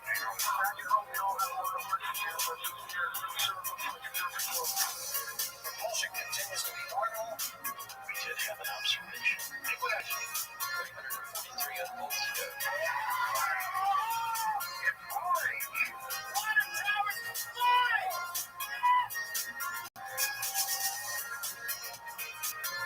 Bingo. Where's Jacqueline? There it is. How surreal. That's not what we want to see. Oh my God. Yeah, you need to keep it. We don't need any more lead. Hello, everybody. It's excitement time. We've got a booster on part 2, not just any old booster, it's booster 19. The first block 3 to be going through a flight test. I know there was booster 18 and he went run at masses. So the first V3 that we're expecting to launch. But a key milestone ahead of launch is a successful static fire test. It's not going to be the first one for it. It's had 2 static fire tests at least before when it had the ball because of the pad systems. This time round, we're hoping for a pre-flight static fire test. And then all being well, we're on the path towards launch this month as well. It's been a while, so we're all looking forward to it. You know the routine by now. If you've got any burning questions, it'd be quite a long stream, this one, as you can imagine. Do at NASA Spaceflight, follow by your question, or do at NSF, follow by your question. They'll go to our panel, we'll try and answer any we can. Looking for you all. We've got the right people to talk about these questions here, because look who we've got. We've got Alex. Hello, Alex. Hello, Chris, and hello, everyone. We might have a very interesting morning here at Starbucks, I guess, because Mr. 19 seems to be ready for some action today. Indeed. I'm also seeing Roger surprisingly turn up. Hello, Roger. See, Roger's in the communication panel, but he's not talking. That's one. We've also got Ryan now. Luckily, we've got Ryan. Hello, Ryan. Hey, Chris, how's it going? Yeah, it's going to be an interesting day. I'll just kind of start this off right away. We thought it was going to be a more interesting day than it was, but SpaceX literally just updated the rollout closure for Ship 39. It was supposed to be 10 a.m. to 2 p.m. It is now midnight to 4 a.m., so another night rollout. Really, SpaceX, I'm going to see ship during the day, but that means that we are likely to get a early morning stack tomorrow morning, or during or middle of the day. So we'll see how that goes. But what we thought could be a ship rollout today doesn't look like it's happening. However, looks like we're going to have a booster static fire. So still incredibly exciting day coming up. To be fair, I was kind of wondering why SpaceX was doing everything all together all at once. And it was like, well, after all these months of being methodical in their preparations towards this flight, something that we always appreciate. It's not that the SpaceX way. SpaceX is good, and bless them, we all love them for it. This time around, it's felt a lot more methodical, and then suddenly all we ain't like, oh, what's 35? Oh, 4 stack. Oh, they're going to do FTS. Oh, they're going to. I was like, oh my goodness, it's all happening at once all of a sudden. What's the rush? Well, luckily, it looks like they are pacing things again now based on the changes to road closures. I would say, as a caveat to anybody, you always get to hear things, you always get to plan things based on it, but you always have to have the caveat in your mind that it's a very fluid situation. Things change all the time.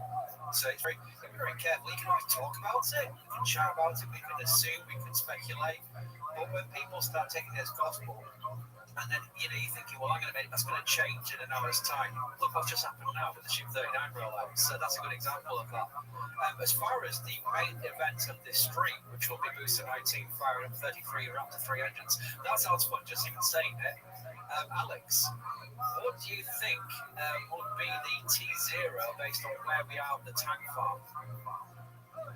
Well, it more or less looks like we might be like an hour and a half, maybe 2 hours away based on the activity. We usually see this thing where it's like about an hour of chill down. We can see those fan bands there going off, and also the reclaiming system as well. You can see it's sort of behind it. And so yeah, it usually what's that? Like Ryan, back me up here. Like it's what, like an hour or so, more or less, and then like half an hour before propelling, right? So maybe an hour and a half or so. The wet dress rehearsal they did on the booster, it was the quickest chill down they've done, which was about an hour of chill down, at least for the methane side. For those, wondering, like when you see that box fan start up, you cannot set it C0 off that time because they basically can let that thing run for hours and hours on end. That's why we set our T0 to the methane reclaim, because they only start that system up when they absolutely need it. And this is a really cool shot. You can actually see that orbs are running. So they're testing the ship side this time. I kind of was wishing they run the ship side alongside just to kind of get a sense of it, but we won't see that as of right now until they do a wet dress rehearsal or at least the tanking test while fully stacked. But yeah, I would say around 9:30 to 9:40. It's kind of where I'm looking at for T0. But yeah. I would mention that people here about time that we always gravitate towards the local time. In this case, it's Central Time, so it's 8:10, almost 8:10 a.m. Central Time. Over there in South Texas, that is literally 80 minutes away from potential T0, which isn't long. So it's excitement time because we're going to get a prop-loaded booster again, which is always fun to see. And then hopefully a static fire test. And the question, Ryan, I've got here is, how long do you think they'll static fire for? I think they'll try for the full duration. Now that could be anywhere between 10 and 20 seconds. Old boosters on pad 1, they used to do about 10 seconds static fire. They could probably go a little bit. They could definitely go a little bit longer, I should say, on this pad. And I would think they would want to try to go through like multiple different throttle regimes, or at least throttle up as much as they can, and throttle back down and make sure the pressure systems that they have set up on this farm are set to go, because they need to know that this pad works. There's a reason why they're doing this extra static fire. They could have done an engine swap, but the other part of that is this damage has to work. They'd rather not have go through, close everything out, clear the range, have the vehicle fully fueled, and then abort at ignition for a launch. They don't really want to do that. That's it. Granted, it's a wet dress rehearsal at that point with an ignition, but you don't want to have to maybe accidentally damage the engines if you do a hard shutdown too bad or something along those lines. So they want to make sure the system is working before they head into a launch, and that's what they're going to do today. Try to test that. D-Space Guy, yes, very well put. Don't forget to shout out producer button pusher. I think his job title is more button pusher. Jake Egan is producing this stream. The reason why I missed it is because I've got like a list of people who are talking, so that's why I introduced Roger, because Roger was accidentally in there. Jay's got special powers where he can be invisible from that list. So that's why I completely forgot to thank him. So Jake Egan, producing the stream. Jake Egan is an absolute warrior. Brilliant producer. So absolutely worth pointing that out. Well done, D-Space. Loads of support, by the way, already. I say already, even at any time during a stream is unexpected and appreciated. We were showing the booster stand rollout past the cameras, and it actually caught one of our other cameras, one of our bowling cameras, in the view. And people saying, wow, that's an expensive camera. I said, yeah, it is. But thanks to the generosity of our community, we can go out and buy these things. It literally works that way. We are reinvesting what we make on this YouTube channel, etc., into what we provide you as far as views. So that's what is literally funding it. And that's why we make a big point of thanking people such as the Space Watcher, who give it a red team membership. We also got Methane, not Methane, depending where you're from, gifting 10 red team members. Now, I will say, memberships is a real cool thing, because not only are you being really generous by helping other people you don't even probably know in chat become members for a month for free, they have access to special stream, not just member content, but members content in stream form, where we've got like Jake can produce a screen with all the cameras literally in the background on a special stream to any member level, so they will have access to that now, which is really, really cool. Astra Joaquin, I would say, is the pronunciation of that. Great work since Starship is just a few ms shy of orbital, beats per second shy of orbital velocity. If an observation happened in the right direction, could it push it to orbit? Well, it's going to keep that one to you. It's all mechanics time. I mean, it could, but it depends also in the direction, right? I guess. It's one of those things where it's like it really depends a lot, because in case you're still sort of in that sort of roll trajectory. Yeah, I mean, it's a few meters per second, but you will still be in a very low orbit, either way, right? Like whatever is ejected, that takes on. My train of thought here is that for it to attain enough energy, aka velocity, right? Like I'm referring to velocity here, from an explosion. Let's talk bluntly here, right? An observation explosion, right? A sort of explosion in that cerebral trajectory. Yes, it's true that you don't need a lot of delta V, a lot of meters per second to complete and get into orbit. But also the kind of trajectory is very inefficient. If you look at the telemetry, it sort of puts the apogee weirdly enough so that it can re-enter over the ocean. It's not easy.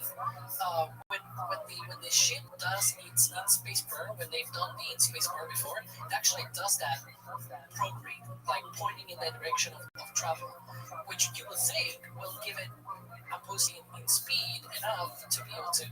No, it actually is worse for getting into a proper orbit. I think if you had an explosion, the kinds of pieces of metal that get that kind of speed of getting into orbit will probably be very, very, very small.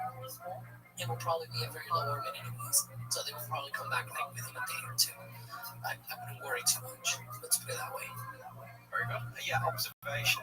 I read it out without assuming everyone understands what that means. The word observation, as far as a RUD, is back to the Northrop Grumman days. They like to mention when their booster nozzles blow off. But we've had an observation.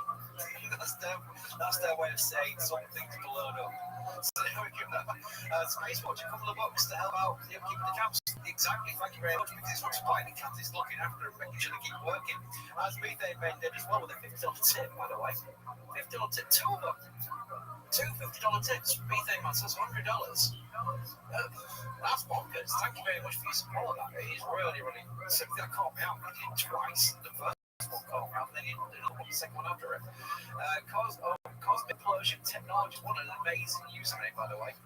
Why did they roll back after potential fire, or did they do it nuclear start? So we're trying to compare, Ryan, the starting fire and preparations for launch of a new plane compared to a Starship. It's hard to compare, isn't it? But they have to roll back for both engine inspections, and I assume the FTS installation on the booster.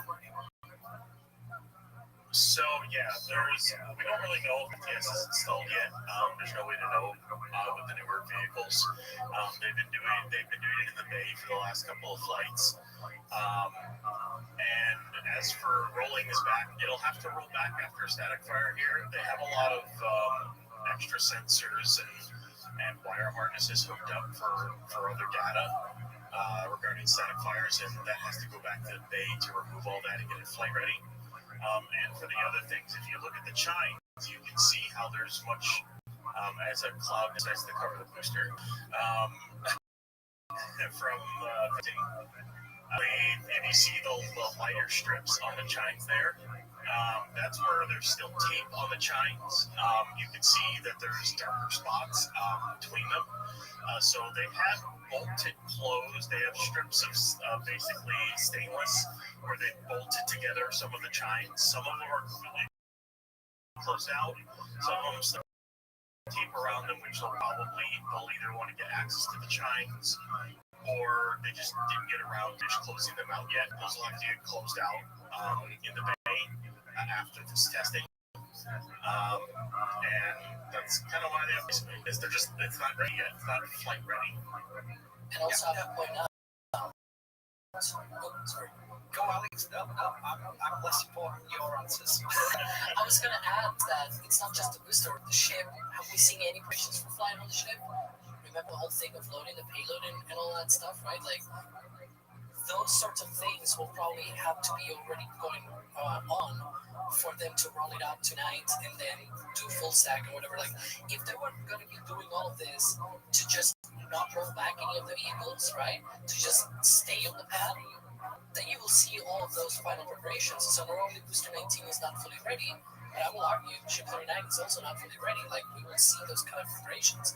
Now, I'm not saying there's no way they're not going to launch anytime soon, right? I'm just saying that things. There we go. Method 10. You see that? Yeah. Right over the grid fits in the oxygen tank as well. I love this can, by the way. Thank you, Gage. Yeah. To finish my train of thought here is that the point that I'm trying to make is that they are not fully ready for flight. They are very close though, so that means because they're going to be rolling back, it might not be that much of work that they need to do, right? Like, it's probably going to be a few days, hopefully. So, and they can quickly move these vehicles. We've seen this, right? That, you know, they swift around and roll them up and down the highway and all that very quickly. They're getting good at that sort of thing. So I don't think it will be sort of bad for them to just need to roll this back, given that, you know, there's not a lot of work left to do. Very, very good. I was just clipping that little lovely four-way venting at the top of the Griffins, which are now 3, which is still triggering some people. 3 Griffins now, not the 4. It's a version 3, the block 3 goes to now, then change of design. I would be remiss without immediately going to thank Patrick Bob. Patrick Bob has gifted 50 team memberships, which on its own would be completely bonkers and is. But I can tell you from what decides from previous streams, Patrick Bob has done that. I've lost count how many times. We are talking about Patrick Bob literally memorizing over 1,000 people. I'm probably even, it might even be 2,000, I don't know. There's so many, I lost track. But Patrick Bob is an amazing support of what we do. So a big special shout out, just before I even move on through the question queue, because I'm trying to do things in order. I thought I couldn't leave that for too long. I will also note appreciation from Chris W. We did 5 gift memberships, which is part of our team. Literally part of our team. We've just done 5 gift memberships, so you can see the bonkers levels, regardless of the quantity, always coming to play. Amazing. XEO, that's the username. I know it's not the top priority, but do you believe they'll ever finish the full Platinum Tower?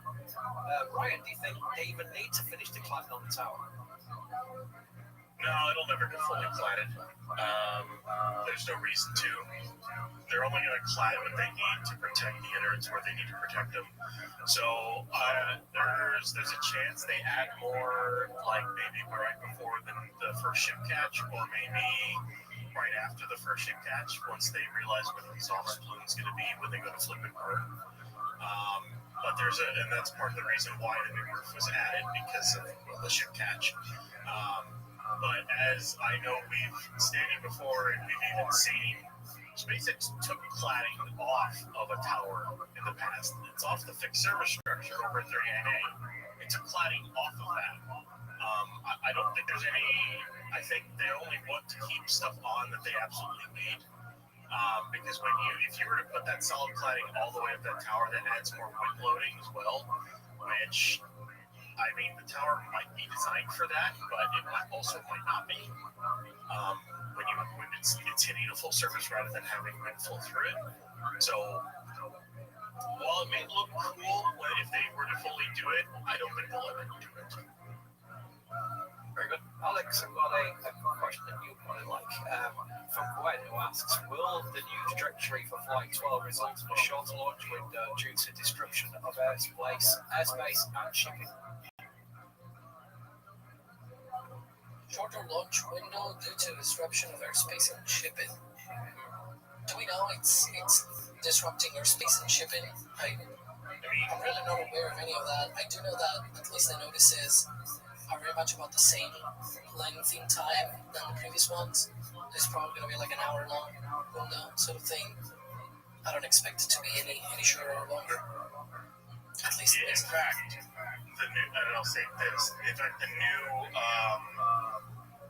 trajectory will actually be a little bit better for some air travel stuff because there are a lot of flights that can go between Hispaniola and the United States, and especially Puerto Rico and the United States, and like some of the more northern Leeward Islands in the Caribbean, and like Turks and Caicos. Now, none of those flights will be affected by this launch because all of it's to the south. It's just flights between like Yucatan, Central America, and parts of South America that are going over the Caribbean. So there's actually a lot less flying around there that's really going to be disrupted. Shipping lanes, it shouldn't be too bad to shut them down for just a little bit of time because it's a smaller window. Or at least it's not that much of a big window. It's only like an hour and a half, 2 hours. But it should actually be better for air travel as a whole. And if there is a rud, like where, say, Ship 33 or 34 blew up, most of the debris wouldn't hit any, like, land like the Turks and Caicos. It would just land in the Caribbean Sea. Maybe the southern tip of, like, Haiti, Hispaniola, but that's about it, though. Otherwise, it's literally threading the needle and going over more water this time around than in the past, really. So... Very good. Retri wants to know, I butchered the username by the way.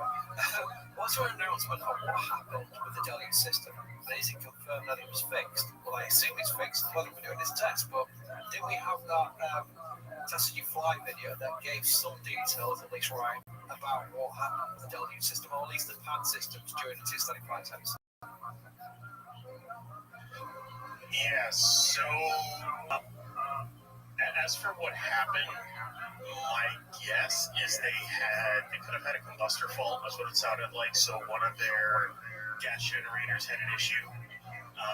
So they might not have been able to generate enough pressure. That's where they had it aboard there. And another one that sounded kind of like it was a sensor fault. I'm not going to go into too much detail with the whole thing. There's a whole bunch of components with the new system and to why it works the way it is. That explanation can take like an hour. Zach has a video coming out about it. I'll just say that whenever it comes out. But the other issue that they had was they had a gas generator explode during a top deck test. It was in fact one of their longest top deck tests that they did, and the gas generator blew its top off. It looks like I think it's probably replaced at this point. I don't know if it's really that big of an issue. Or SpaceX isn't going to really say, unless they say during like the Flight 12 stream or they put out an update whenever they do a Flight 12 update. So we don't really know that front. Very good. I have my panel in front of me where I mentioned you can do it in that space for every question. You go through a panel. That's what I mean by the panel. And I've literally gone through the queue where I can put them into where I'm going to click on them and go through each one. I was literally moving every question across because they're all good questions. There's a few duplicates. If you ask a question, you're thinking, wow, that's a pretty normal question, why have I not answered it? It's because someone else answered it as well, and now we're first in the queue. So that's literally the reason why I've not, because I've moved every single one across. An amazing set of questions. I'll start with this one. Michael wants to know, is the black area of the booster all paint, or is it an ablative sheet, like what goes onto the tiles? What's that, Ryan first? I think some of it is paint, or at least most of it's paint. The little trapezoid you see, that might be a sheet of ablative. It might be. I'd have to go back and look at some of the like close-up pictures to really tell for sure. But it's possible that it's a combination of the two. But it's also possible that it's all paint. Because it'd be really, really hard to put that ablative sheet over all of the conduit junction boxes and hoses that they have around there, all the piping. Because there's a ton of basically all of the autonomous pressurization lines off the engines and the manifolds for them. All of the spin start gases, all the igniter gases, purge gases, all of that is literally in that area with all that conduit and everything, as well as the power and data lines to all the engines and everything else. So there's a ton of stuff in that area. It would be really hard to put like a blade of sheets over it. That would basically have to be paint at that point. We'll see how it lasts on reentry. I'd be curious to see some up close views, like a buoy cam, if the booster does get that far. Not preempting questions, Ryan. I've got that one coming up. No. But I'll tell you one thing, it does look nice. I'm all for good-looking rockets. But there is a natural affinity to black apps from my show days. There we go, I mentioned the show. It took me a good 20 minutes before I mentioned it, but there we go, yeah. The old black and white of a space show. Raptor 3 enthusiasts would agree with me. Do they stand fire with full throttle lights? Well, for the prior versions, they couldn't, because the clamp system was not even enabled. Like, it never really held down the booster or full stack per se. Like, the whole thing was just very heavy to be lifting off until they actually ran the engines to full thrust, and that's where you see liftoff. That's why it sort of slumbered off the pad for the prior version. I'm not sure they can do 100% without the ship on top, like in this configuration, but maybe they can now. The clamp system has been changed for Band 2. It's way stronger. Also, the booster aft is different as well. The way that it all clamps together and it all comes together basically is a whole lot different.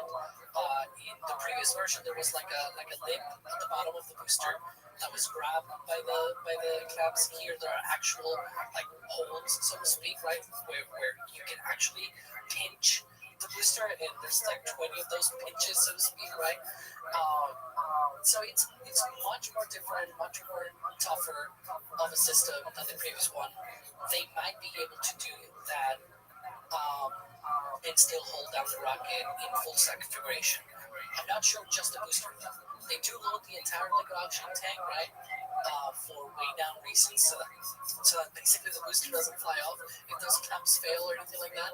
But I don't know. This is one of those things that you probably have.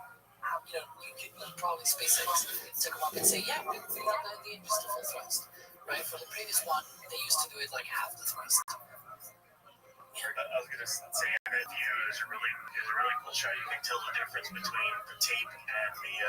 So you see that tape right there, that speed tape, which is it's probably just aluminum tape with the same kind of thing we use on aircraft or stuff, and then you can see where there are strips of steel and bolts that are holding up, that are closing the rest of the gaps. Where there's not tape. So that's what it'll look like at launch. So there's just a few that still have to get completed and stuff. That was kind of what we were talking about earlier. Amy points out, I hope we get more launches from Wallops Island, Virginia. We can see more spaceships.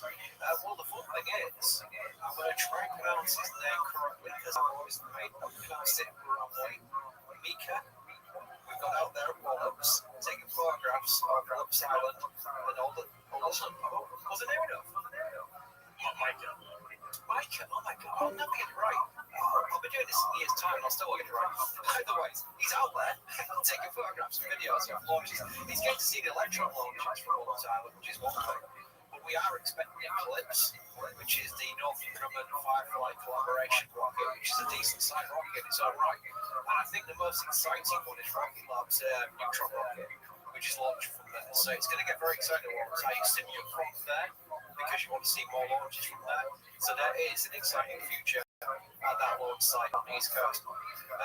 Patrick wants, will it be a static flight or just tanking? So basically, how do we know, Ryan, that it's not just a tanking test? Because technically, they could get to tank before a static flight and have an issue and de-tank, and everyone goes, oh, it's just a tanking test. If they were born static. So it's a hard way to judge. Is there any big clues, such as the prop loading, that they're going for a static? Not really. Is the thing. They'll do the same. They've done the same prop load. It basically is almost a full ox tank, and then about a ring or so of methane, plus the methane transfer tube. And then the only other indicator we have is deluge and DSS activation, and then the engine's light. That's the kind of thing is until the engine's light, we have no idea if they are going to static fire or not. That's just it. There's no other indicators for it you can tell. So they could just do a taking test today, but we kind of think it's a static fire because they did a gas pressurization test yesterday, so they might have done that instead of actually taking the whole vehicle. What that does is you can use methane and oxygen gas and basically press the tanks, check all the COPDs, check all the valves, do other things like that. We know they moved, they wiggled the grid fins. The only thing a gas test doesn't do over a cryo test is you don't chill everything down to temperature. All it basically, that's the only difference. You're using gas instead of liquid. So I guess they just didn't want to close the road that much. They didn't really want to use any of their prop last night, so they just opted for a gas test instead. But I expect this to happen. JJ asks, thank you for your spotlight, JJ. Why no chopsticks around this time? And the second part of that question is, do they have plans for catching stouch an estimated date on why they're going to put in those landing towers? All right, Alex, landing towers. Catch towers. Hey! Catch towers, don't we? First part of the question, why no chopsticks around the booster during this test? That's the first part of the question. Have they ever done that with Pad 2? I don't think so. For what? For a static fire. I don't recall. It's always been at the top of the tower. Yeah. Anytime they test, they always put the sticks all the way up just to get it out of the way of the booster, especially if the booster has an anomaly. They want the sticks as far away from the rocket as possible. In case the booster decides to, blow itself up.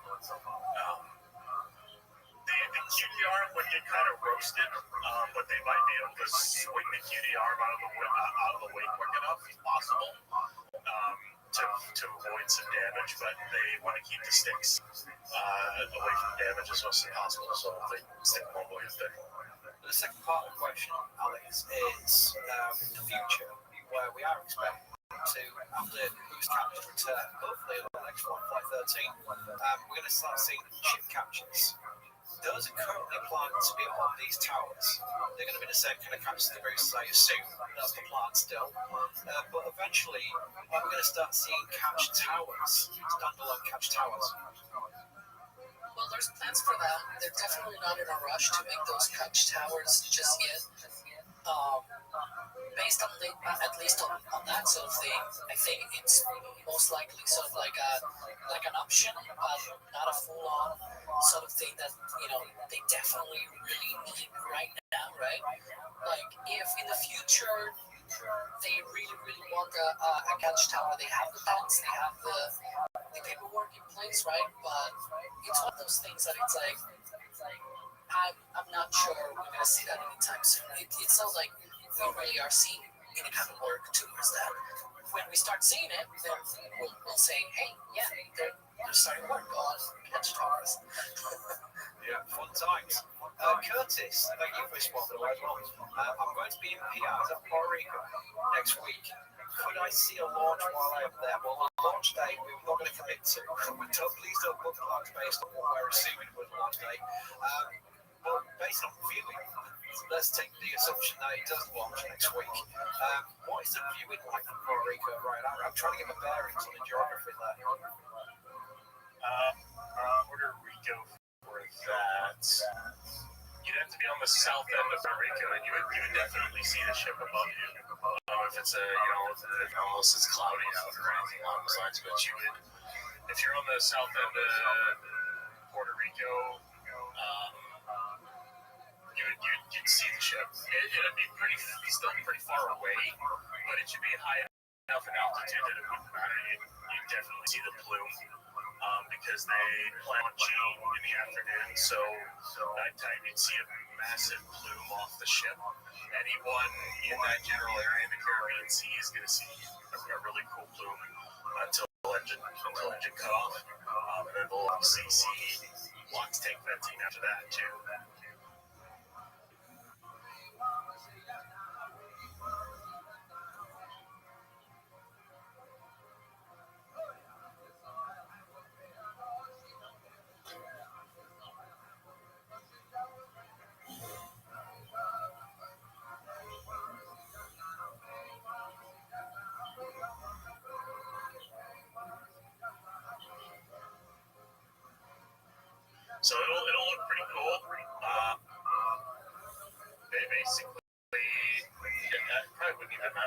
over in Puerto Rico to see it. But as long as it's not cloudy out, you should be able to see a massive plume up in the sky from a starship. I could do my Ellis thing right now and say that if we do happen to see an interesting view of a launch from any location, such as Puerto Rico or something like that, tag our socials and show the photograph or video you took. And I'll tell you one thing, I do joke about that because it's a line that Ellis likes to use because it gets to mention that it's not just extra on Facebook, Instagram, even TikTok and things like that, things I don't use. Some of the coolest things we've seen is when we've done like a My Little Bandy camp with SpaceX launch was starting from Vandenberg, something like that. People reply to that launch clip with their own views of the launch from their backyards and things. And I've always found that really fascinating, especially the jellyfish ones. They look amazing. So I always do that, just tag us. Even if we don't necessarily see it immediately, everyone who's clicking on that post will see it in the replies. So you are spreading it, it's not just to us, it's to everybody. So that's really cool. I do like that. Also, I do like the fact that we've got like over 6,000 people. There's not a lot going on right now. And over 6,000 people in the stream. That just shows the interest levels and startup is still right there, which is great news for all concerned.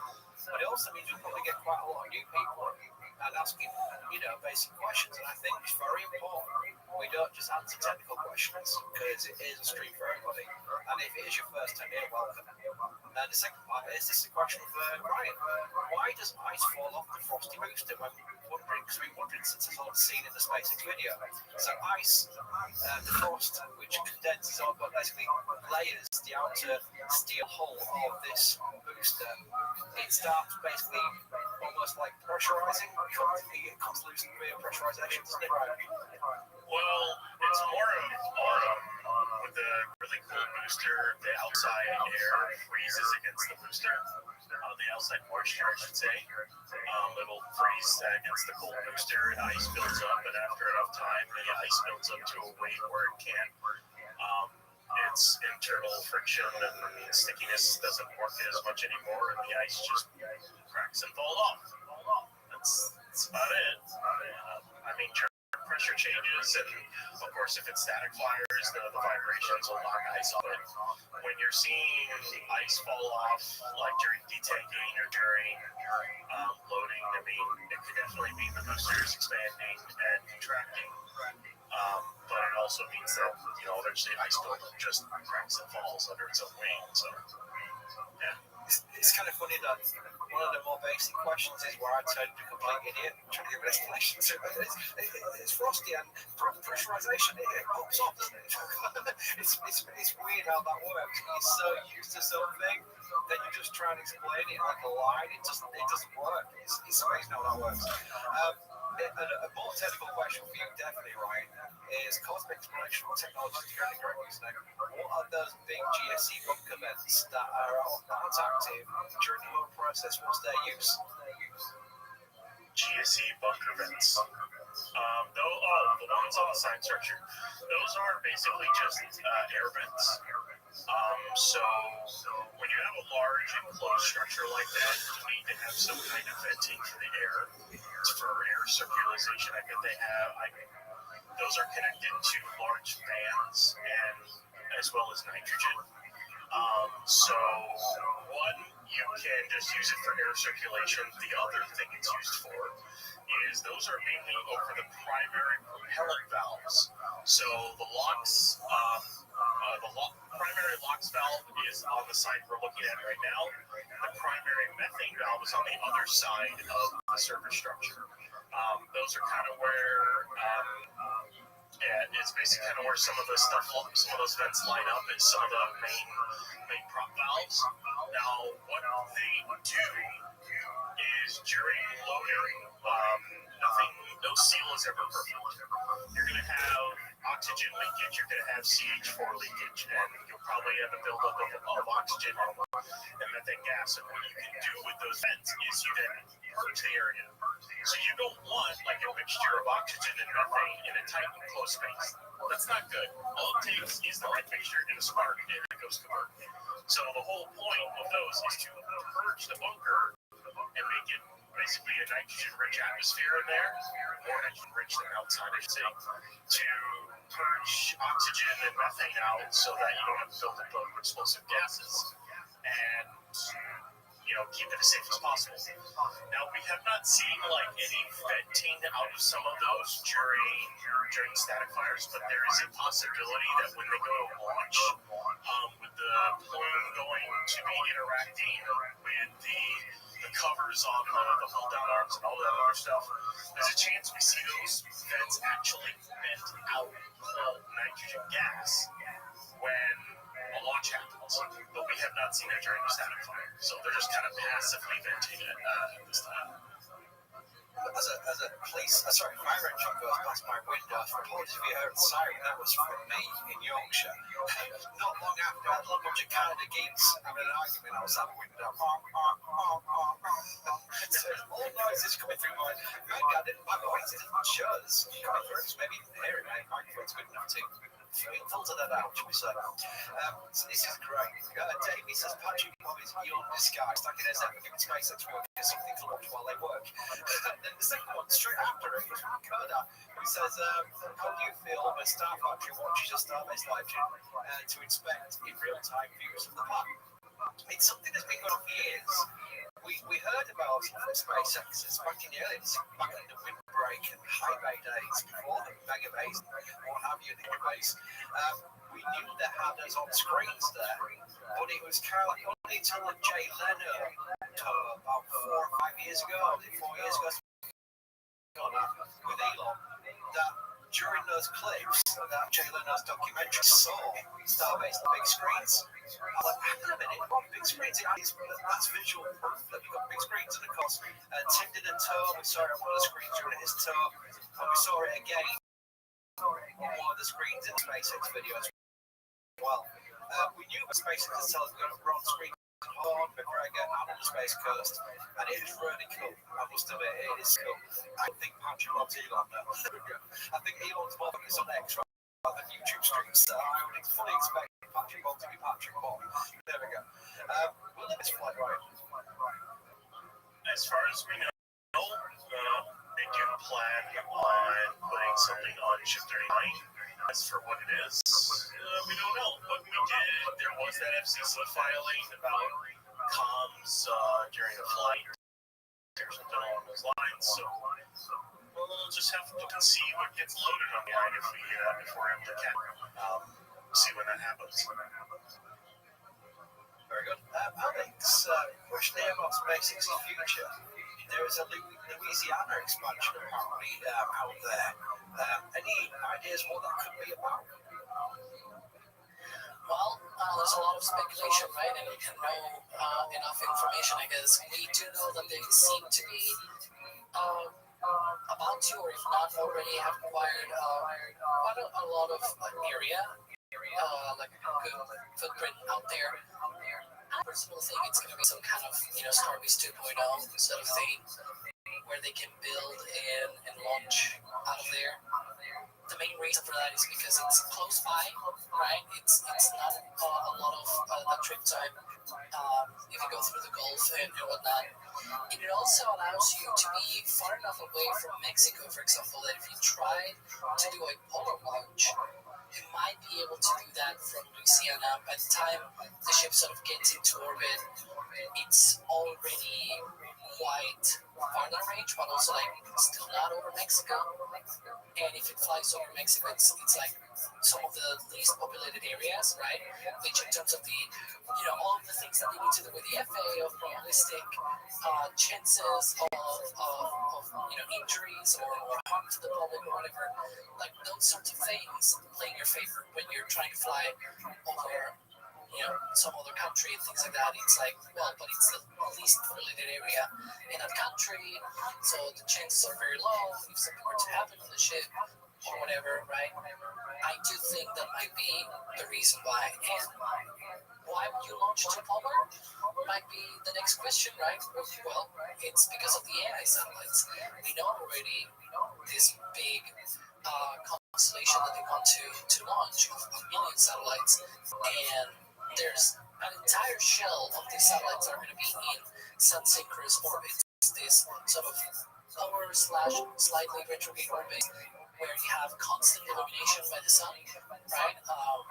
And so you are able to basically have 100% the day sun all the time, and you power your sunlights for all day, right? And so I think that's probably going to be the reason why they might purchase that. Because Vandenberg is an option, but it's also very small, right? You have a lot of things going on there, lots of hills, for example. You may be able to make a gigabay of sorts, but an entire production facility and things like that might be too far off. But yeah, we'll see what they're doing in Louisiana. It seems like it might be something to look at very closely. James, thank you for your support. What a great thing to end this about. You can imagine why I'm saying that. What do you guys think SpaceX will achieve full ship reusability? Thank you guys for your content and the reason they're going to rockets. That is awesome.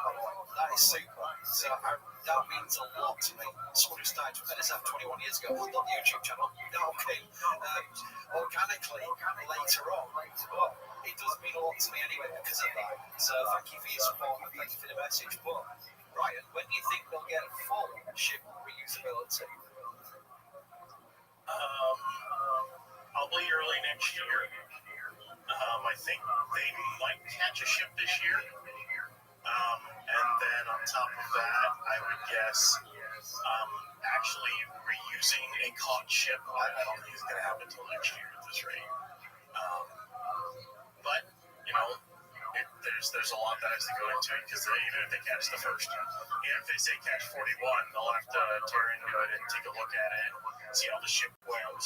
I doubt they would reuse it, and then they would probably fly another one, catch that one, and see if that one can be reused or not. Because catching and reusing a booster is one thing, ship is entirely another forms.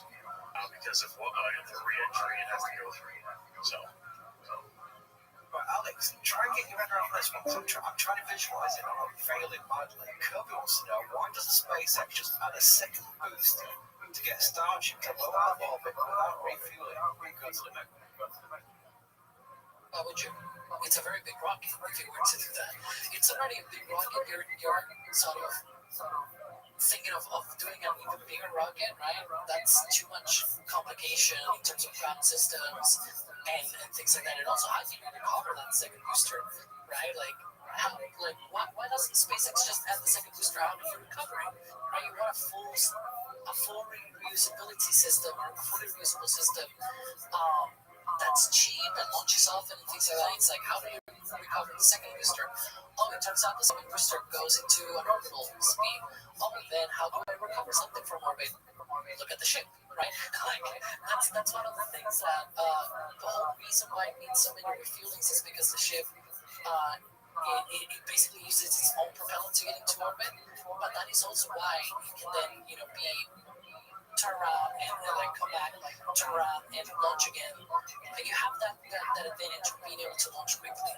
And so if you do the opposite of just launch once and it's a very big rocket, or you trade, launch a bunch of times with a generally way smaller rocket, or launch the extremely big rocket once and maybe cross your fingers that it doesn't explode in the path. Right? That's a really easy trade-off. You say we're not going to get a Starship Heavy, a triple core 99 engine Starship, because I want that. Good luck designing that one. And that wouldn't solve the issue. You still need to use the ship. It will probably get your ship closer to orbital speeds, but it will still not get your ship all the way to orbit. You will still need to use the propellant on the ship to get into orbit. Also, how do you catching 3 boosters? We have a massive question queue. I am not removing these questions. We'll keep going until we answer them all, I'll tell you. So forgive us if you're 30 minutes behind. 30 minutes behind on the question queue. I will get through as many as we possibly can. While I'm coming back to Ryan, because Ryan did intimate it earlier, just to help us know, do you think they'll put boys, depends where you're from, in the Gulf for the booster landing? I think they'll have buoys out there, like they had for. Basically, it's going to be like a booster 11 setup, where they had buoys and buoy cams for landing, and they'll try to catch the booster engine landing. I'd be really curious to see how high up they cut the landing bird, or they do a full landing bird on 19 and then cut it to let it drop, because they're going to want the booster to blow up rather than hit the water and fall over. Because if it's largely intact, then they'll probably have to go grab it again. I don't think they'd want to go through that whole rigmarole. Because there's no reason to go grab it. You might as well wait for the next booster and actually catch it, or catch 21, whichever one they decide to catch first. So I think like this booster will like cut its end at like 500 meters, and then plummet to the Gulf of Mexico and blow up. So yeah. Paul just says, good afternoon, all. Thank you for the stream. I've always pointed out a lot of questions. I really appreciate it. I'll tell you one thing I can say is, yeah, it's a free stream. It's YouTube. You're not very premium. But either way, the whole concept of it is that we are streaming via our original content, our own cameras. We're not just talking about someone else's stream. We are using our own equipment here, our own hardware, even on our own land in a lot of the cases, on the cases started, which is bonkers to this day. All I would say is, you don't have to super chat. You should just like the stream. I mean, seriously, we got like, 7,000 people in the stream right now. Hit the like button. Just do it for me. I don't ask much. Just let's keep down. Just like the stream. The reason why we say like the stream is it's not monetary, but it helps us with the rankings when people search for things like Starship, SpaceX, because I guarantee you those scam channels, like those crypto channels and all those nonsense AI slot channels, they have ways of making sure they get lots of likes via, even pay for in some cases of it, where they get some 8-year-old maybe getting rockets, Tyson SpaceX Starship gets Elon talking a speech he did 3 years ago, and someone's got crypto mixed up with it. I hate the idea of that. That's why I always say, like in our streams, and other streams, other channels, original content, not just us, all the original content channels, like their streams, it helps all of us get the right message across to what could potentially new people get into rockets. It's very important to me that. It doesn't mean anything money-wise, it just helps that free thing takes you half a second to do, so thank you for doing that, because I've seen it by 500 likes. Max says, SpaceX AI moves so fast. Thanks for coming. That's a massive super chat, so I really appreciate it. But AI, it is becoming a thing, isn't it? Right, where SpaceX is looking to be launching these massive data centers in space. Unfortunately. That's all I'm gonna say. Yeah, it's very unfortunate. I hope it doesn't become a really big thing, because I'm not a fan of AI at all. But because like if you take AI away from Starship, like those AI launches, it still has a ton of Starlink. It has a ton of tanker flights to do, cargo flights to do. Payload to low Earth orbit for building other vehicles and setting up space stations and all that other stuff. But yeah, that's basically, I don't know. I just don't want AI. I don't want to see it. But that's me. Is this true? Official, I can't pronounce that, so I won't bother. I'll put it on the screen so people can read it. I had your stream up during IFT 9, Flight 9, when I was in Key West, Florida, and your stream helped me see Starship in the sky right before Zika. Thank you. Oh, that's awesome. That's really cool. Yeah, I mean, that was awesome. You got to see this well with your own eyeballs. I think they say this on our streams. M4Cron20 is the username. It's become a launch director now, which is a very high level of support, so I very much appreciate it. Already has become a Parrot member as well. Welcome. Carson just says giraffe question. There is a regular giraffe from a very old street where I was during a giraffe on the scale next to a Starship. I don't know why. Until this day, I don't know why he did it. It's become a thing. Part of the legend. Welcome, Chuck. Budget, or even, is coffee being served at some point during the stream? Chris Braze and a massive tip twice. Appreciate the stream. I don't know if he's doubling up what you're doing twice, but either way, he's doing one. It's amazing, so very much appreciate it. Thank you. Clanny wants to know, or even says, as a statement, my theory is that the chine tape is release pressure is there to release pressure in case another COP fails. during testing to minimize damage. What do you think? Ryan, what do you think about the tape on CPVs? No, if a CPV fails, the whole booster's going to get inside random in an instant. Those COPVs run at thousands of PSI. Tape is, it'll blow a hole in the side of the tank no matter what. Giant tape is there because they just don't, because anytime it's easier to cover up that gap with tape rather than a strip of steel and bolts if you want to quickly access it back at the bay. That's the only reason the tape is there. So, yeah. Very good. Back to you, Rex, I know you've been dealing with this quite a lot in articles and stuff.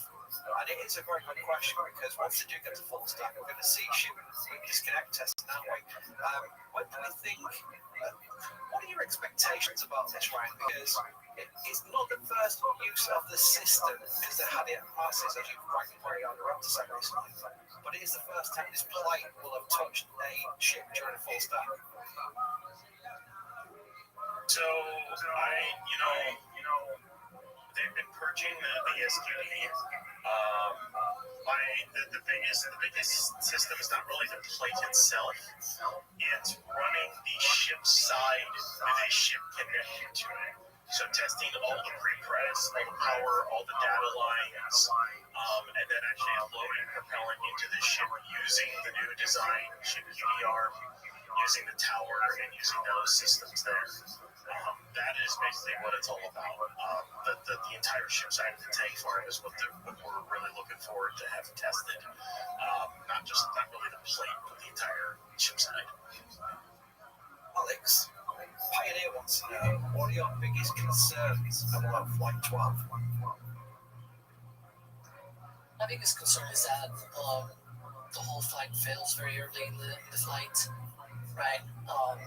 That somehow the booster is not up to spec, and we have another repeat of Flight 1, except for the pad stuff, right? Where the booster sort of veers off and the whole thing just fails, right? That's one of my biggest concerns, because if that were to happen, then SpaceX will be in a really big and deep hole, right? That they will have to get out of in order to continue with the Starship program. I do hope that they are able to get as much data as possible and go through all of the timeline events as far down the line as they can. Yeah, I mean, SpaceX. Go right. Sorry, it could be into I'm trying to tell if the subcoolers are really punched. Looks like they're starting to get pressure behind them. So the methane reclaim needs to kind of fully shut off, but the subcoolers definitely look like they got pressure behind them, so we might be into getting sub-chill propellant all the way to the booster right now. So we'll have to watch for frost to start showing up within the next 5 to 10 minutes here. It actually be a little bit harder this time with all the paint, so we may not see like frost for a little bit.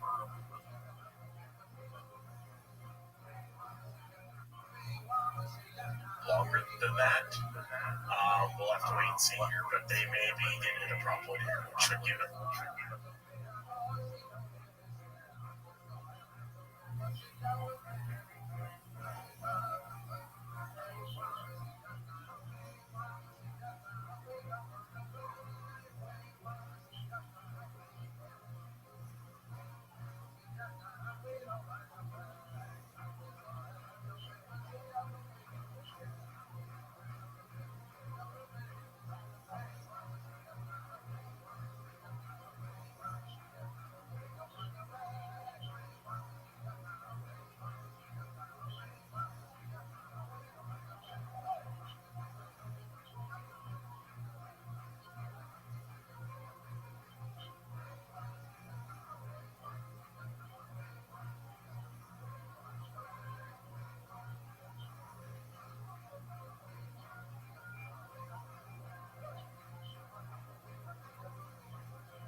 It's like a 935, 940 T0 with or take. That's kind of what we're looking at. So. Once we get to prop load, I'll be handing over to Ryan Caton to host this stream because I'll be busy with my Monday coming another blips for someone up here. So we'll be swapping over. So we are looking towards when we start seeing frost on the vehicle, which is not far off at this point. The test itself, right, Kristen wants to know, is the top deck deluge needed for a steady fire? Will they need to test it before the steady fire? Well, they have tested it before, haven't they, without a very strong part, but will they be using the full deluge system with the top deck as well during the steady fire test? No, it's useless during steady fire test. It doesn't do anything. The top deck is there for is to protect the launch mount, surface structure, and a lot and like around the tower during a launch. There is no exhaust impingement on the top deck. If there is exhaust impingement on the top deck of the mount today, we have a massive problem because that means the booster has taken off when it shouldn't have. So that better not happen. We don't want a dynamic fire. We don't want that. No, we don't want that. And for people just joining, because we are getting more and more people joining all the time, it's probably right that we give a status update what we expect today. Resident White provides that vehicle for us to answer it by saying, do you think we'll see them do a static fire and a full stand wet press rehearsal today? I know the answer to that, Alex, but Alex, maybe explain what we expect today. Well, I can already answer the last question. No, we will definitely not see a full stack wet dress because the ship rollout has been delayed to tonight at midnight. So we are definitely not going to have that today. I would say probably not tomorrow either. We're probably going to get that rollout in the night and then full stack in the morning/afternoon. And then they'll probably do it sort of somewhere in the weekend. I would not be surprised if later today we see like another round of closures for testing this weekend. But yeah, as for today, we hope to see some kind of testing of Booster 19, and hopefully that'll be a steady fire test. The clue will be the kind of levels that we see on the propellant, right? If we start seeing like the last booster test that they did on the last round was like a wet dress sort of thing with just the booster, right? We started seeing propellant load on the methane tank way earlier. It was like, yeah, this is probably going to be a full load, and they fully loaded the booster for that test. But for starting fires, they only load the liquid oxygen tank fully. The methane tank comes a little bit later in the count, and it gets only like a couple of rings plus the transfer tube, of course. But yeah, that's mainly what we look for. Very good. Yeah. Crystal Blue, one of our team, one of our athletes. Thank you for giving 5 team memberships. So you've been playing for a big time there. And Byford's here. Byford, always a regular. Thank you, Byford, who sent a massive super chat and used the opportunity to say something in that super chat by saying, this is May Happy Standing Fire Day contribution. And please, everyone, like this awesome channel I host today, Chris, Alex, and Ryan. Byford, you can ask a question or anything like that. I mean, you're regular, so I know you know most of the answers anyway, but that is a lovely thing to do. Thank you very much, Byford. Dennis, for official, asked a question that a lot of people do ask over time, and that is, what will happen to Falcon 9 Heavy once Starship enters commercial operation? Ryan, you first. I'll give Alex as well, but Ryan first.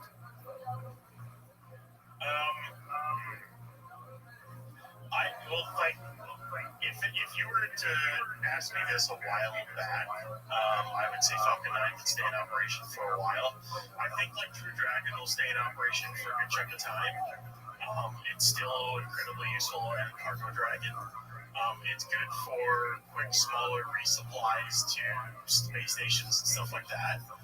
But as for like launch cadence, well, the fact that just read the instructions is being decommissioned for Falcon 9 and being converted into a transport barge kind of says that they're going all in on Starship, and they're gonna like shift operations to Starship like as quick as possible and as much as possible right away.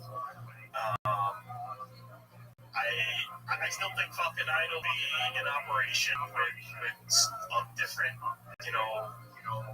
like NSSL launches, NROL launches, so like national security launches and stuff like that, and some customer payloads, and then of course cargo and Crew Dragon for probably the next 10 years, maybe, until Starship can like do crew. But as for like Starlinks, it might die much sooner than we thought.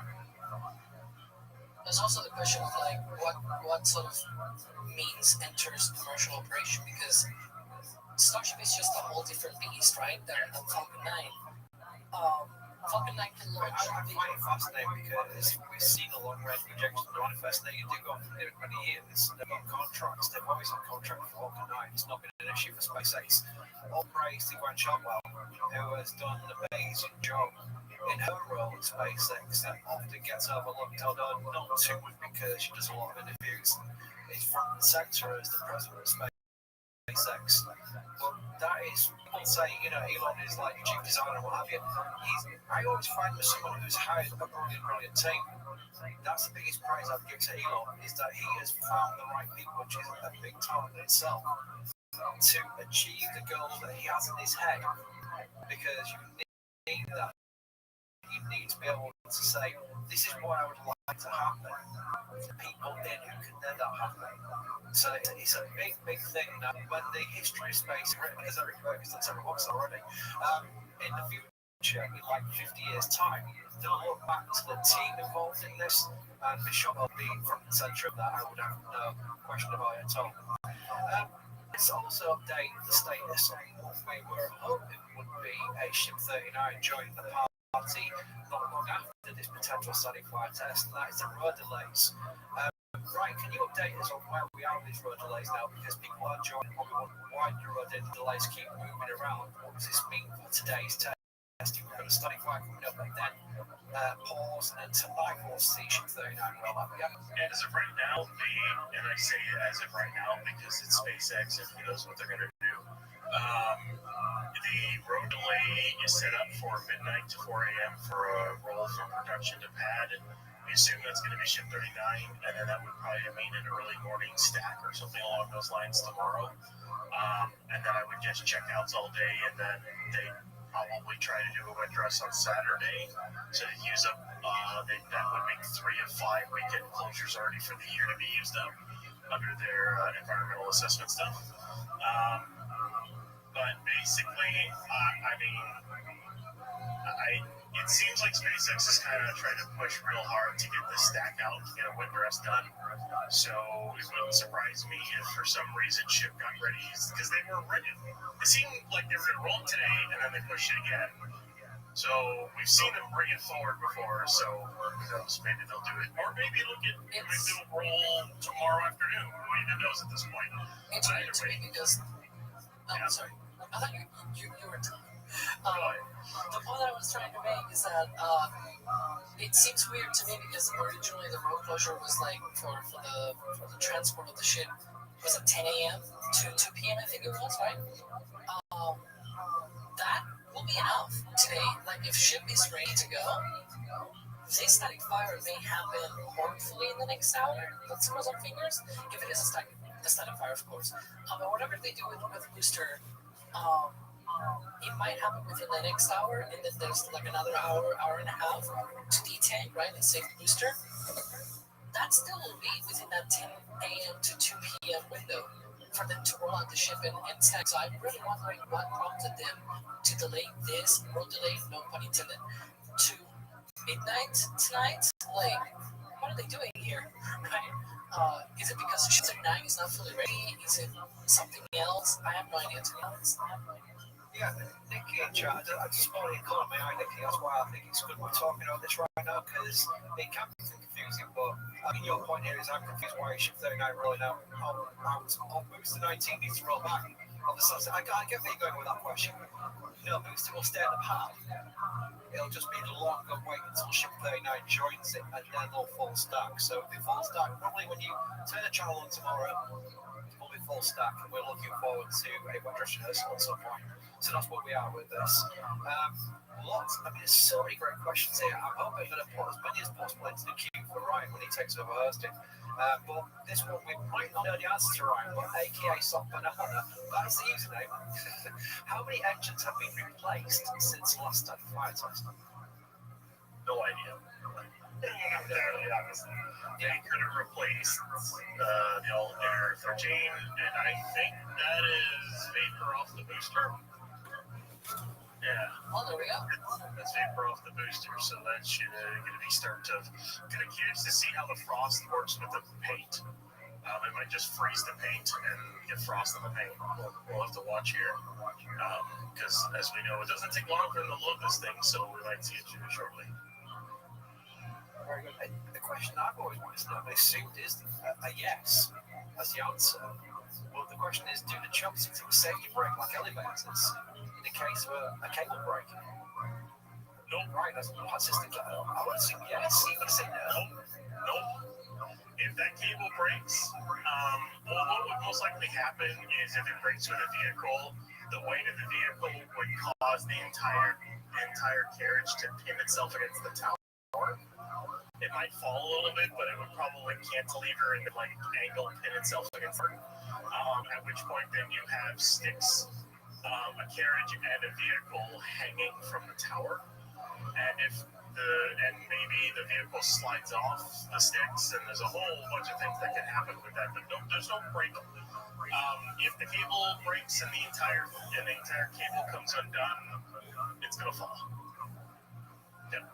Yeah. I'm about to hand over the reins, but before I do, I'm going to cause chaos because I've got puppy power. What are you all watching from?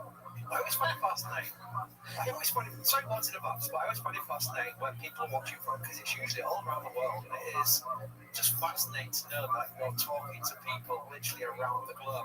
I do find that fascinating. I've got Switzerland, Germany, UK, Orlando, Maryland, it's going to scroll really fast, Belfast, Germany, I've got to people out here, Colorado, Australia, my word, Central Florida, Poland, Argentina, by the way, London, Nottingham, more Germans. So many Germans watching, it's crazy. Look at the amount of Germans. He's Joe Hull, he's Joe Shep. Wow. I survived that term. You'll know what I mean. Skipton, Victoria, Austria, South Africa, Colorado, Brazil, France, Kosovo, Portugal, some Germans, Germany. This is a person just from Germany. Michigan, Russia, Chicago, Poland, Kenya, Sydney. Wow, that is bonkers. That's such a great spread around the globe. And yes, one put Earth and someone put Mars. Every single time you do that, you'll get someone saying Mars. On that bombshell, let me say it's time for problem time, which means you've got to get your nuts off and get someone professional onto the master stream. And that will be Mr. Ryan Cates. Welcome, Ryan. Professional? Yeah.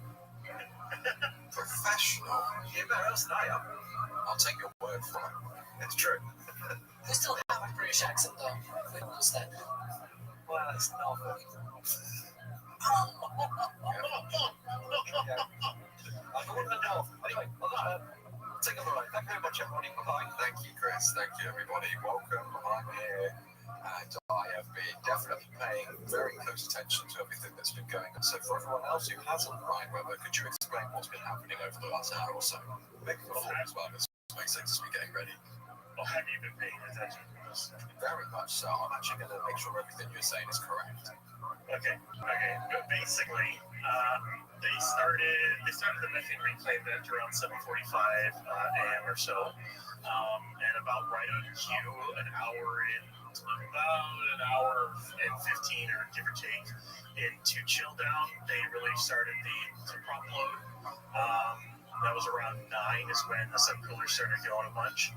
And now here we are about 9:11, give or take 9:12 is when we started seeing, some kind of, basically clouds coming off the booster, suggesting that they were in the middle. They were really starting to prop load. And now we've got frost, so they are loading melons out of the booster right now. We're kind of expecting a static fire, considering that taking tests might be a little redundant. They did a gas test last night close the road for about 2 hours, pressurize the tanks, probably pressurize the COPVs, and probably prod them to the the road just to be a little bit extra safe. And then they vented off the booster. And here we are, they're loading crop, hopefully for a static fire. The trench exits are clear, everything's buttoned up. They moved, the other indicator I would say is the fact that the booster transport stand was moved up Highway 4 again. Thank you, SpaceX, for not blocking our view of the trench exit this time around. They kind of put it right around the service structure although the clouds are doing a good job of that anyways, but those will go away when they fire the engines. But yeah, we're kind of expecting 33 infant static fire. Hopefully a full duration, if that's like 10 to 20 seconds or something like that. I mean, you're thanking SpaceX for not blocking the trench view from our highway side with that transport stand, but I'm looking at our behind-the-scenes cameras views here, and I'm currently counting 5, if not 6 cameras, which are entirely fogged out right now, so you cannot see anything. So maybe the transport stand isn't the biggest of our worries right now, considering how cloudy it is at Starbase this morning. Yeah, the wind is not blowing in the good direction for those clouds to not be on our cameras. Yes, indeed. And Alex, people are joining right now, just like myself, seeing, we're just uploading. Maybe I need some time to go watch something else and come back a bit later. But the proponent vote on this version of Booster is stupendously fast. Yeah, if you watch something, it might be like a short movie, something like something that is 5 or 10 minutes maybe from latest video. I don't know which one is the latest video, to be honest. But I think it was Starship Update. You might be able to see Starship Update video, that latest video, and still have enough time for the static fire. But yeah, it might be within the next 25 minutes, right? Right, like. That's one of the things that we were talking about before, that it takes about 30-35 minutes or so from the start of propeller load until we see that inlet test. So we'll see. Just crossed 18 minutes past 9 in the morning local time. We are getting loads of questions. Do keep the comment tags and chat, and that's a space flight on our NSF. First of all, hello, Breeze. Sorry if I'm definitely pronouncing that incorrectly. But either way, they're asking, how does the new hot stage ring support this ship compared to the previous one? It seems it's robust, yet it will support more weight than the former one. Of course, booster version 3 includes the integrated truss. You can see at the top of the booster there. Previously, Ryan, they used a separate ring, which they kind of just put on top and called it a day to solve the not needing to do a 360-degree rotation to separate the two vehicles. How do these different hot stage rings compare? Because there's some less steel, at least it appears from this angle. So the old design basically had the original booster forward, and then they put a 10-ton or about a 9-ton hot stage ring on it with a bunch of reinforcement to take the exhaust blast and also help hold the load of the ship. This new one integrates all of that, and it takes basically a CNC machine ring, hooks it in with bolts and a truss system that if you do the static, so it's called statics is the math for it, using that you can basically say, okay, here's your load path and everything, and basically it will distribute the entire load of a 1,500-ton ship fully loaded through the truss system and into the tank, and then basically throughout the rest of the vehicle. And then there's also likely some extra supports under that dome, plus around the grid fins right there to kind of hold not only the grid fins but the forward dome up. So a lot of it's more integrated. The trussing, the truss systems, and everything else is kind of more integrated into the whole vehicle as a whole. It's a much nicer design. It's N1 is basically what it is. Very N1-esque. And I like it a lot more than the hot stage ring. It's a lot more open and it kind of looks cooler. It almost seems like with every iteration of this vehicle, SpaceX is slowly but surely gravitating towards the design of the M1. And, Starship version 10 is just going to be the M1. That's just what it's going to be. Because every time they iterate this vehicle, they make it just slightly more M1s. Here's some of the squealing.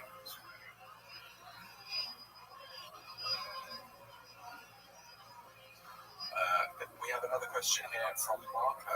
They are asking if there are any plans to expand the Massey's test site given the expected production ramp-up. It kind of has a moat, so it'd be a bit difficult, I would assume. I guess they want to kind of expand along the road to Massey's, perhaps. I'm not sure. They actually have a lens swap in place. It isn't approved yet. It's in a proposal for a land swap to get a bunch of the land to the west and the east of Massey's. So in theory, if they were to get that land, they could branch off of Massey's Way and make basically make two more Massey's on either side. So have more cryo-proof stations, maybe another static fire stand for ships, and other things. So there is a land swap that they're looking at. It is not approved yet. But it is out there to it'd be like 3 or 4 times the land expansion of Massey's, or something to that effect. It'd be a decent expansion to fill in all that land. I don't know if they fill in the moat, but they definitely would try to take some of the land around it. It wouldn't be the most ambitious, engineering job of all time, just, filling in the moat. Things like that have been done plenty of times before around the world, but I wonder if there's an environmental thing that might go into that as well. Probably would be happy taking away habitats and stuff, I don't know. Yeah, that's part of the land swap kind of thing.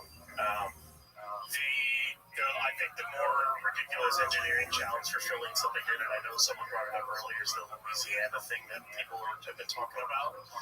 That's literally swampland. Down there, that's swamp and marshes, right at the Mississippi Delta and whatnot. That's the engineering required to fill all that in and build a launch site or a massive factory or Terra Bay in that area, especially the size of the area that SpaceX is looking to acquire, which is a total of 130,000 acres on 200 square miles, that's insane. Especially in an area that's relatively remote, one road in and out. At least in Boca, you have somewhat solid ground to fill in and work on. The expansion didn't take that long to fill in, but that's not marshland like that is. Yeah. Always fun working at launch sites because they are quite adjacent to the sea, which, always fun to do the structural engineering works with a high water table. Just ask Disney, famously. trying to build a theme park on a swamp it's not the easiest thing in the world. So much venting going on. Just look at the clouds. I think this, unless I'm misremembering, I think this might be some of the biggest clouds that we have seen for booster testing. They're literally rising to the height of the booster itself on the launch pad. What's that, 90 meters or something? It's crazy. Yeah, the wind today is carrying everything. Right, this is a great thing. Where's the booster? This is SpaceX's, anti-corporate espionage technology. The wind and the conditions down there, which is I think the humidity's going to hurt. Let me look at what the conditions are in Port Isabel down there. It's 90% humidity, 80 degrees, so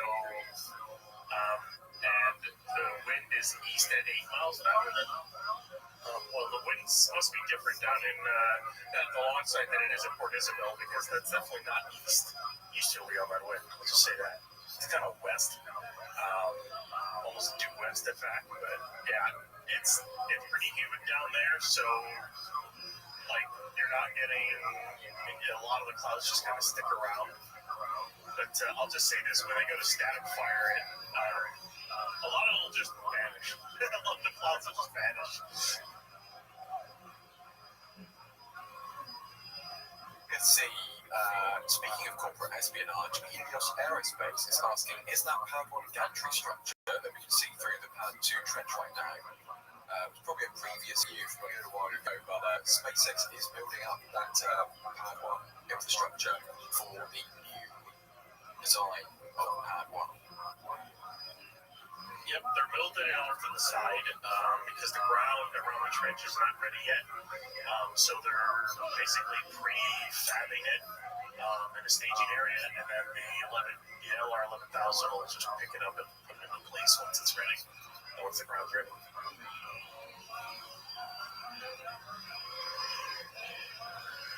Probably go through a little bit more support as well, which we've been getting over the last 20 minutes or so.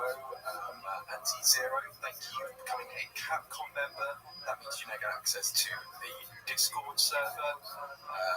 Anonymous has been on the store saying that they asked what got multiplied. I'm very sorry to hear that, but thank you nonetheless for once again purchasing the Starbase Retro Mouse Pad at shop.masterspaceflight.com. Thank you for your support. JJ, thank you for your support.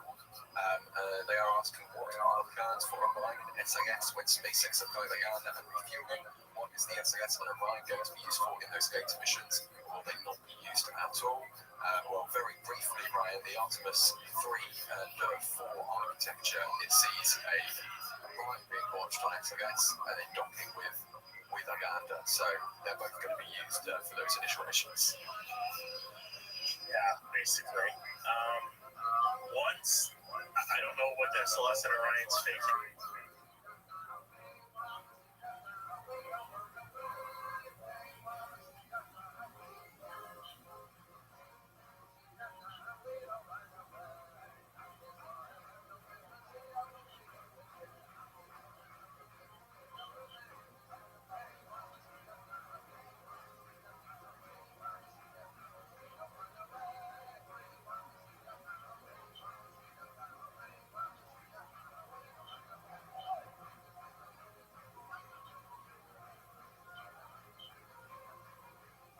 Still later into the program, later into RMS as a whole, but basically, for Artemis 3, Orion's going to dock with HLS, and Artemis 4, they're going to dock with HLS as well, and then HLS will undock in our orbit, and then they'll land on the moon, and then come back up, redock with Orion, and then leave again. So they need Orion one way or the other. So, yeah, Orion is the only spacecraft exists which currently exists, which can take humans to the moon and back through that re-entry, and that is a very, very dynamic phase of flight. So that's really the kind of the key component of certifying a spacecraft to be able to carry humans that far. Orion is the only one that can do it. No other spacecraft can do that right now. Astro95 Media, Nathan is in chat. Thank you for your support. What is Ryan Weber's take on how they'll execute the booster flip without the blocked hole staging vents we saw on flights 9, 10, and 11? Will it be directional or will it be random again? Well, they don't have those blocked vents this time, Ryan, but I think they're doing something slightly different to try and get the same effect. It'll be using the ship ignition sequence to help control where the booster flips, as well as thrust vector. So thrust vector control plus ship ignition sequence to help using the engine thrust to direct the booster, and then of course booster thrust vector control as well. So a combination of a bunch of different things to flip the booster in the direction they want to flip it in. Brain M, thank you for becoming a Pad Rant member. And Noah, thank you for your support as well. Rest assured, we have plenty of cameras. We are going to be bringing you as many Zoom interviews like this one as possible. So don't fear, we will be bringing you closer cameras when they are available. Should be getting methane frost soon. It's usually about 20 minutes or so. After after the start of booster LOX load, and then of course it's when they start getting closer to the top of the large chines, which they're almost there. So we should see booster methane frost very shortly here. Continuing to get frosting as Roth's methane gets loaded onto the vehicle. Of course, right now with this new booster design, they have that huge Falcon 9 booster size transfer tube. Yeah, there you go. It's getting in the way again. That huge transfer tube, which means it takes a little while before we actually see the methane frost line start to rise on the methane tank itself. But that doesn't mean they're not loading methane. Yeah, they're slowly loading methane right now. The methane subcooler kind of good. It gets a bunch of pressure behind it, then it kind of slows down. Gets a bunch of pressure behind it, slows down. Because they're not loading at max rate right now. They're probably not even using all 4 pumps because they don't need to load a full tank of methane. They only need to load the transfer tube plus about a ring or so, a little bit more than that of the right just above the commando. So they're not loading as fast. We saw on the booster wind dress rehearsal they did that. All the subcooler vents were running at max for the entire time. Probably running all the pumps at max as well. So that's why we don't see the methane frost till later on this. I think it was when we were only in a quarter of the blocks tank on that wet dress rehearsals when we saw methane frost appear. It should be coming up any minute now.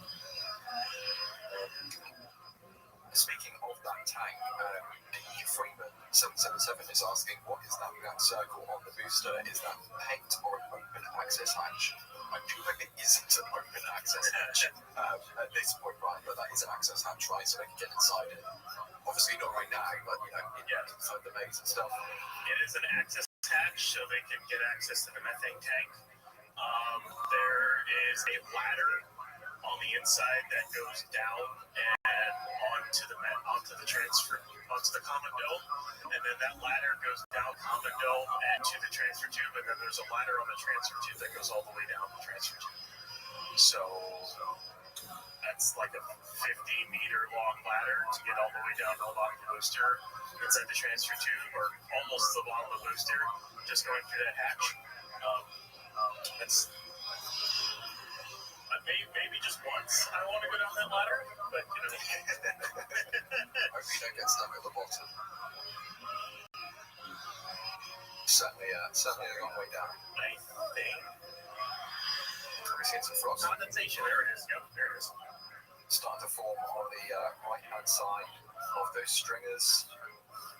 Building up now, and then kind of bending around to the other side as well. It's about 9:32 or so, 9:32 or 30 seconds. I'm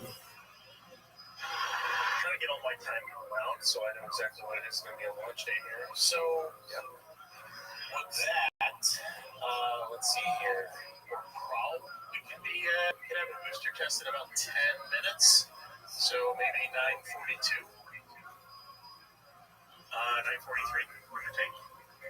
Somewhere around there is my guess on T0. We will have to watch and wait to see.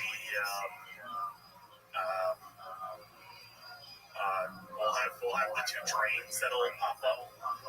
Although I don't think we're actually going to see the drain vents because of how much fog there is around. That's going to be kind of hard to tell. So we'll have to try to keep it out to see if we can't see those or not. A couple of questions as we do get closer towards the predicted T0 time today. First of all, Matthew is asking, are the landing tanks loaded during these tests, even though they are not used? I would assume yes. I would assume that the CH4 landing tank, it's kind of enclosed, kind of not enclosed, and that would basically passively fill with the transfer tube anyways. As far as I understand, I don't think there's a valve that locks it. The LOX landing tank does, as far as I remember, there is a valve off of it, so in theory they wouldn't have to fill it, but I don't see why they would not fill it. it wouldn't really be that great to have much liquid oxygen around it and not have that tank filled. That's not great for pressure reasons and everything else. So you might as well fill it anyways and pressurize it. Because the last thing you want to do is to boost your 7 transfer tube and collapse the line.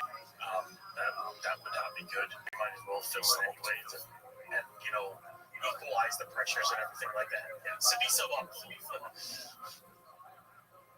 And as we approach the test itself, we've seen a couple static fires so far from this booster, neither of which have got 100% of gun. SpaceX have admitted themselves that most of the equipment hasn't been able to keep up with the protecting the pad itself from those Raptor engines, whether that be 10 engines or 33.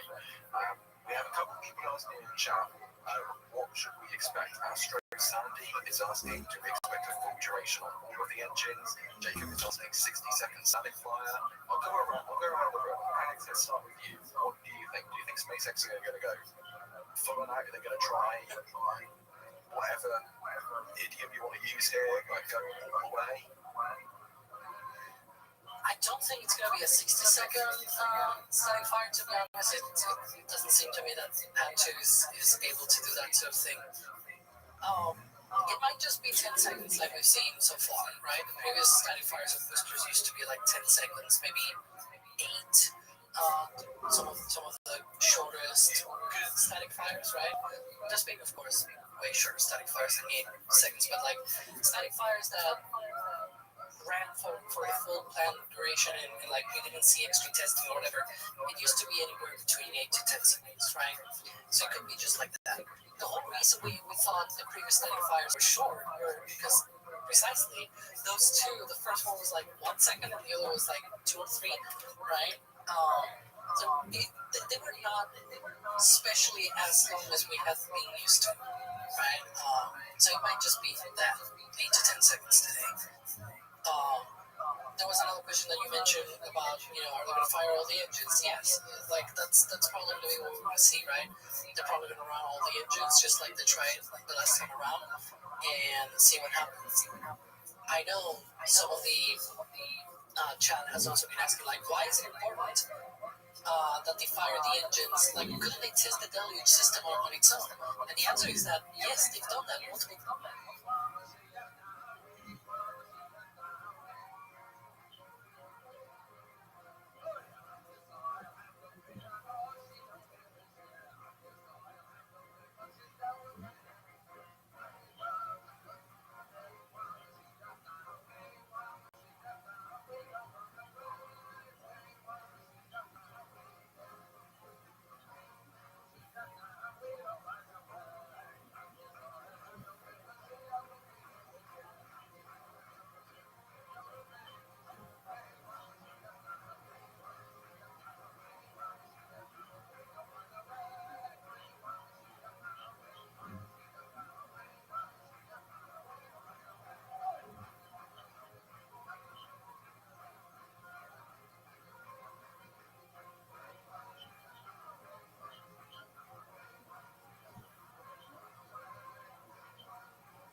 a story for a long time, and we'll tell you right up front that it's going to be hard to swallow at first.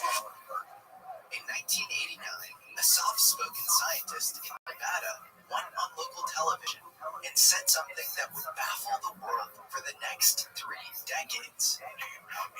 He said that he had worked at a secret government facility called S4, just south of Area 51 in the Nevada desert, where his actual job, was to reverse engineer the propulsion system of a craft that was not made by human hands. A flying saucer 53 feet in diameter. No seams, rivets, panels, buttons, wiring, or controls. Ladies and gentlemen, today's guest is the white whale of American alchemy guests, the enigmatic and ever-elusive Bob Lazar. Robert Lazar. That Lazar did freak me the fuck out, man. He's a freak out. Bob is basically a walking paradox, a human head spinner. It almost feels like an optical illusion of a person. Back then, Area 51 meant nothing. We've now heard a former director of national intelligence who oversaw all American intelligence agencies openly discuss a UFO tracking program housed at Area 51 specifically. We've also seen past directors of the CIA, congressmen and women, and whistleblowers across agencies endorsing the existence of a decades-long, multi-generational UFO crash retrieval and reverse engineering program. But Bob is an anomaly. He's on an island. He's still the only person to have gone public, claiming he worked directly on a craft of non-human origin. We've speculated about his story for years. Today, we get to talk to him directly. They really wanted to see if they could affect the flow of time.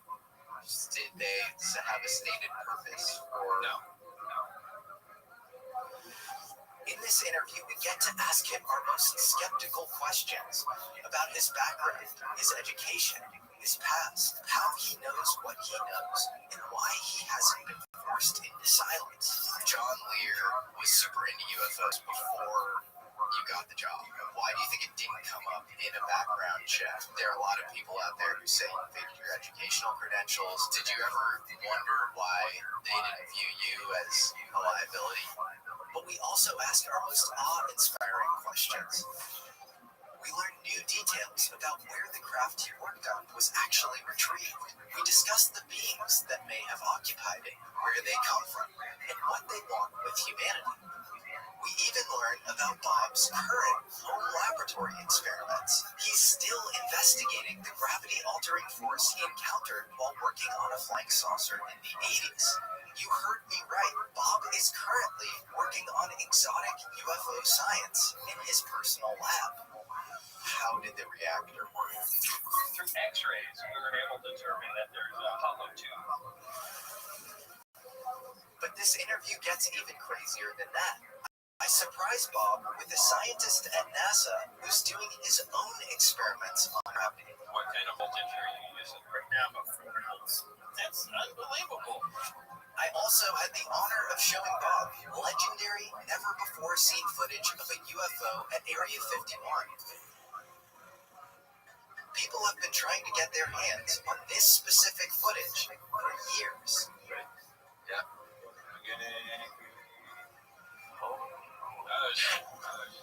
This interview spans multiple days with both Bob and filmmaker Luigi Venditelli, the maker of S4, the Bob Lazar story. Luigi has spent 4 years working closely with Bob to depict exactly what he saw and worked on at S4 in vivid, hyper-realistic detail. We really paid attention to what Bob said throughout the entire time, so we didn't affect it. Without further ado, please welcome this week's American alchemist, the man who helped reverse engineer a UFO, went public, and lived to tell the tale, the original UFO whistleblower, Bob Lazar.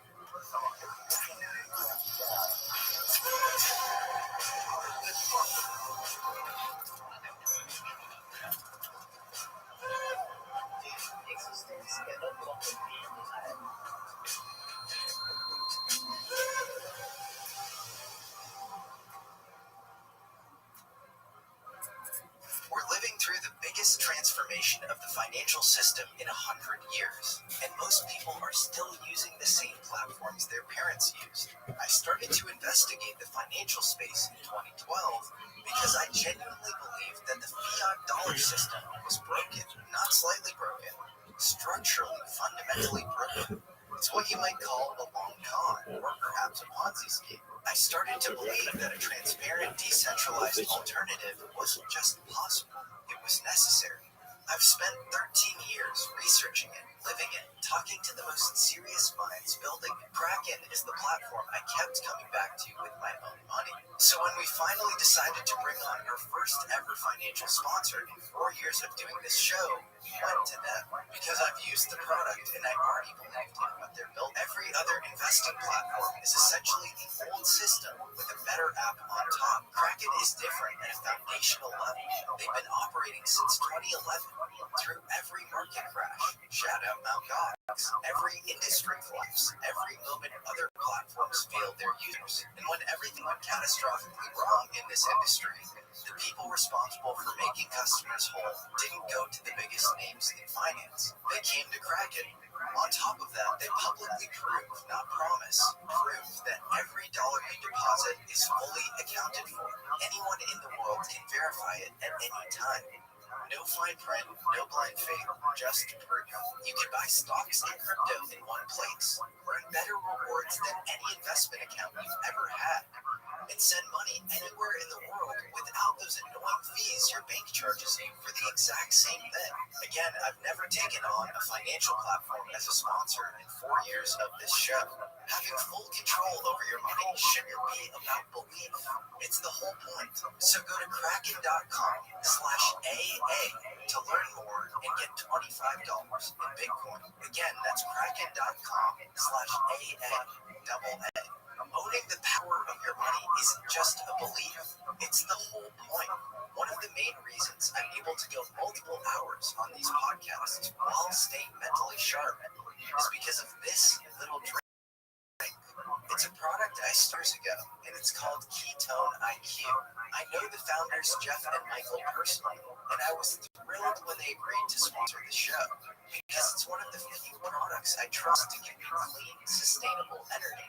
I've been taking a little shot of this thing during every long recording, and it lights my brain on fire. As you can see, Bob even took a shot during this one. The reason I keep coming back to these products is because I don't really do coffee. Coffee gives me a spike of energy, and then at some point I get jittery and I crash. Ketone IQ is fundamentally different. It gives you clean, steady mental clarity with no crash and no jitters. Here's the science behind why it actually works. When you're running on glucose or sugar, as your brain is most of the time, it's essentially burning dirty fuel. Your brain could be like a Ferrari, but you're feeding it 87-octane fuel all the time. Ketones are what your brain actually prefers when it's operating at its best.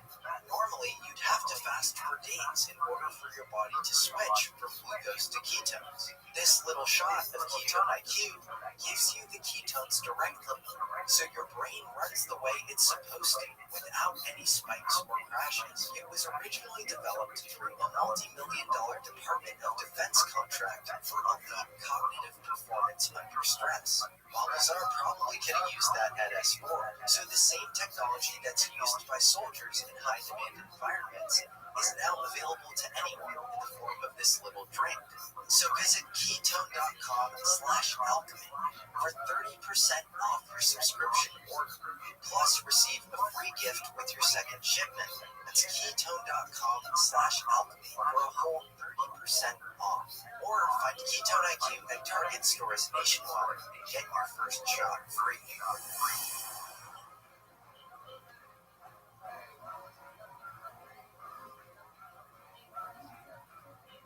Balthazar, I don't even know what to say. This is a make-a-wish day for me. This is an absolute honor. I'm so grateful for you being here. I have so many questions for you because there are a lot of people who say they've seen things in the sky or they've had ephemeral experiences, sometimes even with beings. There are very few people who have consistently held to the exact same story over the last almost 4 decades now, and it involves working on a craft and essentially reverse engineering or parallel process engineering what is a craft of non-human origin, an exotic craft.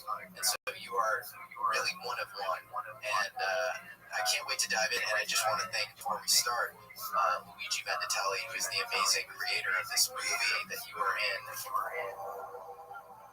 Physical evidence now exists which proves that there is life elsewhere, and at least one form of that life has been here.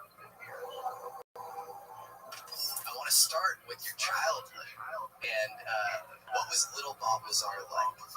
I guess he was like a little scientist. I mean, I wasn't into sports at all.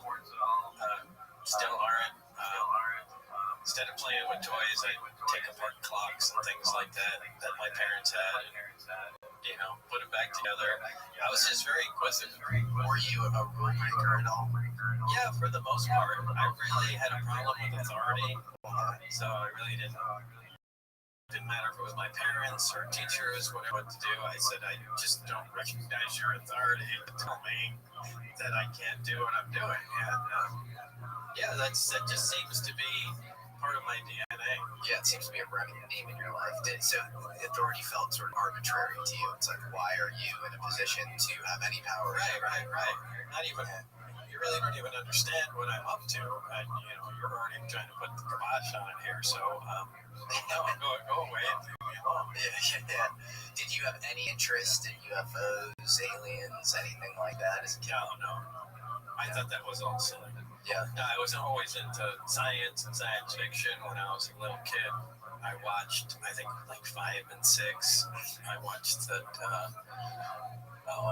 Super Marionation series like Fireball XL5 and Thunderbirds, and they were all like marionette shows, but they're all space and coal and rockets, and this is all great. That's what. And then later on, Star Trek, science fiction, because it always looked like that it was just a prediction of the future to me. It didn't look like it was, stuff that was never going to come true. It just looked like eventually the stuff's going to happen. And for the most part, science fiction turns into science given enough time. Becomes science fact. Yeah. Were there any inspirations, sci-fi wise, that you felt had like a real impact on you as far as your, what you were interested in as a kid? Everybody my age, a boomer that's an engineer, doctor, scientist, whatever, they'll always point back to Star Trek and always give that a nod, because that was probably the biggest thing back there in the 60s and 70s. Yep. And so, where'd you grow up? Well, I was born in Florida, but most of my growing up here, I was cognizant of what was going on, was in Long Island, New York. Yeah. Interesting. You ended up at Pierce, is that right? Or what was the kind of progression from? I just moved around. Okay. It depends where I was at the time. When I'm in California, and, on the East Coast. So yep. It was just location dependent. Like I mentioned the other day, I moved so much. Yeah.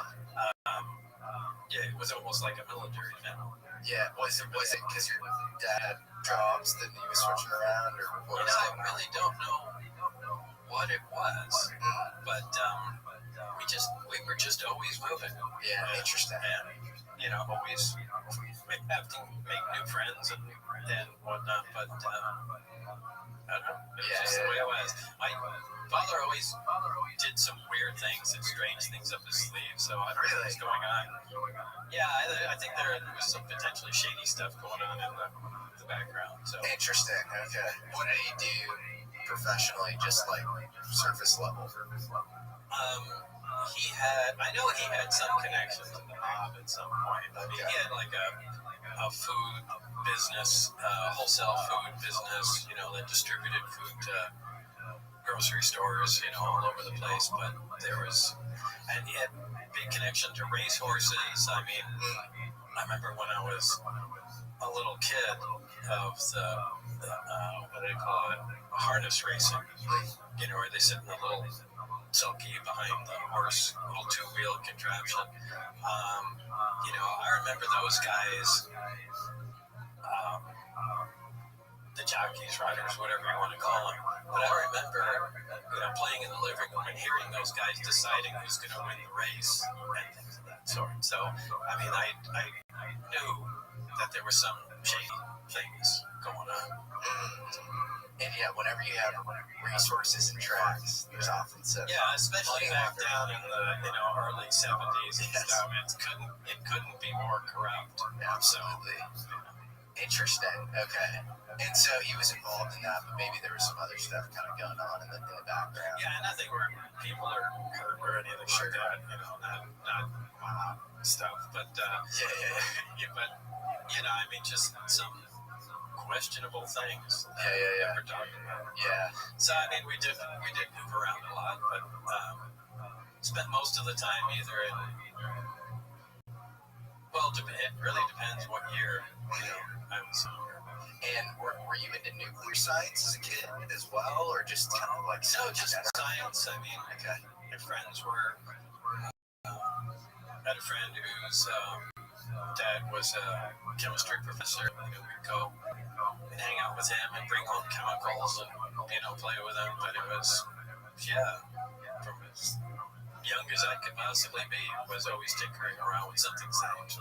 Yeah. So at school, what was that like? You're this rebellious kid. You're into science. Did you hate school? Yeah, I hate school because it's just interfering with my time. I want to get home and get back to tinkering with my stuff. I don't.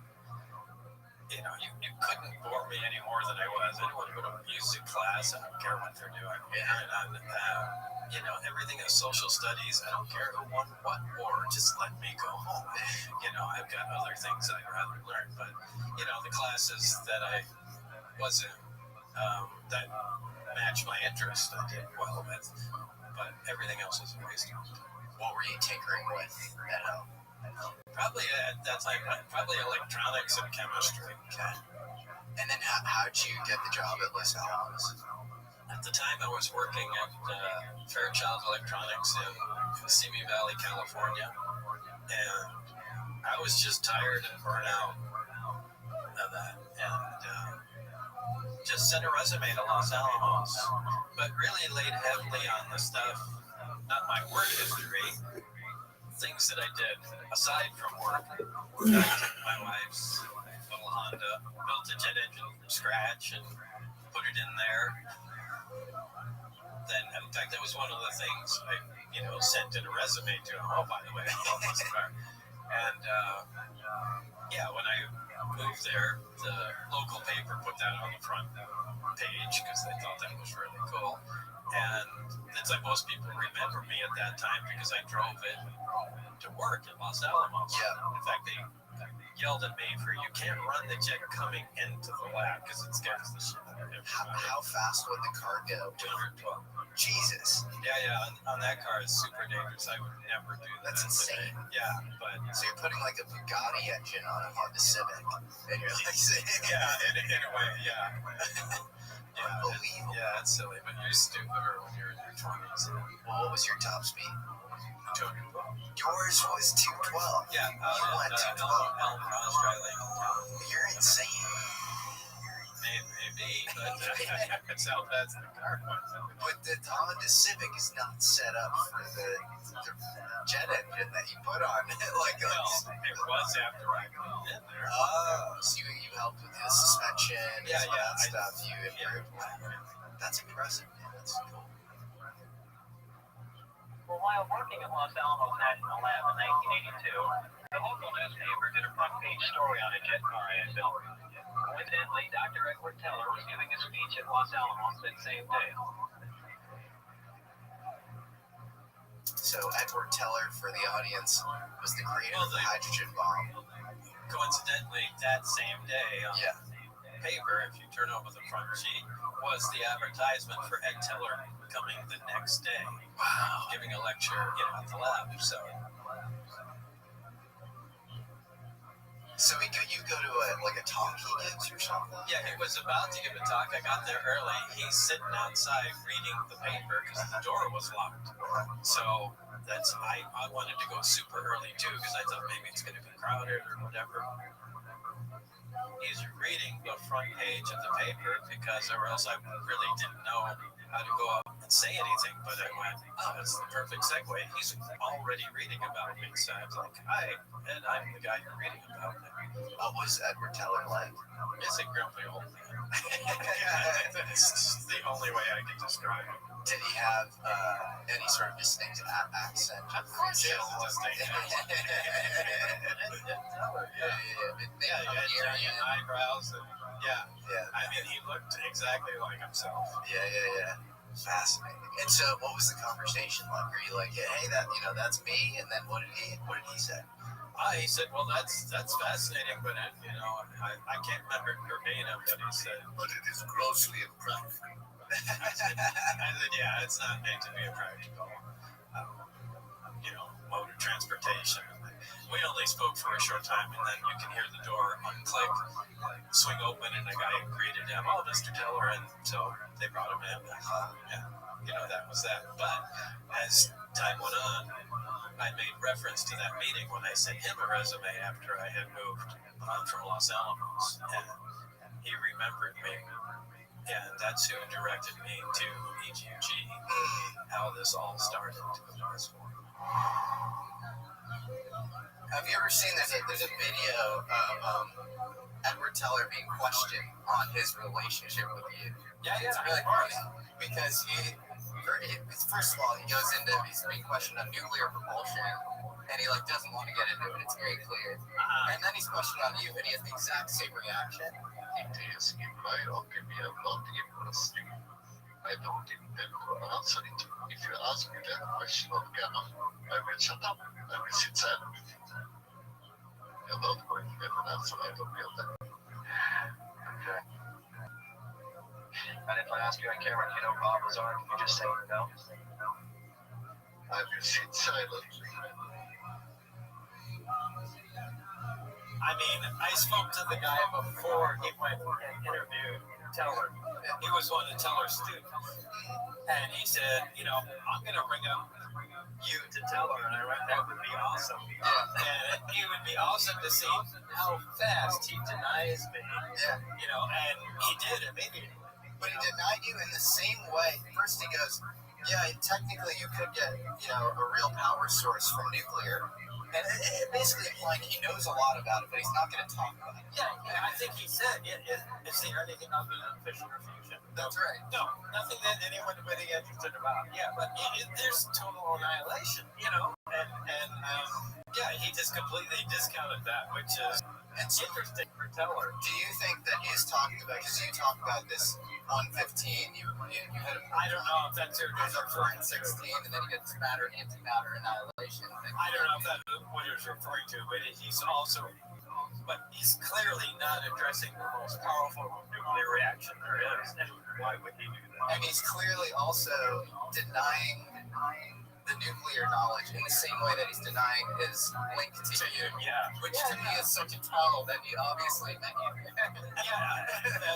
And it's really weird that he would do that. And so you were at Los Alamos, and were you working with other physicists at the time, or what was your main kind of day-to-day responsibility there? Well, it changed. I was building, I think, this was for the particle accelerator. They wanted to be able to trim the voltage to a very fine degree. So I was building some high voltage power supplies, stuff that's insulated by fiber optics, so you can make adjustments, from a distance without interfering with, the electric field or anything. And day to day, there was just maintenance on the targets and experiments we were doing. So it's cryogenics and, dealing with high power magnets. And, what else? Radioactive materials. Yeah. And, Los Alamos stuff. I'm just trying to remember what I did every day, but it was nothing. There was no really regular routine. We'd either be working on getting ready to do an experiment, so we'd be working on, the detection equipment, or setting up the experiment, and it all had to do with the output of the accelerator and adjusting that. So this was a particle accelerator? Yeah. Oh, interesting. Yeah, it's a half-mile long linear accelerator in Los Alamos. Oh, cool. And the beam splits off. It comes down and it splits off into different experimental areas. So you can conduct a whole bunch of different experiments, just from one beam. And they can put different things in the targets to make different particles and go different directions. And depending on the speed of the particle going by and its spin and how long it's in transit, you can calculate its mass and, backtrack and then put things together. Analogy I always gave was it's like if you wanted to analyze a Swiss watch, but you really couldn't look inside, so you could take it and throw it as hard as you can at a concrete wall, and then it busts apart and all the pieces go flying off. Well, by looking at those pieces, you could backtrack everything. You could see if one was spinning a certain direction, the rotation, and how fast it came off, then the mass of it, if it was turning before, and by the angles, you could put it back there, and eventually you can reassemble the thing and see how it was made just from the particles flying apart. So essentially what an accelerator does is smash something apart, and then we can figure out how it all goes together just by monitoring those particles. It's so cool. So I mean that's what I did at Los Alamos. Did you get the sense that there were two branches of science that was a little more classified, and then public science? No, not at that point. Not at that point. Not at that point. I thought we were all on the same level. Yeah. Now, I know you can't say why they erased you from MIT, and there are a lot of people out there who say you faked your educational credentials. You have very good, I think, reason that at least passes, Joe Rogan and some other people who I really trust, their sniff test. He said that he was working on something for the government, and they sent it to MIT to learn something. But I will ask you, is there anything you can say high level that hints at why you can't talk about why you were at MIT? Well, I was sent there. Okay, and if you're sent there for a specific reason, maybe to do some classified research or work, it's gonna be off the books. Yeah, I mean, but it's also, you also can't talk about it because it's still, the government's never going to come and prosecute me for, at least I hope not, for releasing information about S4. But assuming I was working on a weapons system, that's still covered under the security agreement. And at this point in my life, I just don't want to make any waves. Yeah. So, no, I think that's very reasonable. It's also, I should know, this is me talking and not you, MIT belong as a university, affiliated research center. It's called UARC, and they do all sorts of classified stuff. They have a super soldier program. We're always at the forefront of nanotechnology, and so the idea that anything I would have potentially been working on wouldn't be so outlandish as super soldiers, or it'd be just very conventional. Sure. But still classified material. Yeah, I think it's just helpful because this stuff is circulating out there, and the idea that you would get sent to that school specifically and work on something that you can't talk about is very feasible. Okay, but hypothetically, yeah. You got sent. If I got sent there, there's a very clear possibility I wouldn't be able to talk about it, and I'd be working on some classified stuff. If you wanted to hire a guy who can think clearly and out of the box and help solve problems, but who can be discredited if you needed to do that, Bob is probably the best person in the country at the time. He's the perfect for it. George Knapp was originally this very instrumental part of Breaking Your Story in 1989. It's part of KLAS. You took him to Los Alamos, is that right, at some point? Yeah, I told him all this Los Alamos stuff, and I said, well, let's go there. I'll show you. And security was a little more lax back then. So we got in a plane and we just rented a car. And, at that time, everyone I knew still worked there. So including the guards. And, hey, Bill, Bob, you're back. So we're in and, just took charge everywhere. There's my desk. Here's this. And, walk in here and I still new combinations to places. Water was not all 100% legal, but church and walked around, filmed everything, spoke to people that I worked with, and he said, all right, check that box off, and we went back. Yeah, and so also, again, I want to address some of these detracting comments circulating online. There are people who are like, oh, he just quizzed the physicists, at Los Alamos, but he really had some other job there or something. First of all, your description of a particle accelerator and how to actually, detect subatomic particles, I think was, first class.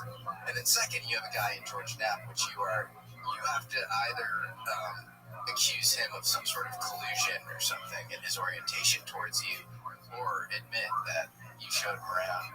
People knew he saw it. Yeah, and clearly he was trying to suss you out by asking you to invite him, right? Yeah, I just don't pay attention to detractors and that nonsense. I mean, to me, we're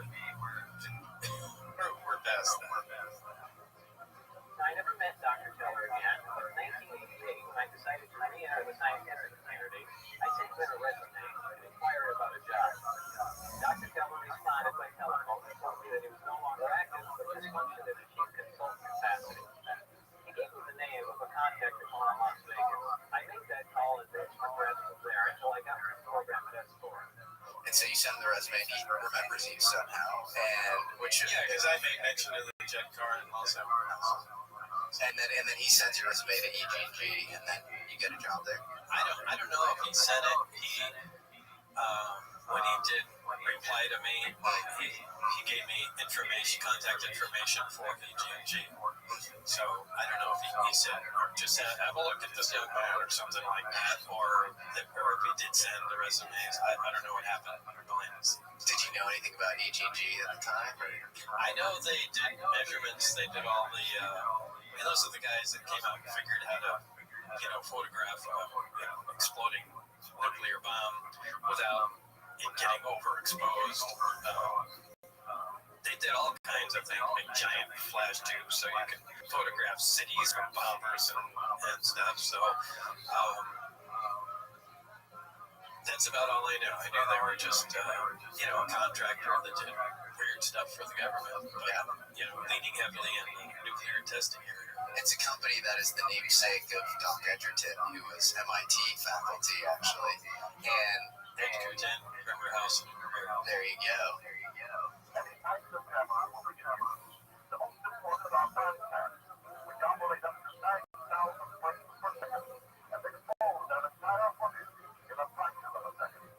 Have you looked at any of the other, obviously you're really into nuclear, and then you worked on UFOs. There's this amazing book that I always cite, that I'm sure you're aware of, Luigi, called UFOs and Nukes by a friend of mine named Robert Hastings. And he talks about UFOs like Tic Tac, saucers, orbs, all these different shapes and sizes of UFOs showing up at nuclear bases all across the U.S. I've certainly heard that. Isn't that interesting? There are 167 whistleblowers who are on what's called the PRP program, where they have to report if they're taking ibuprofen because they're guarding the crown jewels of American defense. Oh, really? 167 of these guys. Wow. Yeah, there's really 167 of those guys. 167 of these guys. It's really wild. That team. Yeah. That's incredible. I mean, that should be investigated further, and I'm sure it is, but not publicly. But you're talking about nuclear sites. If you're talking about nuclear sites, you are at the very core of national security. So my point is if you're doing the photography of that early on, you've got to have some asymmetric knowledge of UFO stuff. That would be my guess. Yeah, they were the guys documenting and photographing everything from every angle. Everywhere. Yes. So if in fact all that stuff was going on, EG&G had to catch something. Totally. And EGG, it keeps coming up for me too in my own investigations. Even there's this thing called the Wilson Davis memo, where the scientist who actually lives in Austin, his name is Eric Davis, meets with the head of J2 Joint Chiefs, under whose purview is all military technology, a guy named Admiral Thomas Wilson. And they're in the parking lot of EG&G, and Thomas Wilson is like furious that he doesn't have oversight over this specific corporate program, which seems to be reverse engineering exotic UFO material. So you get a job at EG&G. What's your first touch point there? And so you have a little bit of context. But yeah, I originally went in there. I didn't know what the job was. Yeah. They interviewed me for that. And somewhere in the middle of it, they said, we actually have a different job that we're thinking of plugging you into. I think I went to the bathroom, and when I came back, they said, we're changing channels. We think we have, and I think, so I don't know if they were both something at S4 or something else is going to be for EG&G or the Department of Naval Intelligence, and then they thought maybe S4 would be a better fit. I don't know what went on behind the scenes, but there were two jobs there, and they decided I'd be better off with the second one. And the second one was S4 out at the Papoose Lake area. And what were they screening for? Like, what do you think they were asking you and trying to get at? And then when you go to the bathroom, why do they shift and say this guy's actually gonna that UFO thing we're stuck on? This guy's gonna break you wide open. You could be a good hire there. I don't think that's what they said. I think they were stuck, and I think they kept, just because of the way the place is arranged, they kept trying to attack the problem from the same direction all the time, which is only going to yield the same result. In fact, if you expected anything else, you're nuts. It's the definition of crazy, right? Doing the same thing and expecting different results. But, most of their questions was not about my technical knowledge or work experience. It was what I did after work. And, like the projects I built, why did you do that?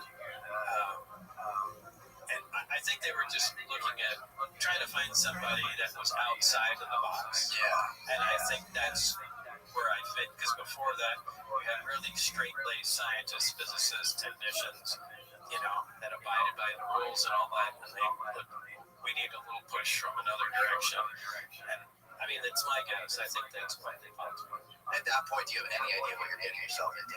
No, but they said it's at a remote area and the work hours can vary. Some people are out there for 2 weeks on, 1 week off. Yeah. Some people, and it depends if they're married or not or anything, can spend that much time out there. Some people only go out 3 days a week, and and some people are just on call, and for the time being, we just probably need you sporadically going out there on call, until we get you up to speed. And do you have any problem with traveling? It's no. So I thought, wow, if it's out in the desert, it's probably. I thought it was the only thing I knew about the desert was at that time it's a nuclear test site. So I thought it was weapons related, and specifically nuclear weapon related. And I was going to be at the nuclear test site somewhere stationed near Mercury. The way it worked was they'd call me at random days, and they'd say, Mr. Lazard is now such and such time. We need you to come out today. So I'd go out there. I'd drive out to EG&G Special Projects, which was right in McCarran Airport at that time. I'd go through a little security there, and then out on the tarmac and board one of the Janet flights. They were only used by the government for going back and forth to the test site.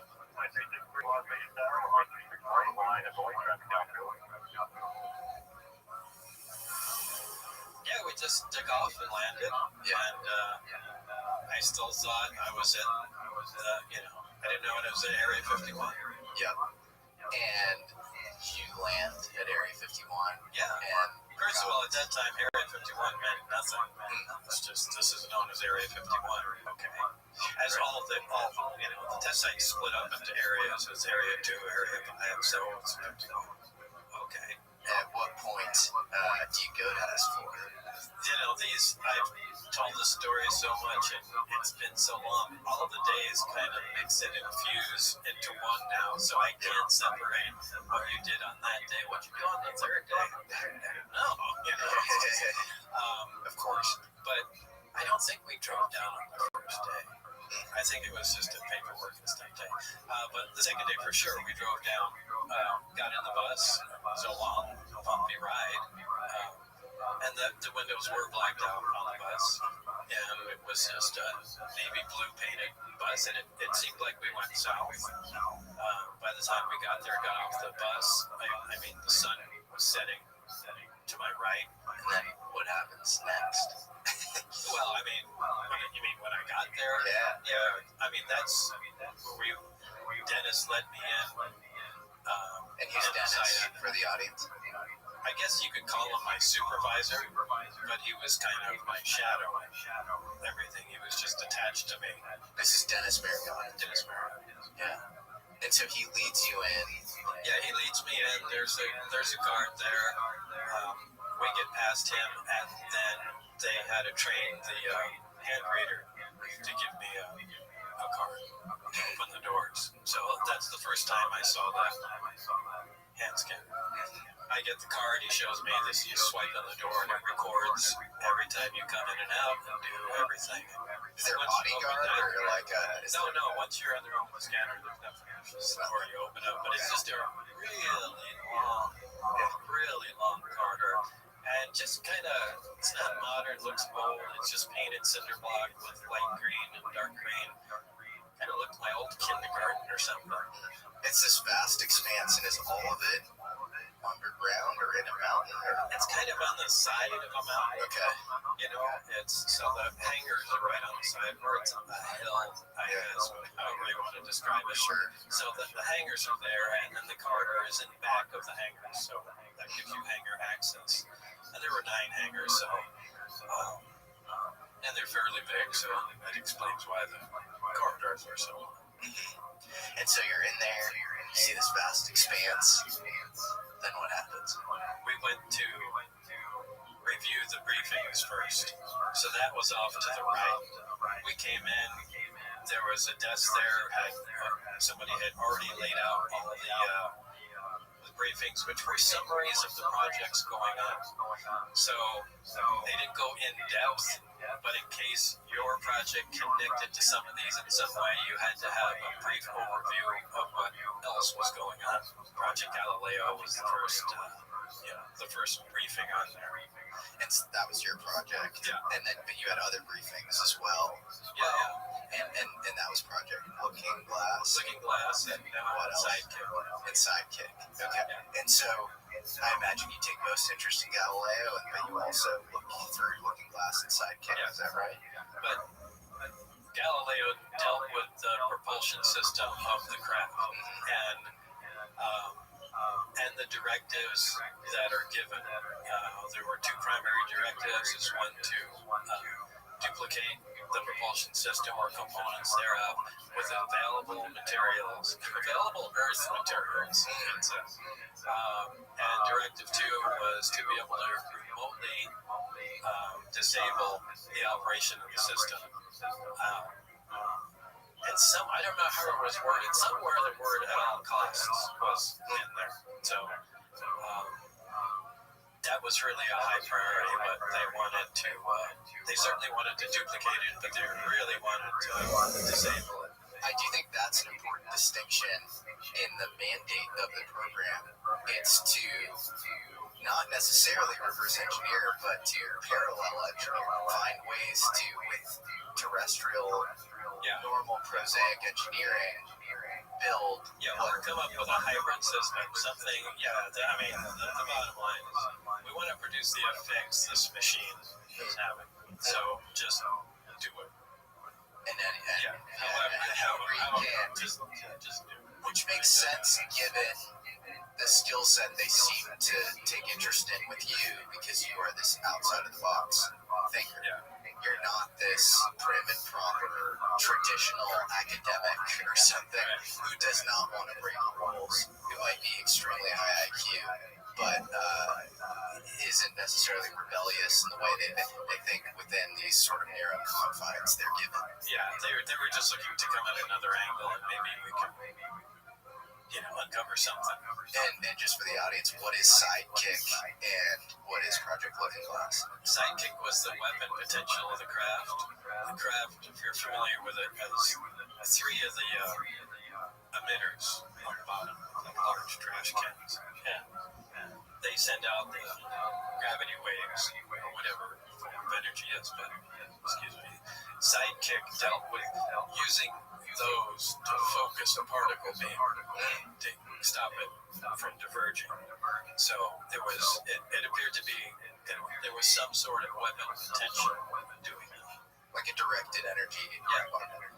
Yeah, I think it was a particle weapon. So I don't know what the source was, but that's just what the briefing contained in it.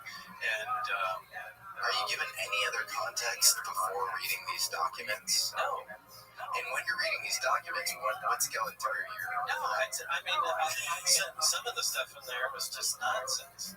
I mean, and you wonder, was this like a test?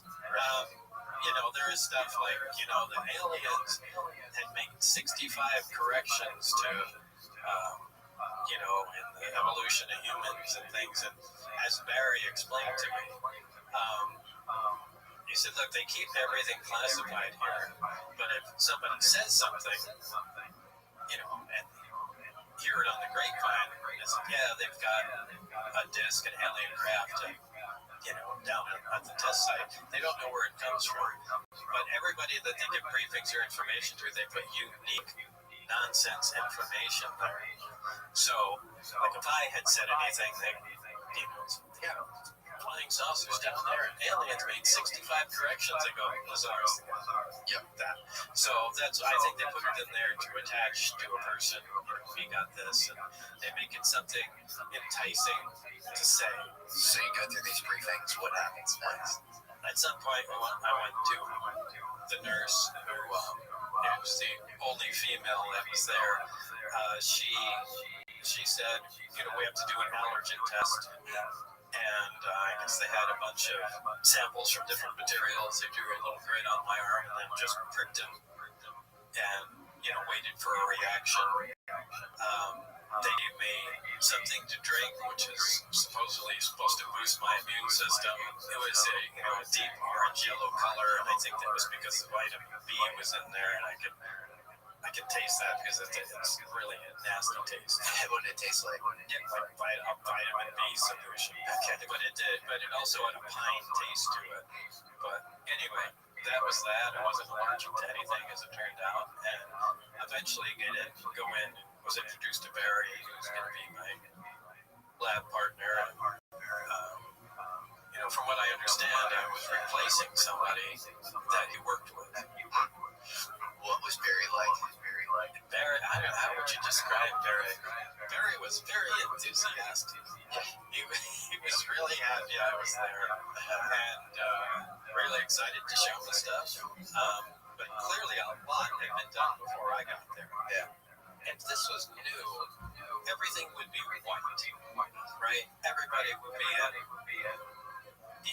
you always want labs and everything white in case you see a little speck of dust or a part fall somewhere you can identify them. You wouldn't have, wooden lab benches and things like that. You'd probably have people in full respirator suits if they're just beginning, but these guys had reached a point where it was nonchalant, where they were touching, working with this stuff, and it really wasn't a thing. They were taking apart a car engine, so they had made a lot of progress, and they weren't afraid of what they were working with, although we were plenty afraid of the reactor. And you at no point were you like, there's some anti-gravity secret program that, I just wasn't cleared to. I mean, initially when I first saw it, I went, "Oh, that's what this whole thing's about." You know, it's just our new fighter. You know, it looks like a flying saucer, so that's why people believe in flying saucers, because they see these new fighters flying around. You know, but yeah, it became quickly obvious that that wasn't the case. Like, we have no idea how the thing works. It does stuff that's physically impossible, and there's no country in the world could make something like that, or have the power density that it has. It's inconceivable. So, to affect space and time, like if another country was able to build something like that, the United States wouldn't exist. You know, to anybody who's a detractor, who doesn't, still could think maybe this was a U.S. object, something man-made, or something that they put there as a prop. Some people would say, do you think they were trying to deceive the Tsar or other people and all that? Because I built it, there's one physical aspect of it that is impossible to build, period. 100% not possible.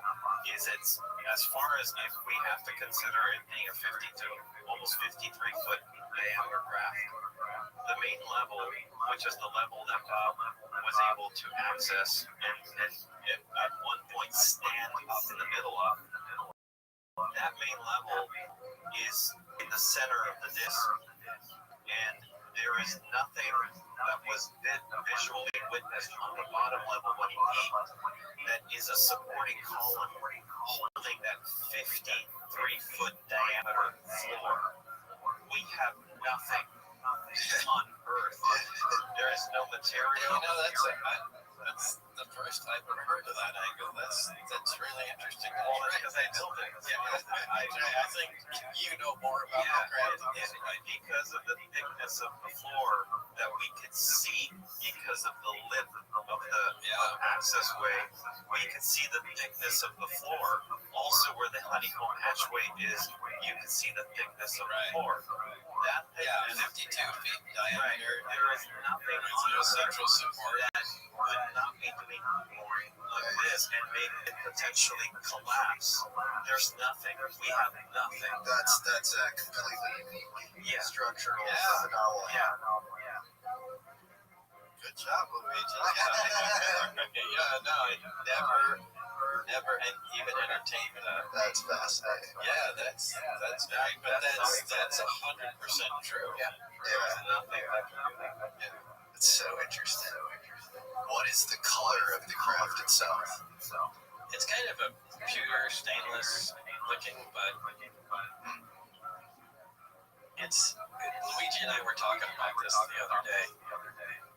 It looks different close up than it does far away. Describe Jeez, I wish I could. I've tried to describe this a lot. And what's interesting is that my friend Gene Huff was my kind of confidant at the time, and I'd tell him about this stuff, and I said, one of the weirdest things is if you're close to it, it looks like a crab, and when you get far away, it doesn't look right. It looks more like a cartoon. And so Luigi's spending 2.5 or 3 years of modeling this and getting it, and sure as hell, whatever they did, Luigi will probably best tell you about that. When they take the camera and they put it in the hanger and look at it close up, it looks like it should. And if they back it off, it doesn't look the same. It looks so they were able to, whether intentionally or accidentally, kind of duplicate it. I mean, they've got the model so close that it's taken on some of the characteristics of the actual craft. And there's a part of the craft that you describe as blacker than black. Is that right? Yeah. What is that? Yeah, what they call the portholes around the top. Sure. I do not believe in portholes. When I think there's a black ring that goes around the top part of the craft, and we call that the insulator ring.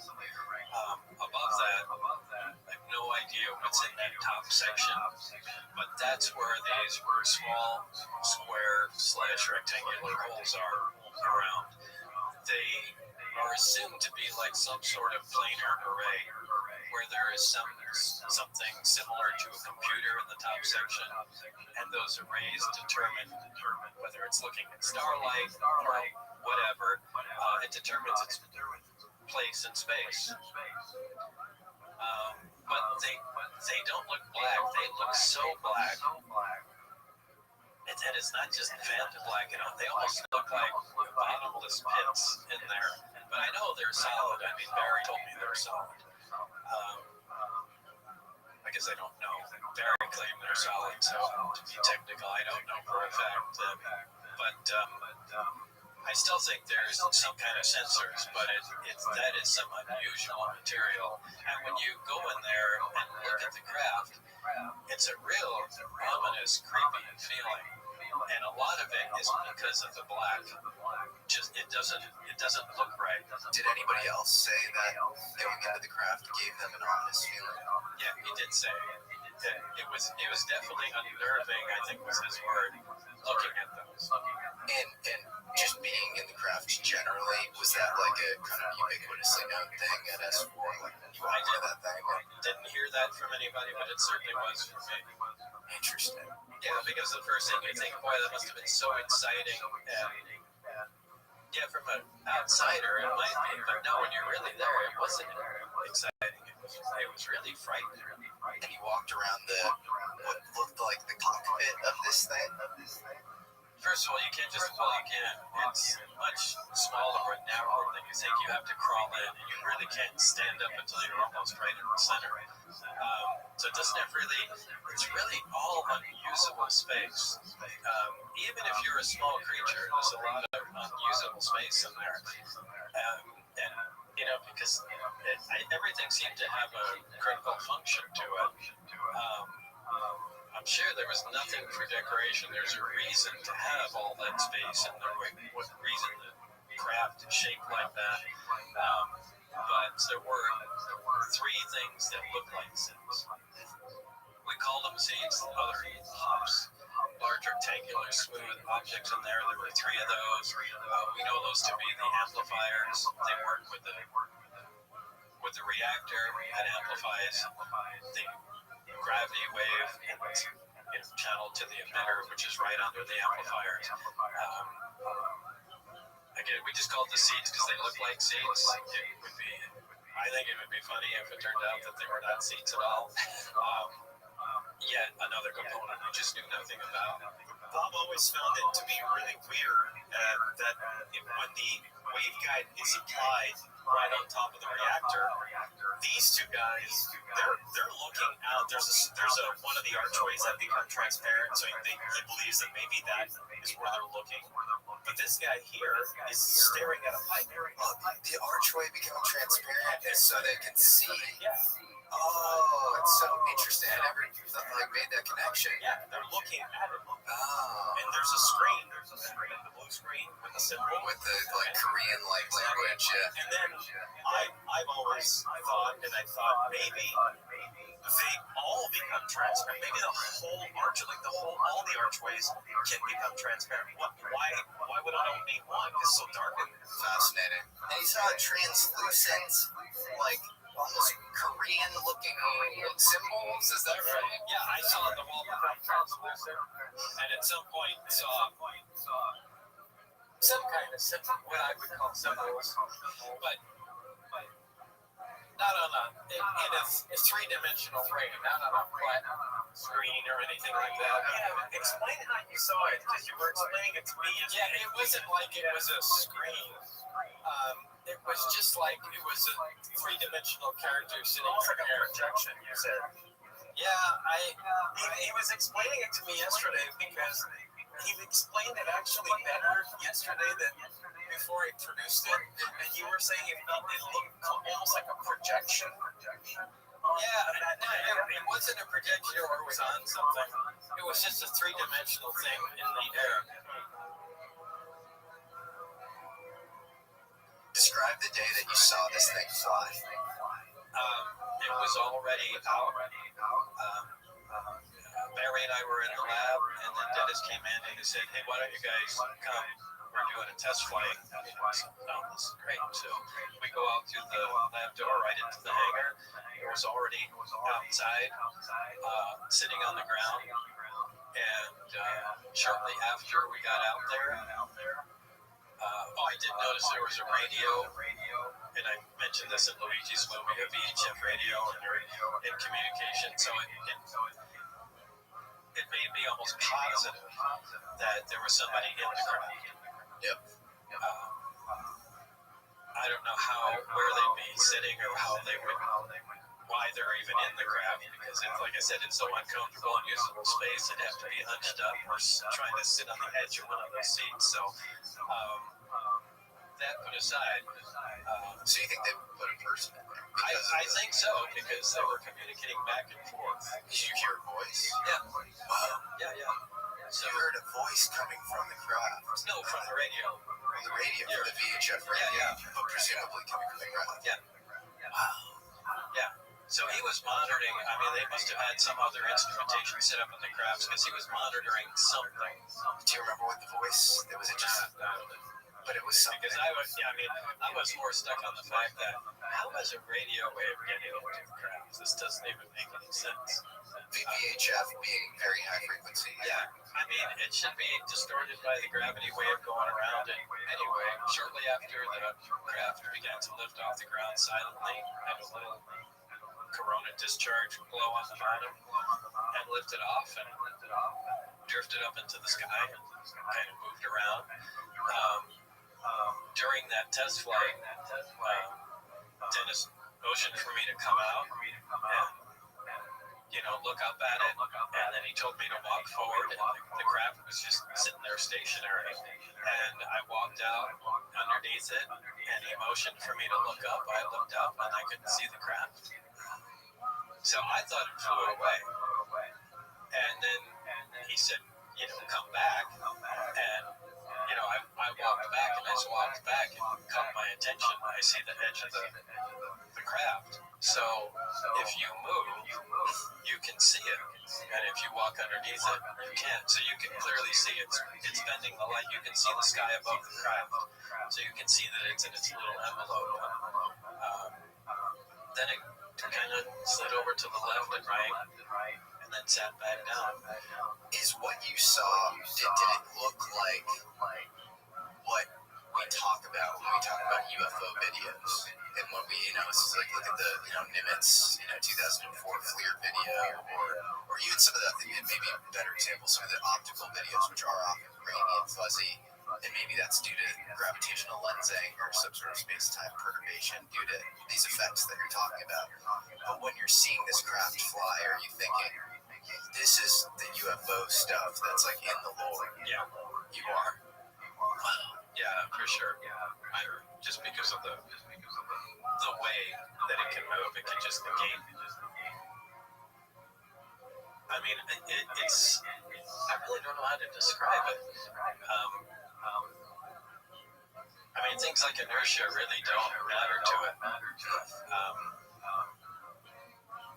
It gets away with murder when it comes to flying. Did you ever think we are being tasked to figure out this reactor, even like, the shape of the craft is sort of really confusing to us. How the hell do they know how to fly this thing? Yeah. That goes through your head, like you're like, yeah, well, I mean, like I said, clearly they've had a lot of time with this craft already. It could have been decades, for all I know. So they're familiar with it. So, I mean, they knew the emitters have to be rotated, to couple to the reactor. I mean, they knew how to fly it. So these guys were somewhat proficient with it. But it would be your kind of base case assumption that now we have functional, you might call alien reproduction vehicles or UFOs that humans can fly. If in 1987, 88, you had stuff that was, we could at least test and you could go under them and stuff, then you would think that now we're probably made much more progress, I see. What do you think? I do not think so. You don't think so? So you think we can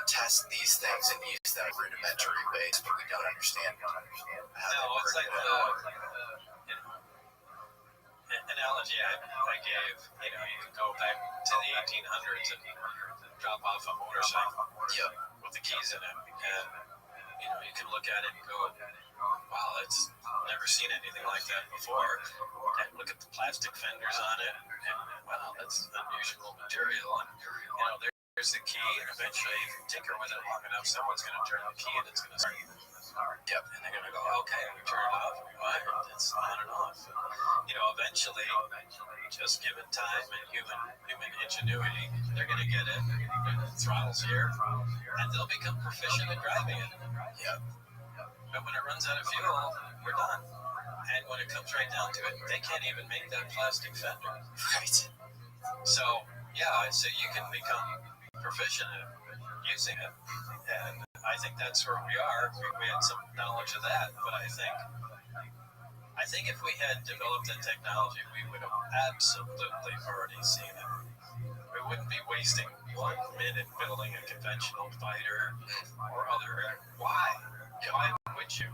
They said, oh, well, it's secret. Yeah, so jet engines were secret when we first came out with them, and we built a whole fleet, We absolutely diverted every resource we had to duplicating these things. Do you guys think there's any chance that the craft is flown with somebody's mind, some sort of mental? It could very well be, because there was obviously no physical controls. Right. When the craft was being tested, the only test I saw from close range, it was already out of the hangar, and when I went into the hangar, the bay doors between all the hangars were open. They had big, there's the door that leads to the outside, that's at an angle, but there's also big bay doors between all the hangars.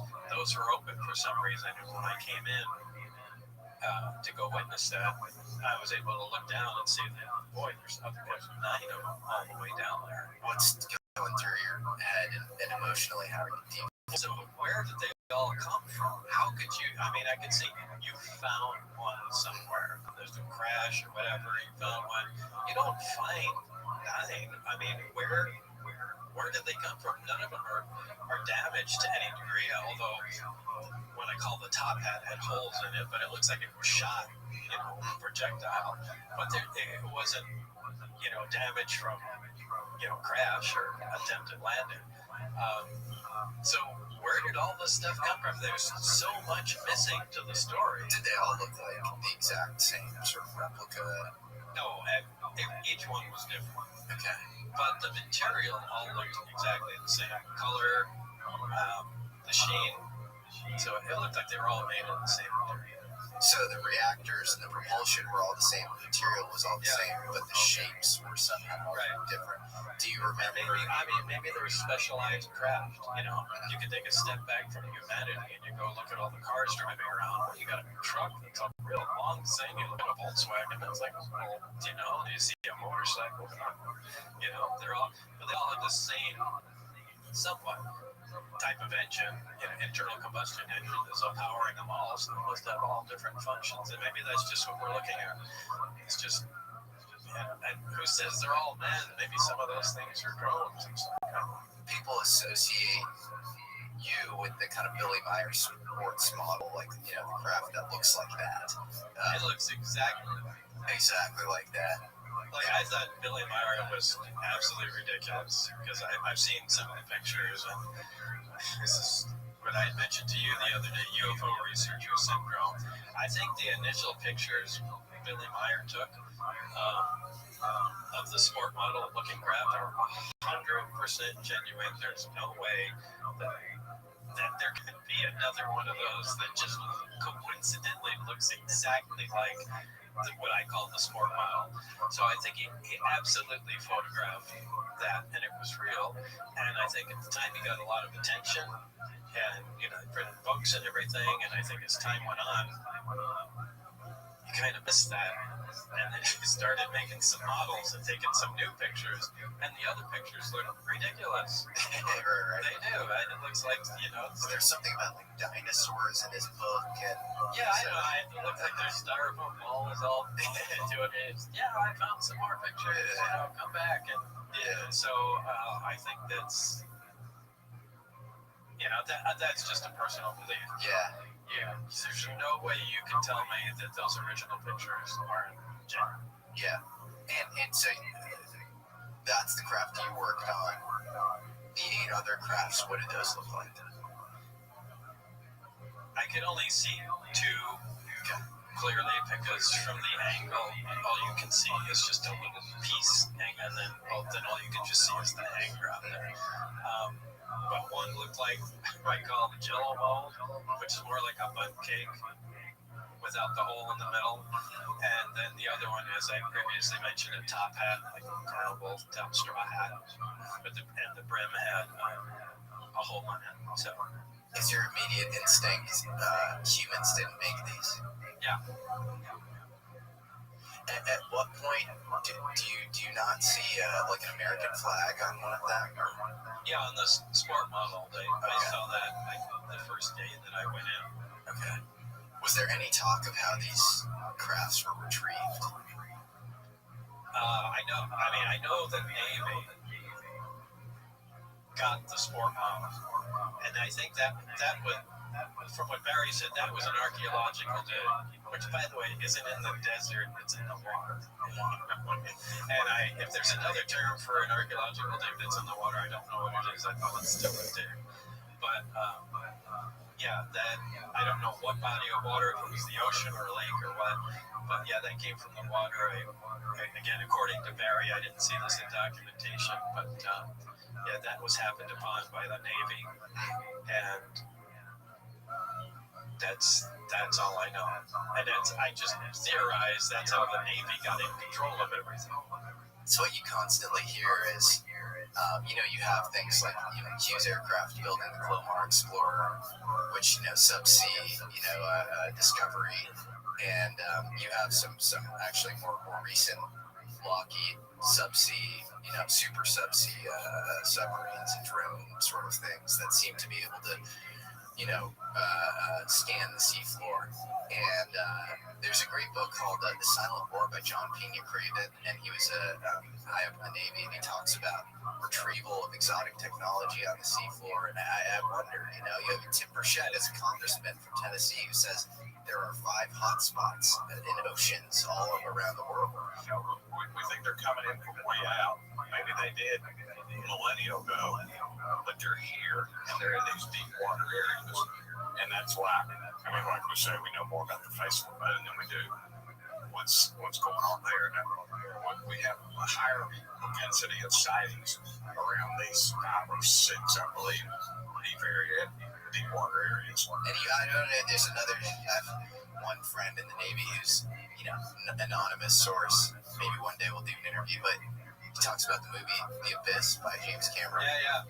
And he says maybe that scene where, this sort of glowing object shows up isn't too far off the truth. So. Look, one of our science fiction movies is going to be correct. That's right. Yeah. That's a safe bet. Yeah, one of them. Yeah, and we were talking last night with Luigi about Pascagoula, Missouri was the site of the production of nuclear subs for the Navy. And you have a famous case there of some fishermen who, experience an alien abduction and have a UFO experience. So, yeah, there's something going on with the ocean. There is. Been from the very beginning. George Knapp has interesting footage around Baja, Mexico. On the other side, you have Tampere, which seems to be a hotspot. You have the Caribbean. Bahamas, all these guys are right now. That's exactly. Do you think there's a possibility it's, the ultra-terrestrial hypothesis? So this is the idea that they're ancient remnants of like an antediluvian civilization that existed pre-Ice Age or pre-Younger Antediluvian? Yeah, and that they're more advanced than they're like the place of what we call Atlantis. Are these beings who have co-inhabited the Earth with us? It really could very well be, right? And if you just look at the size of the ocean, you could hide an entire civilization down there, and especially if they're mutants in the ocean. Just got to be deep. Yeah. We'll never find them. Would any of the scientific principles that you looked at as far as the bubble being created around the craft and all that somehow be immune to salt water? Like, would it be able to travel transmedia? Because that's one. Yeah, absolutely. It's so interesting because that's the impossible. Bent around the craft. Yeah, I'm sure a raindrop would do. Yeah. It's so fascinating.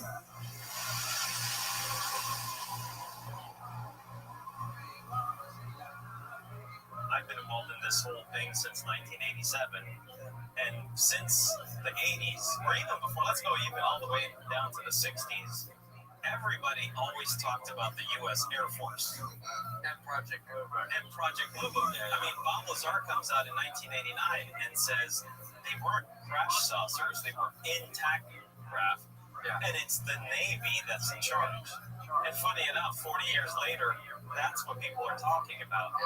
So, you know, when I see the new whistleblowers come out, like Eric Davis or people that we're seeing, I'm not skeptical at the fact that they were involved in something.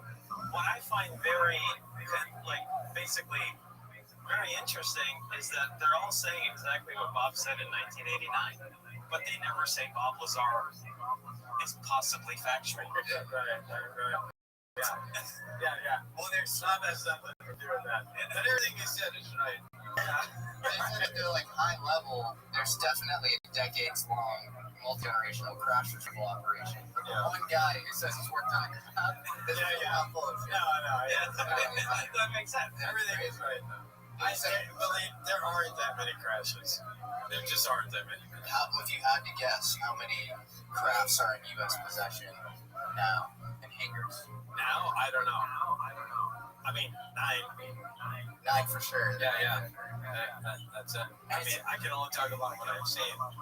Do you think they have a sense of ontological truth? Like when you see all this stuff around, the ability to manipulate timelines with looking glass, or even just manipulate time on a local scale, and then they're saying that they found these things in archaeological digs under the ocean. Do you have a sense that they have like a metaphysical model that's like greater than the average citizen? So it's like their origin story of humanity. Maybe. You think maybe? Yeah. There's a good chance. Is your kind of Occam's razor explanation that these are extraterrestrials? Do you think they're time travelers? What do you think? I think that's all equal. I mean, there's just as much chance that they're time travelers, visitors from another dimension, us from the future, or aliens. I don't see anything pointing in any specific direction. I go with the aliens just because we've seen it so much in our movie. I think we're just trained to think that. And it's palatable. See other worlds. This can go travel in another fashion and get there. There's probably life there. They probably build things, and it all makes sense. Yep. But when you go to other dimensions in time, well, can you even time travel at all? I mean, will that ever be possible? Maybe not. How do you get here from another dimension? Why would you care? Why would you go to another dimension and start assholing people over there? So, yeah. I mean, the other things don't make sense. So, yeah, I guess the Occam's razor is aliens. But it could be any one of the other possibilities. Or one that we haven't thought of that's just completely ridiculous. What do you think was the top speed? Of just conventionally moving? Yep. I don't think it really had a very high top speed. Really? Yeah. Like, if you had to... It depends on how it was being... Because you can maneuver it in a couple different ways. So, of course, how would I know? I mean, the speed it could attain. But I'm just thinking about an Omicron mode where it's just sitting there and moving. But you think about Delta. Yeah, and Delta, the speed's going to be near infinite. So you think to appear somewhere else. You think almost close to the speed of light, or it would look like it's hopping across space-time or something? No, it's far exceed the speed of light because you're not going in a linear fashion. You're just jumping over. So it's warping space. Yeah. So it's, for a given distance, you get, to the destination far faster than you would if you were traveling at the speed. And it's like crunching space-time behind it, and then in front of it, it's like riding a wave or something. It's just bending space around. Did you hear anything around pulses involved? Yeah. It's not a continuous. It's like it pulses. I don't know what the maximum range of each jump is, but I know it's like a 10 millisecond recycle time in between it. So the craft is always doing this. When all three of the amplifiers are being used for travel, they're in the Delta configuration. And when only one is being used for travel, it's in the Omicron configuration. You guys do an amazing job of depicting the configurations. And what is Delta exactly? Delta is using there's three amplifiers, Delta. Yes. And that's where they all focus together on a destination. Okay. The craft puts its belly in that direction, and that's how it moves. Okay. The Omicron is where it only uses one, of the emitters to propel itself, or it's not really propelling itself, it's doing the opposite. Essentially create an indentation in space-time so the craft moves forward, which always gives it, if it's operating in Omicron configuration, it's never really stable. It's kind of a, somewhat undulating, It's so interesting. And it's fascinating. That seems to be a common thing, the craft. Yeah, this wall. Right, yeah. But when it switches to Delta, as soon as the two other amplifiers come online, that thing blocks in space and time, and then it's able to focus in any direction and move there instantaneously.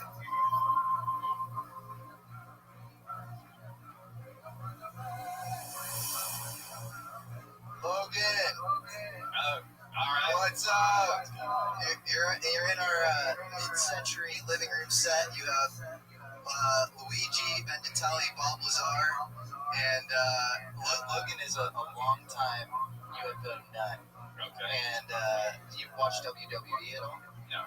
He is the guy in WWE right now. He has an amazing podcast as well. I've known his brother actually for like a decade plus. Dude, I gotta say, Bob, it is an honor to meet you, man. Absolute legend. What a privilege to talk to you. Oh, thanks. Good to meet you. I don't know if Jesse gave you any context to why I wanted to talk to you. They have a bit, but maybe we'll rehash it. Yeah. So, Bob, check this out. Okay. I have in my possession UFO footage that has a story behind it that is compelling but not convincing. And I've been waiting to just do something with this footage or receive confirmation of sorts. And I see this particular orange disc sometimes in UFO videos, elevators, and it pops up every now and then. But when I was watching the trailer from S4 that you guys released, about 80% of the way through the trailer, you guys show a disc that is at night, but then kind of coats itself in this orange. Right. Yeah, that's right. Yeah. I paused it there and I said, "Oh my God, that looks exactly like the footage that I have." So this footage, supposedly authentic, was taken by two college kids who wanted to go to Area 51 in the 90s, I believe it was 1995, and film their experience of trying to see if they could stumble upon a UFO or just alien activity of sorts. Let's break this down. A couple of college-age guys drove out to the Black Mailbox, an infamous landmark entrance point to Area 51. It's along the road that leads to Groom Lake, extremely close to where Bob said he worked. It's nighttime. They're parked right in front of the fence surrounding the secret facility. The lights are off on their car, and they have a camera resting on the armrest, pointed through the front windshield. And then it cuts to under the dashboard, and you see something very clearly illuminating like the top of the dashboard, and they're like hunkered underneath the car, and they're whispering to each other like, I think it's out there, like I don't know what it is, maybe we should go out, and they're like kind of scared.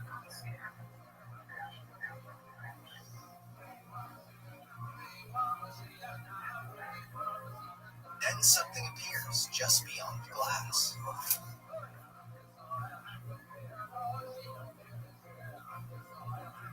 The craft is hovering extremely close to the car. It's orange and slightly wobbly or undulating in place as if it's on a wave. You can hear the two guys whispering.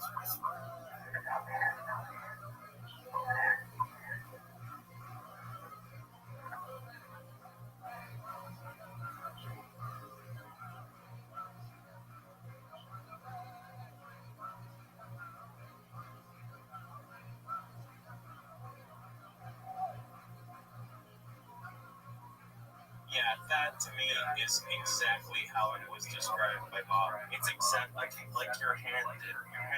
It's moving the right way. It's the right color and it's the right shape. So it makes it very. The intensity of the light. There's something very, very bright that is affecting that. The dash is being lit. It's the dash of the vehicle, and the craft is above it. Right. And look at the intent. Here's the dash, and look at the intensity of the light that's going to happen here. Right. There.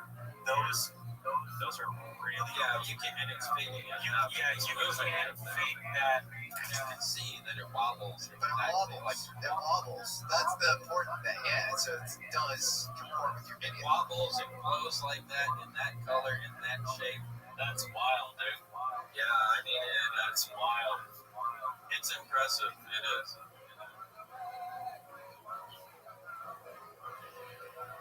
The craft emits an orange-reddish color, which is not a coincidence. A craft with strong field interactions, like the ones that Bob alludes to, creates an ionized plasma sheath around itself. The dominant atmospheric gas on Earth is nitrogen. Ionized nitrogen that interacts with plasma glows red-orange.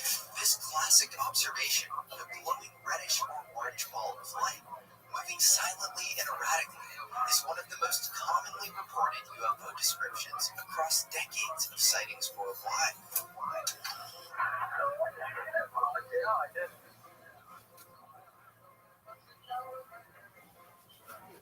Now I know this footage is grainy, and while certainly fascinating, it's far from conclusive, but it is another fascinating data point.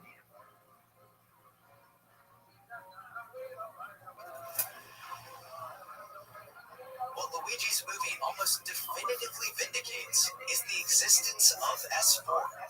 Remember, when Bob went public in 1989, Area 51 itself hadn't even been officially acknowledged by the government. And to this day, S4's existence is still denied. It's not supposed to exist. But Luigi used Google Earth's historical imagery to go back in time and found a 2022 version of the area surrounding S4 that was not yet blurred to obscure the site. And yet, vehicle tracks are visible in these older satellite images. You can clearly see the tracks. Look at them going in every direction. And you can look at all the traffic. Yeah. That's not one guy driving around. No, that's not one guy driving. Exactly. So there's no public in our. So what are you doing? Luigi also shows Bob a high-quality aerial photograph taken by a pilot roughly 17 miles from Papoose Lake. The image had previously circulated online, but Luigi enhanced the contrast a bit to reveal additional details. And if you look carefully in this version here, where the contrast has been changed, as we zoom,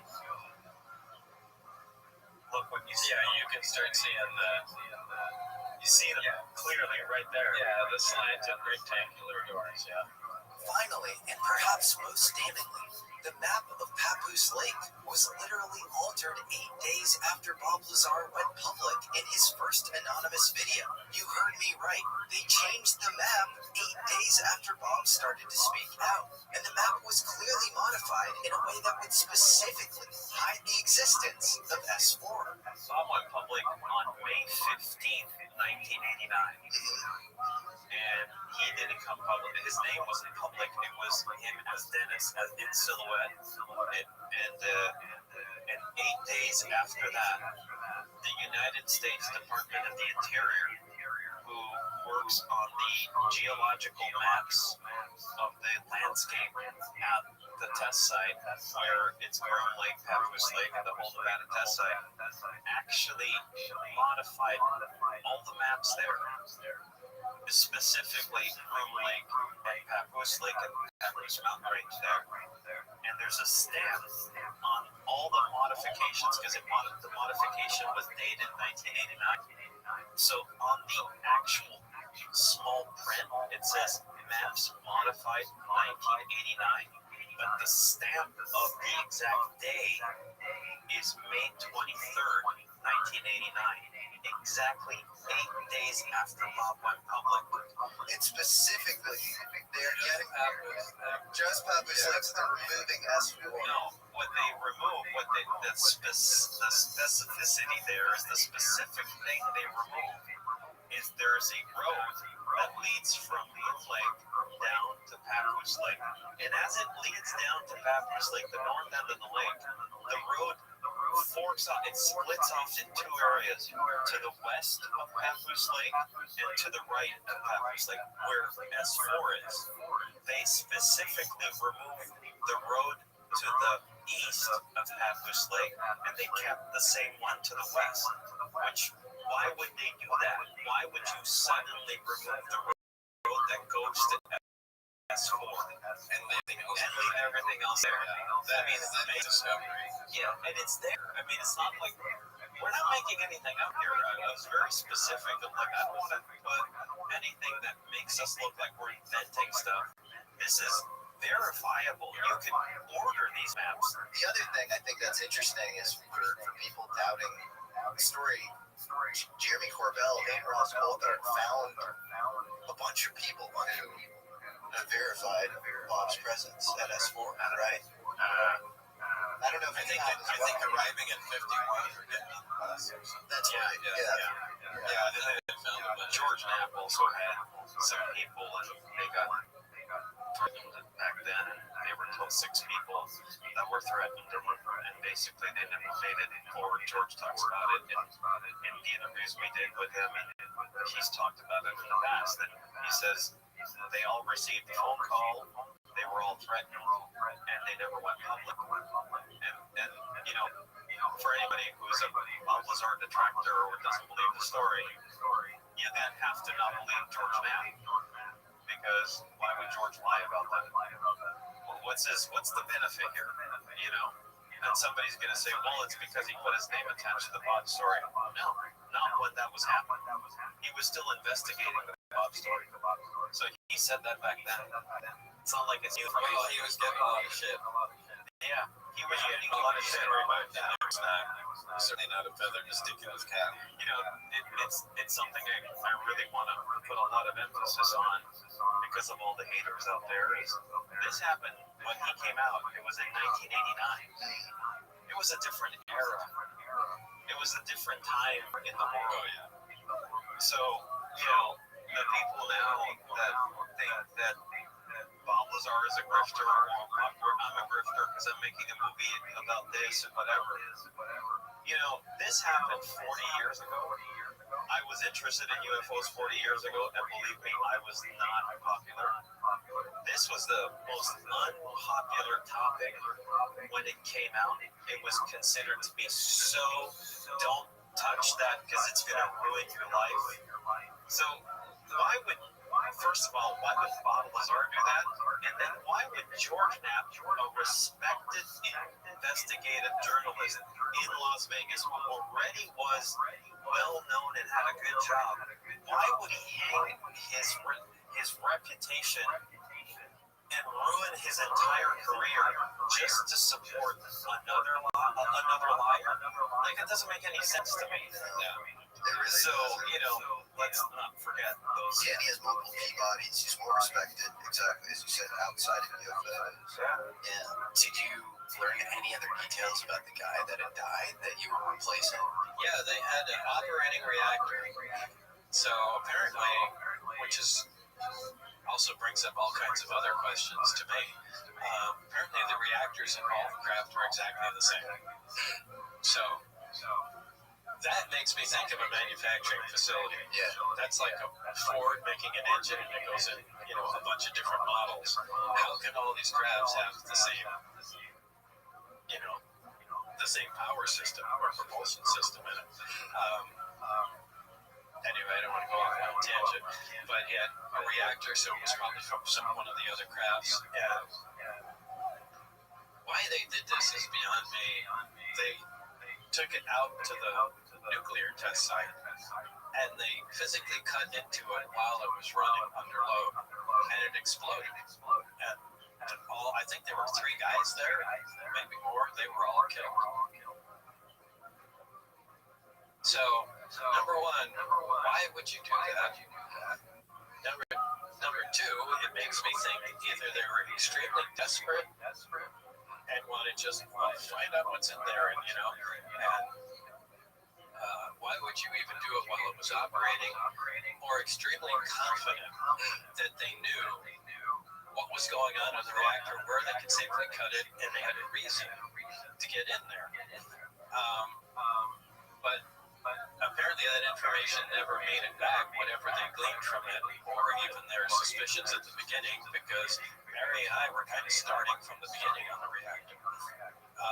So everything they had done previously was lost. Anyway.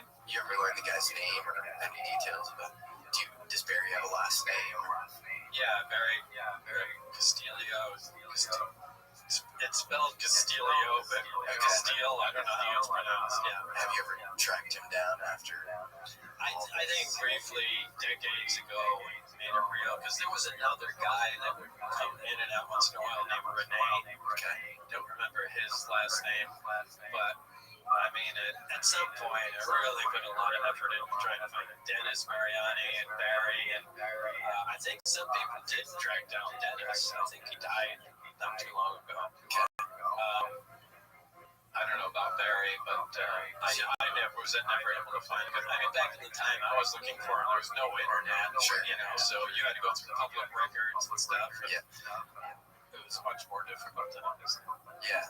And I know of one instance in which the name Dennis Mariani was corroborated by somebody at Nevada test site, and so I won't go further than that, but because it's not my thing to tell.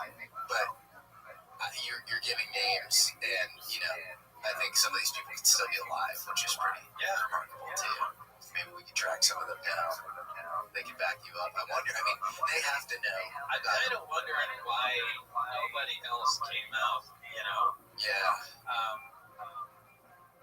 I mean, although Barry wouldn't talk about it much, there are times I kind of mentioned, holy cow, can you believe this is being kept secret? And he goes, it sucks, I know. Yeah. So he didn't think it was, he wasn't with the program as far as keeping this from, the entire world. What was his background?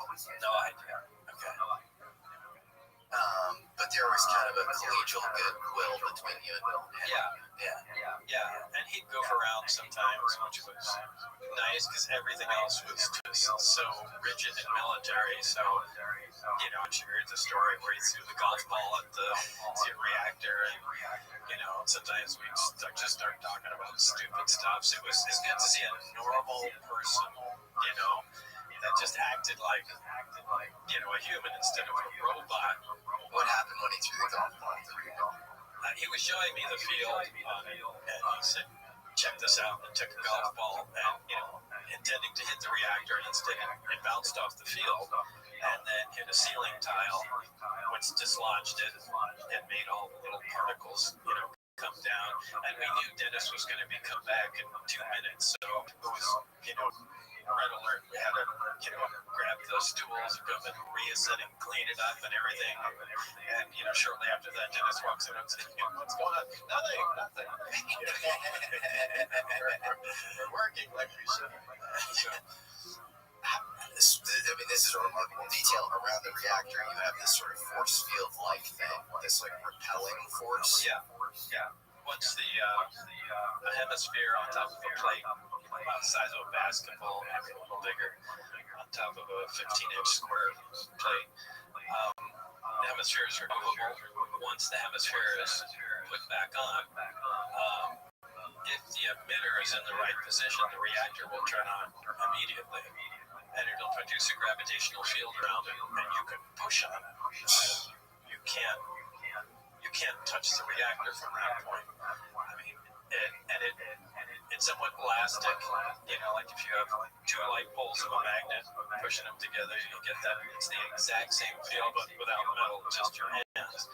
But as I said before, what's really interesting is you can move the reactor on the table, and once you turn it on and you're pushing on the field, the reactor doesn't slide.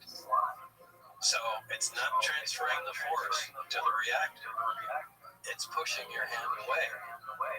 But so it's really interesting to me. How did the reactor work? This is all a guess. This is just all a guess. Yes.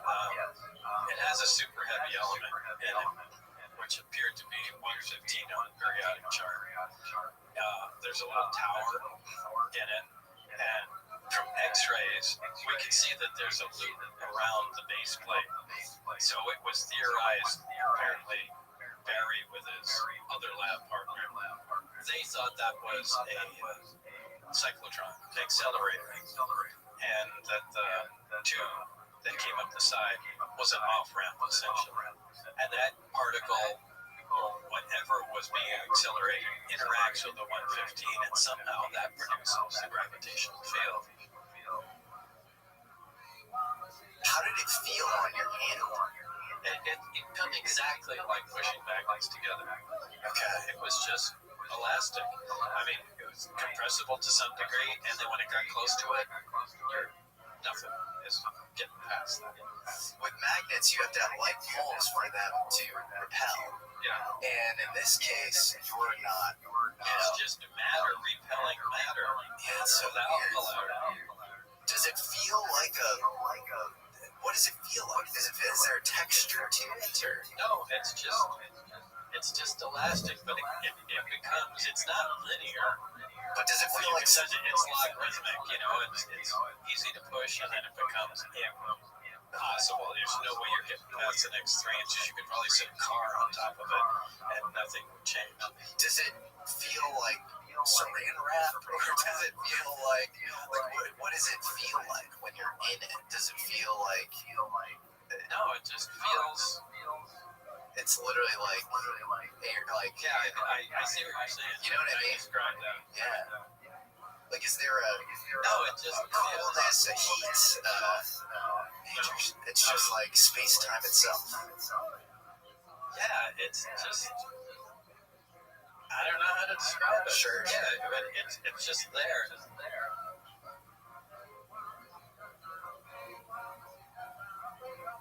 I mean, at this point, I don't even think it's gravity. I think this is another completely unique force. It doesn't behave enough like gravity. And explain why it's so different. I mean, because at least my thoughts at this point are, I think gravity is just a property of matter, and it's only an attractive force. I'm not sure you can have anti-gravity. Look, if it was gravity, at one point, Barry showed me he had one of the emitters working. He put a lit little kitchen candle right at the focal point, and he powered up the reactor, and the flame stopped flickering. It stood there frozen in space and time, but I could see the light from the candle. The flame was still visible.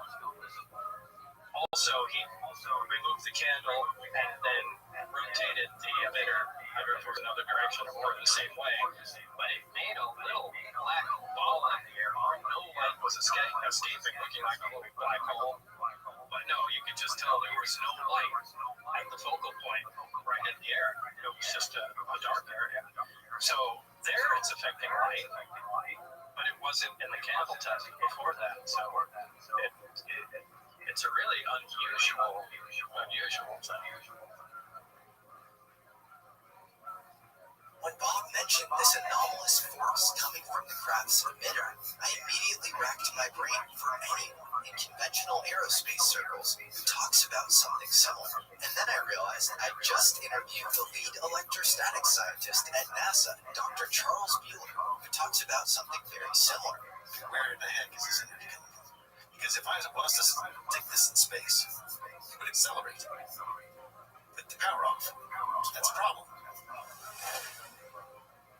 You see, there's a long lineage of people studying gravity control or anti-gravity in the United States. Perhaps my favorite example is mid-century inventor Thomas Townsend Brown, who discovered that when you apply a high voltage to certain asymmetric capacitors, they produce thrust. That's right, propulsion with no fuel, no exhaust, no propellant, just electricity as the input, converted directly into motion. A new model for space propulsion that can eliminate crude chemical combustion rockets forever.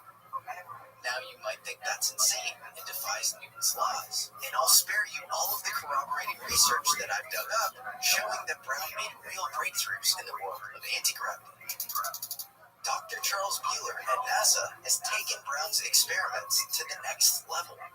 With modern instruments, more rigorous controls. See about 0.1 grams that corresponds to about 1 millimeter of thrust. And decades of electrostatics expertise from his work at Kennedy Space Center behind him.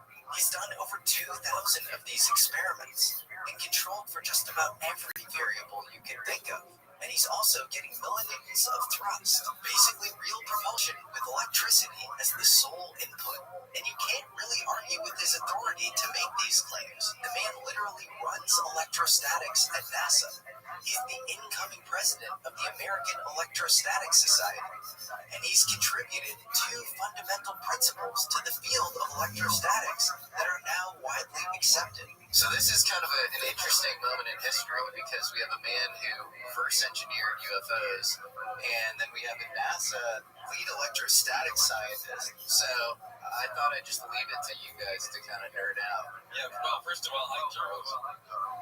Hi, Bob. This is a very exciting moment for me. I'm a big fan. Now, the thing about Bob Lazar is he kind of exists on an island.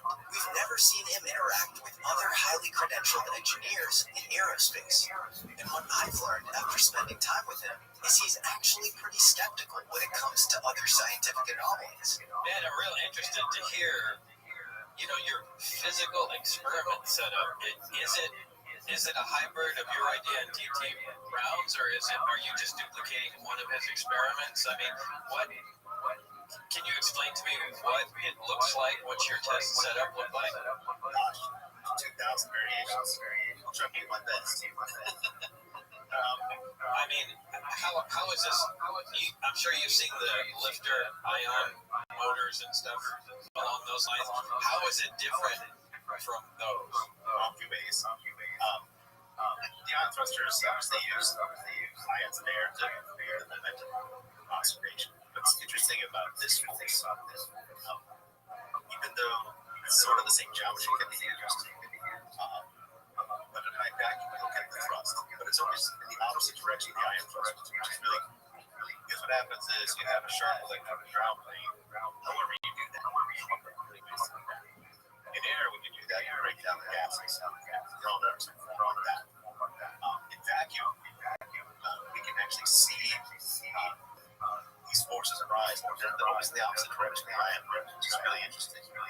That is very interesting. The same direction as the rocket exhaust and everything in that dimension. So it really messes with you. So that's what's interesting about this one main difference. Yeah, that's really interesting. I mean, the fact that it's in the opposite direction of an ion thruster would be, and you've done it in a reasonably hard vacuum, and you're getting measurable thrust. Well, we have been doing that since 2020. So for the last 6 years, we test almost every day, every other day, different configurations. Zero in on a configuration, test another concept, and that's an ongoing process. So yes, we have tested high vacuum 10 to the minus 6, better than you can get up to 7, enough to prove to us that there's no ion. What kind of thrust in newtons or grams are you getting? Well, we're still playing around in the hundreds of micronewtons for ability to range. So I think the highest we have gotten is probably up to the 50 millimeter mark. But that's when we stack these together.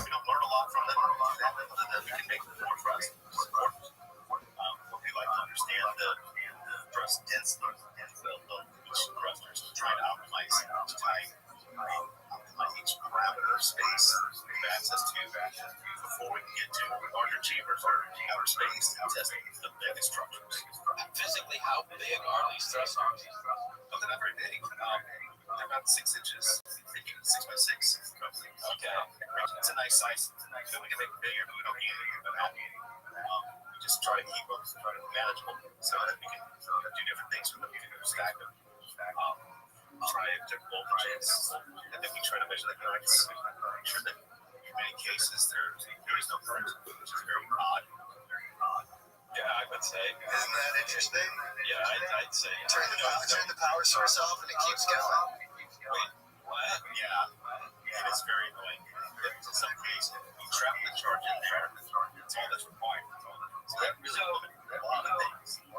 So a physically larger one doesn't give you any more thrust, but you can stack them and get increased thrust. Well, the physically large one, we won't learn anything. We can do 8 inches or 10 inches, which you have, but we're not learning anything. We want to learn what is the best geometry shape. We want to optimize. We know areas want to go in. That will be optimized later in space. But on ground test, we've got to fix geometry shape. Once we get some funding, Drew does have almost a walking inside chamber. Walking around. When that comes online in a few months, then we can test much larger version. So the thrust does depend on the area, it does depend on the volume, it does depend on voltages, the typical things you would expect. Try to optimize as much as we can with the chamber we have actively running. How much you're charging them up to kind of voltage are you using? Well, when we started in 2016, we said the town's around 150,000 volts. Thank goodness we're not anywhere near that now. I think we're operating right now about 400 volts. You're at 400 volts? Yeah, so his belief is that it's really Brown thought that the voltage range was, the thing causing the thrust, but Charles's belief is that that's sort of a proxy for electric field strength, and there are obviously other ways to amplify electric field strength at lower voltages, so he's using 400 volt. Yeah, but I can't. That's shocking. You're getting that's unbelievable. I want to come over and hang out with you. I can introduce you guys. Put your hands on, do whatever you like. Isn't that exciting? Yeah. I can't believe you're getting these results, and I can't get past the 400 volts either. If you increase the voltage, you don't see any change in thrust. Oh, you get more thrust, for sure. We like to stay 400 volts, 500 volts. We like to stay low. Okay. Yeah. It's over after that. I mean, we'll average, we'll test them to 25 volts. We'll start worrying about breakdown. We get above that. These systems are getting much more speedy. We don't have access to the higher things anymore. It's material properties. But we like the 200 volts. Gets rid of other nuances like corona wind or anything like that. Right, yeah. All that stuff gets tossed out. Yeah, you're not even ionizing the air. It's nothing. It's nothing. That's why I was so shocked, because all those other effects drop out, right? And as soon as you drop the voltage down that low, and you can get some cleaner data, then that's, damn, this is really cool. We're converting Bob on Towns Brown. Well, thank you for this. Really appreciate it, man. Good to meet you. Good to meet you too. Take care, guys. Take care. That's really fascinating. Isn't that wild? Yeah, it's a little more than just wild. I know, right? Yeah, it is. I mean, that's significant. I think so. It could really be significant. And, the thing is, the first thing I would point out, there's something wrong with your test. Not in 1,500 tests. And, when you've gone through it that many times and have done it for this long, boy, and you've adjusted all of potential parameters and fallouts to no, I can't hear it now. Yeah, you got to assume there's that the thing's working.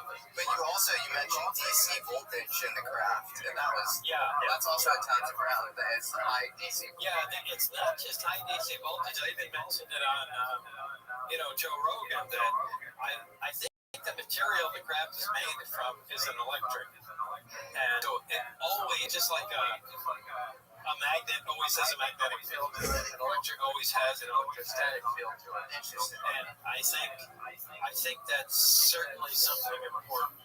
Were there high climb rates to the voltage, like, you know what I mean, like really high climb, like fast, swinging out the voltage? Oh yeah, without a doubt. It's so fascinating because it's literally all the tons of ground stuff. It's like fast high DC voltage, fast climb rates. Yeah. I wonder if that really applies to the craft more than I was given credit for. I think it does, especially after the conversation with you. Yeah. I mean, now that's making me wonder. It could very well be, but again, because of the high voltage on the craft, and it's DC. Yeah, so there's no magnetic field interference. Yeah, right. Man, that's making progress. It might have been so far past this already, but. Well, the funny thing about Brown is he was looking for a power source that was nuclear for the rest of his career. He figured out the electromagnetic, so then he called it the flame jet. Oh, that would have been the guy to have there. Well, I mean, you and him. I'm just no, you don't go walk off set. No, you and him. I just get right. But yeah, he'd be the guy to have.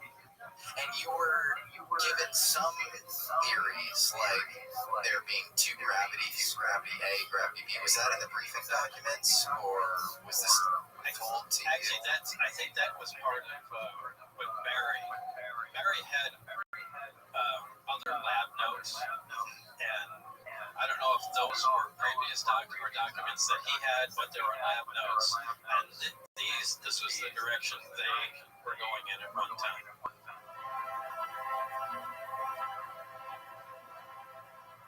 There are two specific different types of gravity, gravity A and gravity B.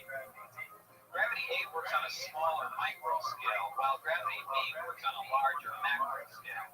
Gravity A is what is currently being labeled as the strong nuclear force of mainstream physics, and gravity A is the wave that you need to access and amplify and cause space-time distortion for interstellar travel. Gravity B is like cosmological scale, and gravity A is like subatomic scale. Apparently. Which it is really interesting. Because I remember your kind of OG science tutorial. We were texting about it. Yeah, the inserts from the government Bible, original tape that you did. And it's amazing. So it sounds like the kind of gravity A is like basically the perimeter of the atom or you're dealing with. But again, I'm just repeating stuff that I was told. It's not like I conducted an experiment to verify that. But it is almost the solution to what has been keeping physics stuck for so long. Possibly. Right, possibly. If in fact that's gravity. Have you ever talked about this? But gravity like fields, and I want to give this to you because you can make sense of it more than me. And we were talking about this last time. This guy Burkhard Heim. Have you ever heard that name? I've heard the name, but I don't know anything about it. So he, at the age of 19, became deaf and blind due to an explosion. And he was a German, and he ended up moving over to the U.S. and working for Lockheed Martin in the 50s and was renowned as just a total genius. And he had a really interesting theory of gravity, which involved, I guess, two gravitational fields. And some of these subcomponents of gravity, I wrote this down because it's honestly beyond my pay grade. Gravity breaks down big and small scale. So it could be gravity A, gravity B. Specifically, standard gravity, G, is the tensor summation of three gravitational components. GG, which big G, little g, which is scalar gravity propagated by the graviton. G, by the graviton, so he's going with graviton. For that. GGP, dark energy / matter propagated by the gravitophoton, and GQ, vacuum field, a repulsive force propagated by the quintessence particle. So in addition to the standard four forces, gravity, electromagnetism, strong nuclear, and weak nuclear, EHT, which is extended Heim theory, which is named after him, adds two previously unrecognized gravitational forces, which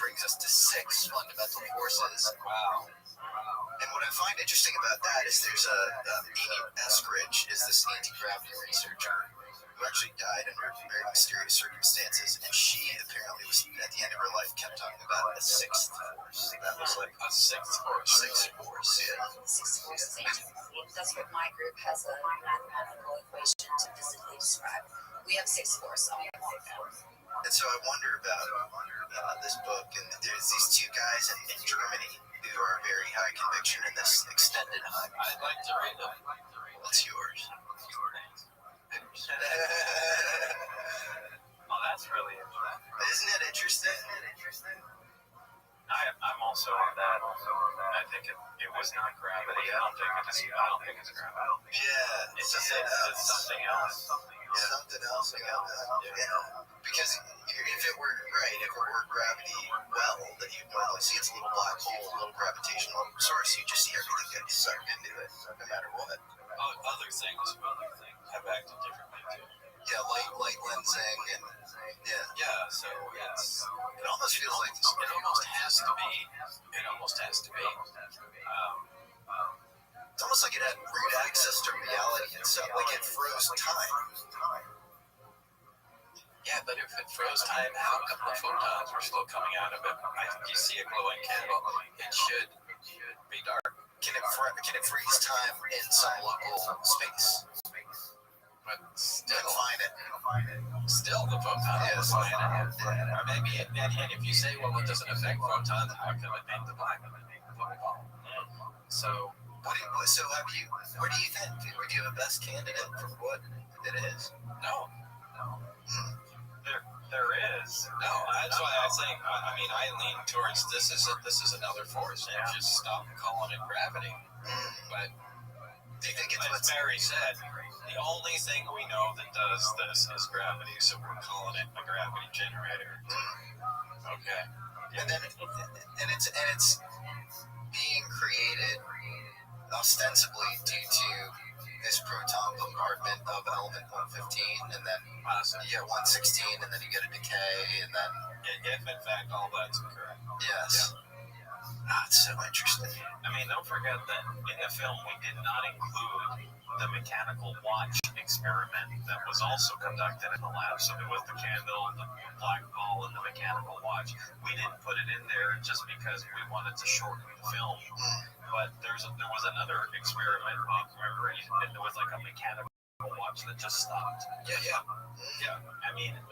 That's another indicator where Bob said, just like that. It's kind of similar to the candle. It just stopped, but I can still see it. Yeah. It's like it's freezing in time.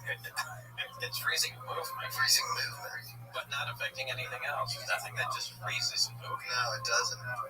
But that is really, time is so weird because we something that inhibits kinetic energy, right? Which would be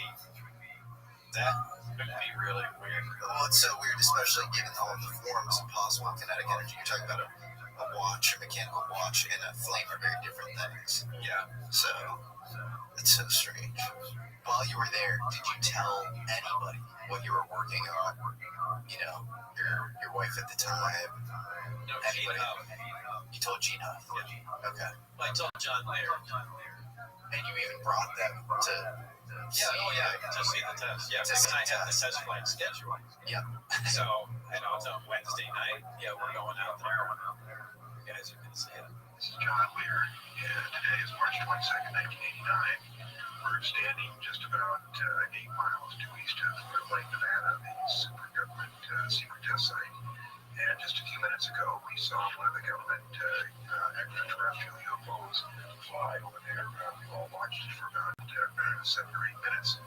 Right here, difference electron scope, it's 8 inches. And I had it focused in for about 15 seconds and saw it for myself. But in fact, it wasn't it. There isn't much to see with the camera back in that day. And that was while you were working at S4. You showed them that, or was it afterwards? That was, that's a tough question. That was while I was working. Okay. When you saw the UFO with Gene Huff and John Laird, and you kind of took them, what was it, the old Mesa? No. It was right outside. Yeah. Before you get to the black mailbox. The reason anybody knew about the black mailbox, everybody wanted to know where the road was that we turned down. You come up the highway, it's this first dirt road you go down, but there's no landmarks around there. And if you keep going like another mile or two, there's the black mailbox. So I just said, it's around the black mailbox. Yeah, and that just got repeated, and everybody thought it's a black mailbox road. It's not anywhere near where it is. When all you guys went up there and you saw the UFO fly, and I'm sure they were just totally shocked. Were you allowed back at S4 after that?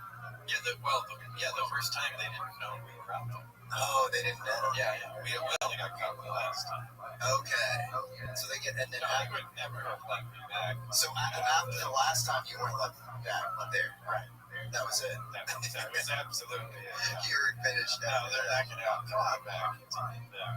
Yeah. They were pretty pissed. Yeah.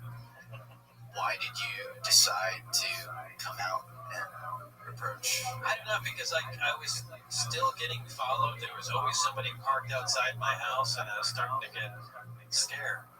And I think that's when I first started telling Gene. I said, hey, if all of a sudden they disappear, I'm working out at the site there. And eventually I told him, I said, why, are you working on secret weapons or something? I said, no, I'm working on this. And, kind of told him, but I don't know, I'm just getting concerned about what's going on. Why do you think they were following you? I don't know. It might just be normal security. Did you take anything from the lab? Well, not at that time. Okay, later. But that's interesting that we'll file that away. But it's interesting that they were following you as if you had done something wrong when you were just showing up to work. No, but I mean, they were still doing.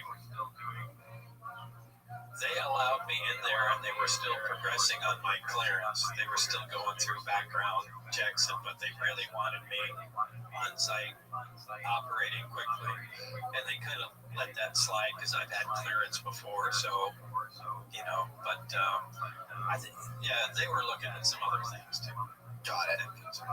About you personally. About my relationship. Okay. Got it. And then they were digging into that. It's kind of. Yeah, you have to have a stable family background if you're going to be later out state secrets and stuff like that. Sure. They don't want you being crazy. They don't want you drinking. They're going to be checking out, how you play with friends. If you're going to rages, they want to make sure your wife isn't running around, and they don't want any stress or anything to. But then at that point, if you see these black cars parked outside your house, why isn't your reaction, okay, I'm just gonna kind of eat it? They're gonna give me a colonoscopy as far as literally knowing 360 everything about my life, but I'll be able to retain my job at S4. Or do you get scared and you're like, I gotta come out? I guess it's something. I don't really remember how I felt back then, but I was just getting a little concerned. Yeah. And I think it could hurt to at least tell one person, So, did you want, because John Lear gave the files on you to George Knapp, right? KLAS, is that how it went down? Gave the files? Or gave the, said, hey. Yeah, John Lear is the one that contacted George Knapp and said you should speak to this. Okay, so he played kind of intermediary. Was he going rogue on his own, or did you say, hey, can you contact, George or somebody in the local news to help me get this stuff out? No, things were starting to get weird, and I don't really remember how that went down, but I think, George said, look, you gotta get the information out publicly, because that's the only thing that'll protect yourself. I said, that's really stupid. I'm not gonna do that. And, it was just a couple days later maybe it's not that stupid. And Was it? Do you think it was self-protection or idealism, or was it part of you like this needs to be out? This is crazy. Oh, yeah, the government's hiding. Yeah. But it was an equal part of self-protection. Yeah. No, fair enough. Lear is somebody I think a lot of people have questions about because he was Crazy beliefs. Crazy beliefs. You know, I mean, some of the stuff was so ridiculous. You know, I would sit there and just talk to him and go, "You are absolutely out of your mind." I mean, he didn't believe the sun was hot. Yeah. He said there are people living in the sun. There's no one living in the sun. And said, yeah, they built the moon on Jupiter, and that's where they manufactured it. And they towed it into Earth's orbit. What is giving you these ridiculous? Why are you believing this nonsense? Yeah. And how'd you meet him? Gene Huff was a real estate appraiser, and at the time, John was looking to get a loan on his house, and he had been on. George Knapp had a show on the record, like after the news, and John Lear had been on there back when it wasn't so. Well, I wasn't going to say it wasn't so crazy, but they have such crazy ideas, you know. I mean, he was an accomplished pilot, a brilliant guy, and he had, you know, tons of files and had lots of great contacts. The only problem with John was he had no bullshit filter. Yeah, I mean, you could have a 4-star general tell him something, and he'll write it and put it in a file, and he'll have some derelict that's walking by his house and go, "I know Jello thinks," and he'll go, "All right," and he'll put them in the same file, and they have the same level of credibility. Going, "What are you talking about?" You know.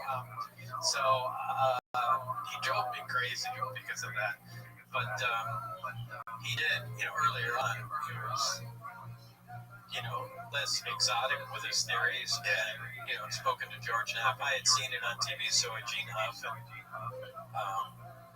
anyway, he wound up doing the appraisal on his house, and I went with Gene to help him measure it. And, you know, kind of got talking to John, and that's how we met. He's such an odd character because his father created the first business airliner in the U.S. Lear aviation legend. Bill Lear invented the autopilot, invented the 8-track tape. I mean, he's radio direction finder. He was quite a guy. He was, and so he had a problem with John too. I mean, John was eliminated from, you know, his will, and John showed me his will. You know, every paragraph said, except, you know, everybody gets this stuff except John Olson there, except John Olson there. I mean, he was so angry at his kid. Completely removed it. Maybe apple fell far from the tree, like, you know, as far as you know, aviation engineering prowess or something. But John Lear won all sorts of records as a pilot. He's a very impressive pilot. Oh yeah, credit is due where credit is due. I mean, he had all kinds of world records, and it's just his filter. John Lear was super into UFOs before you got the job at Area 51S4. Like, I think he had a UFO blog, and so do you think, like, why do you think it didn't come up in a background check that you were friends with this guy? It did. They actually asked me about Lear like the first day. Okay. Yeah, what's your relationship with John Lear? In fact, that might have been the first question. Really? At EG&G when I sat down. It's the first thing they mentioned. And what did you say? I said, he's a crazy friend. Yeah. And I don't remember what else, but I just, you know, told him stuff. Yeah. Met him, and he's fascinating. And I mean, John would just do the craziest stuff. You know, back then he flew L-1011s, which is a big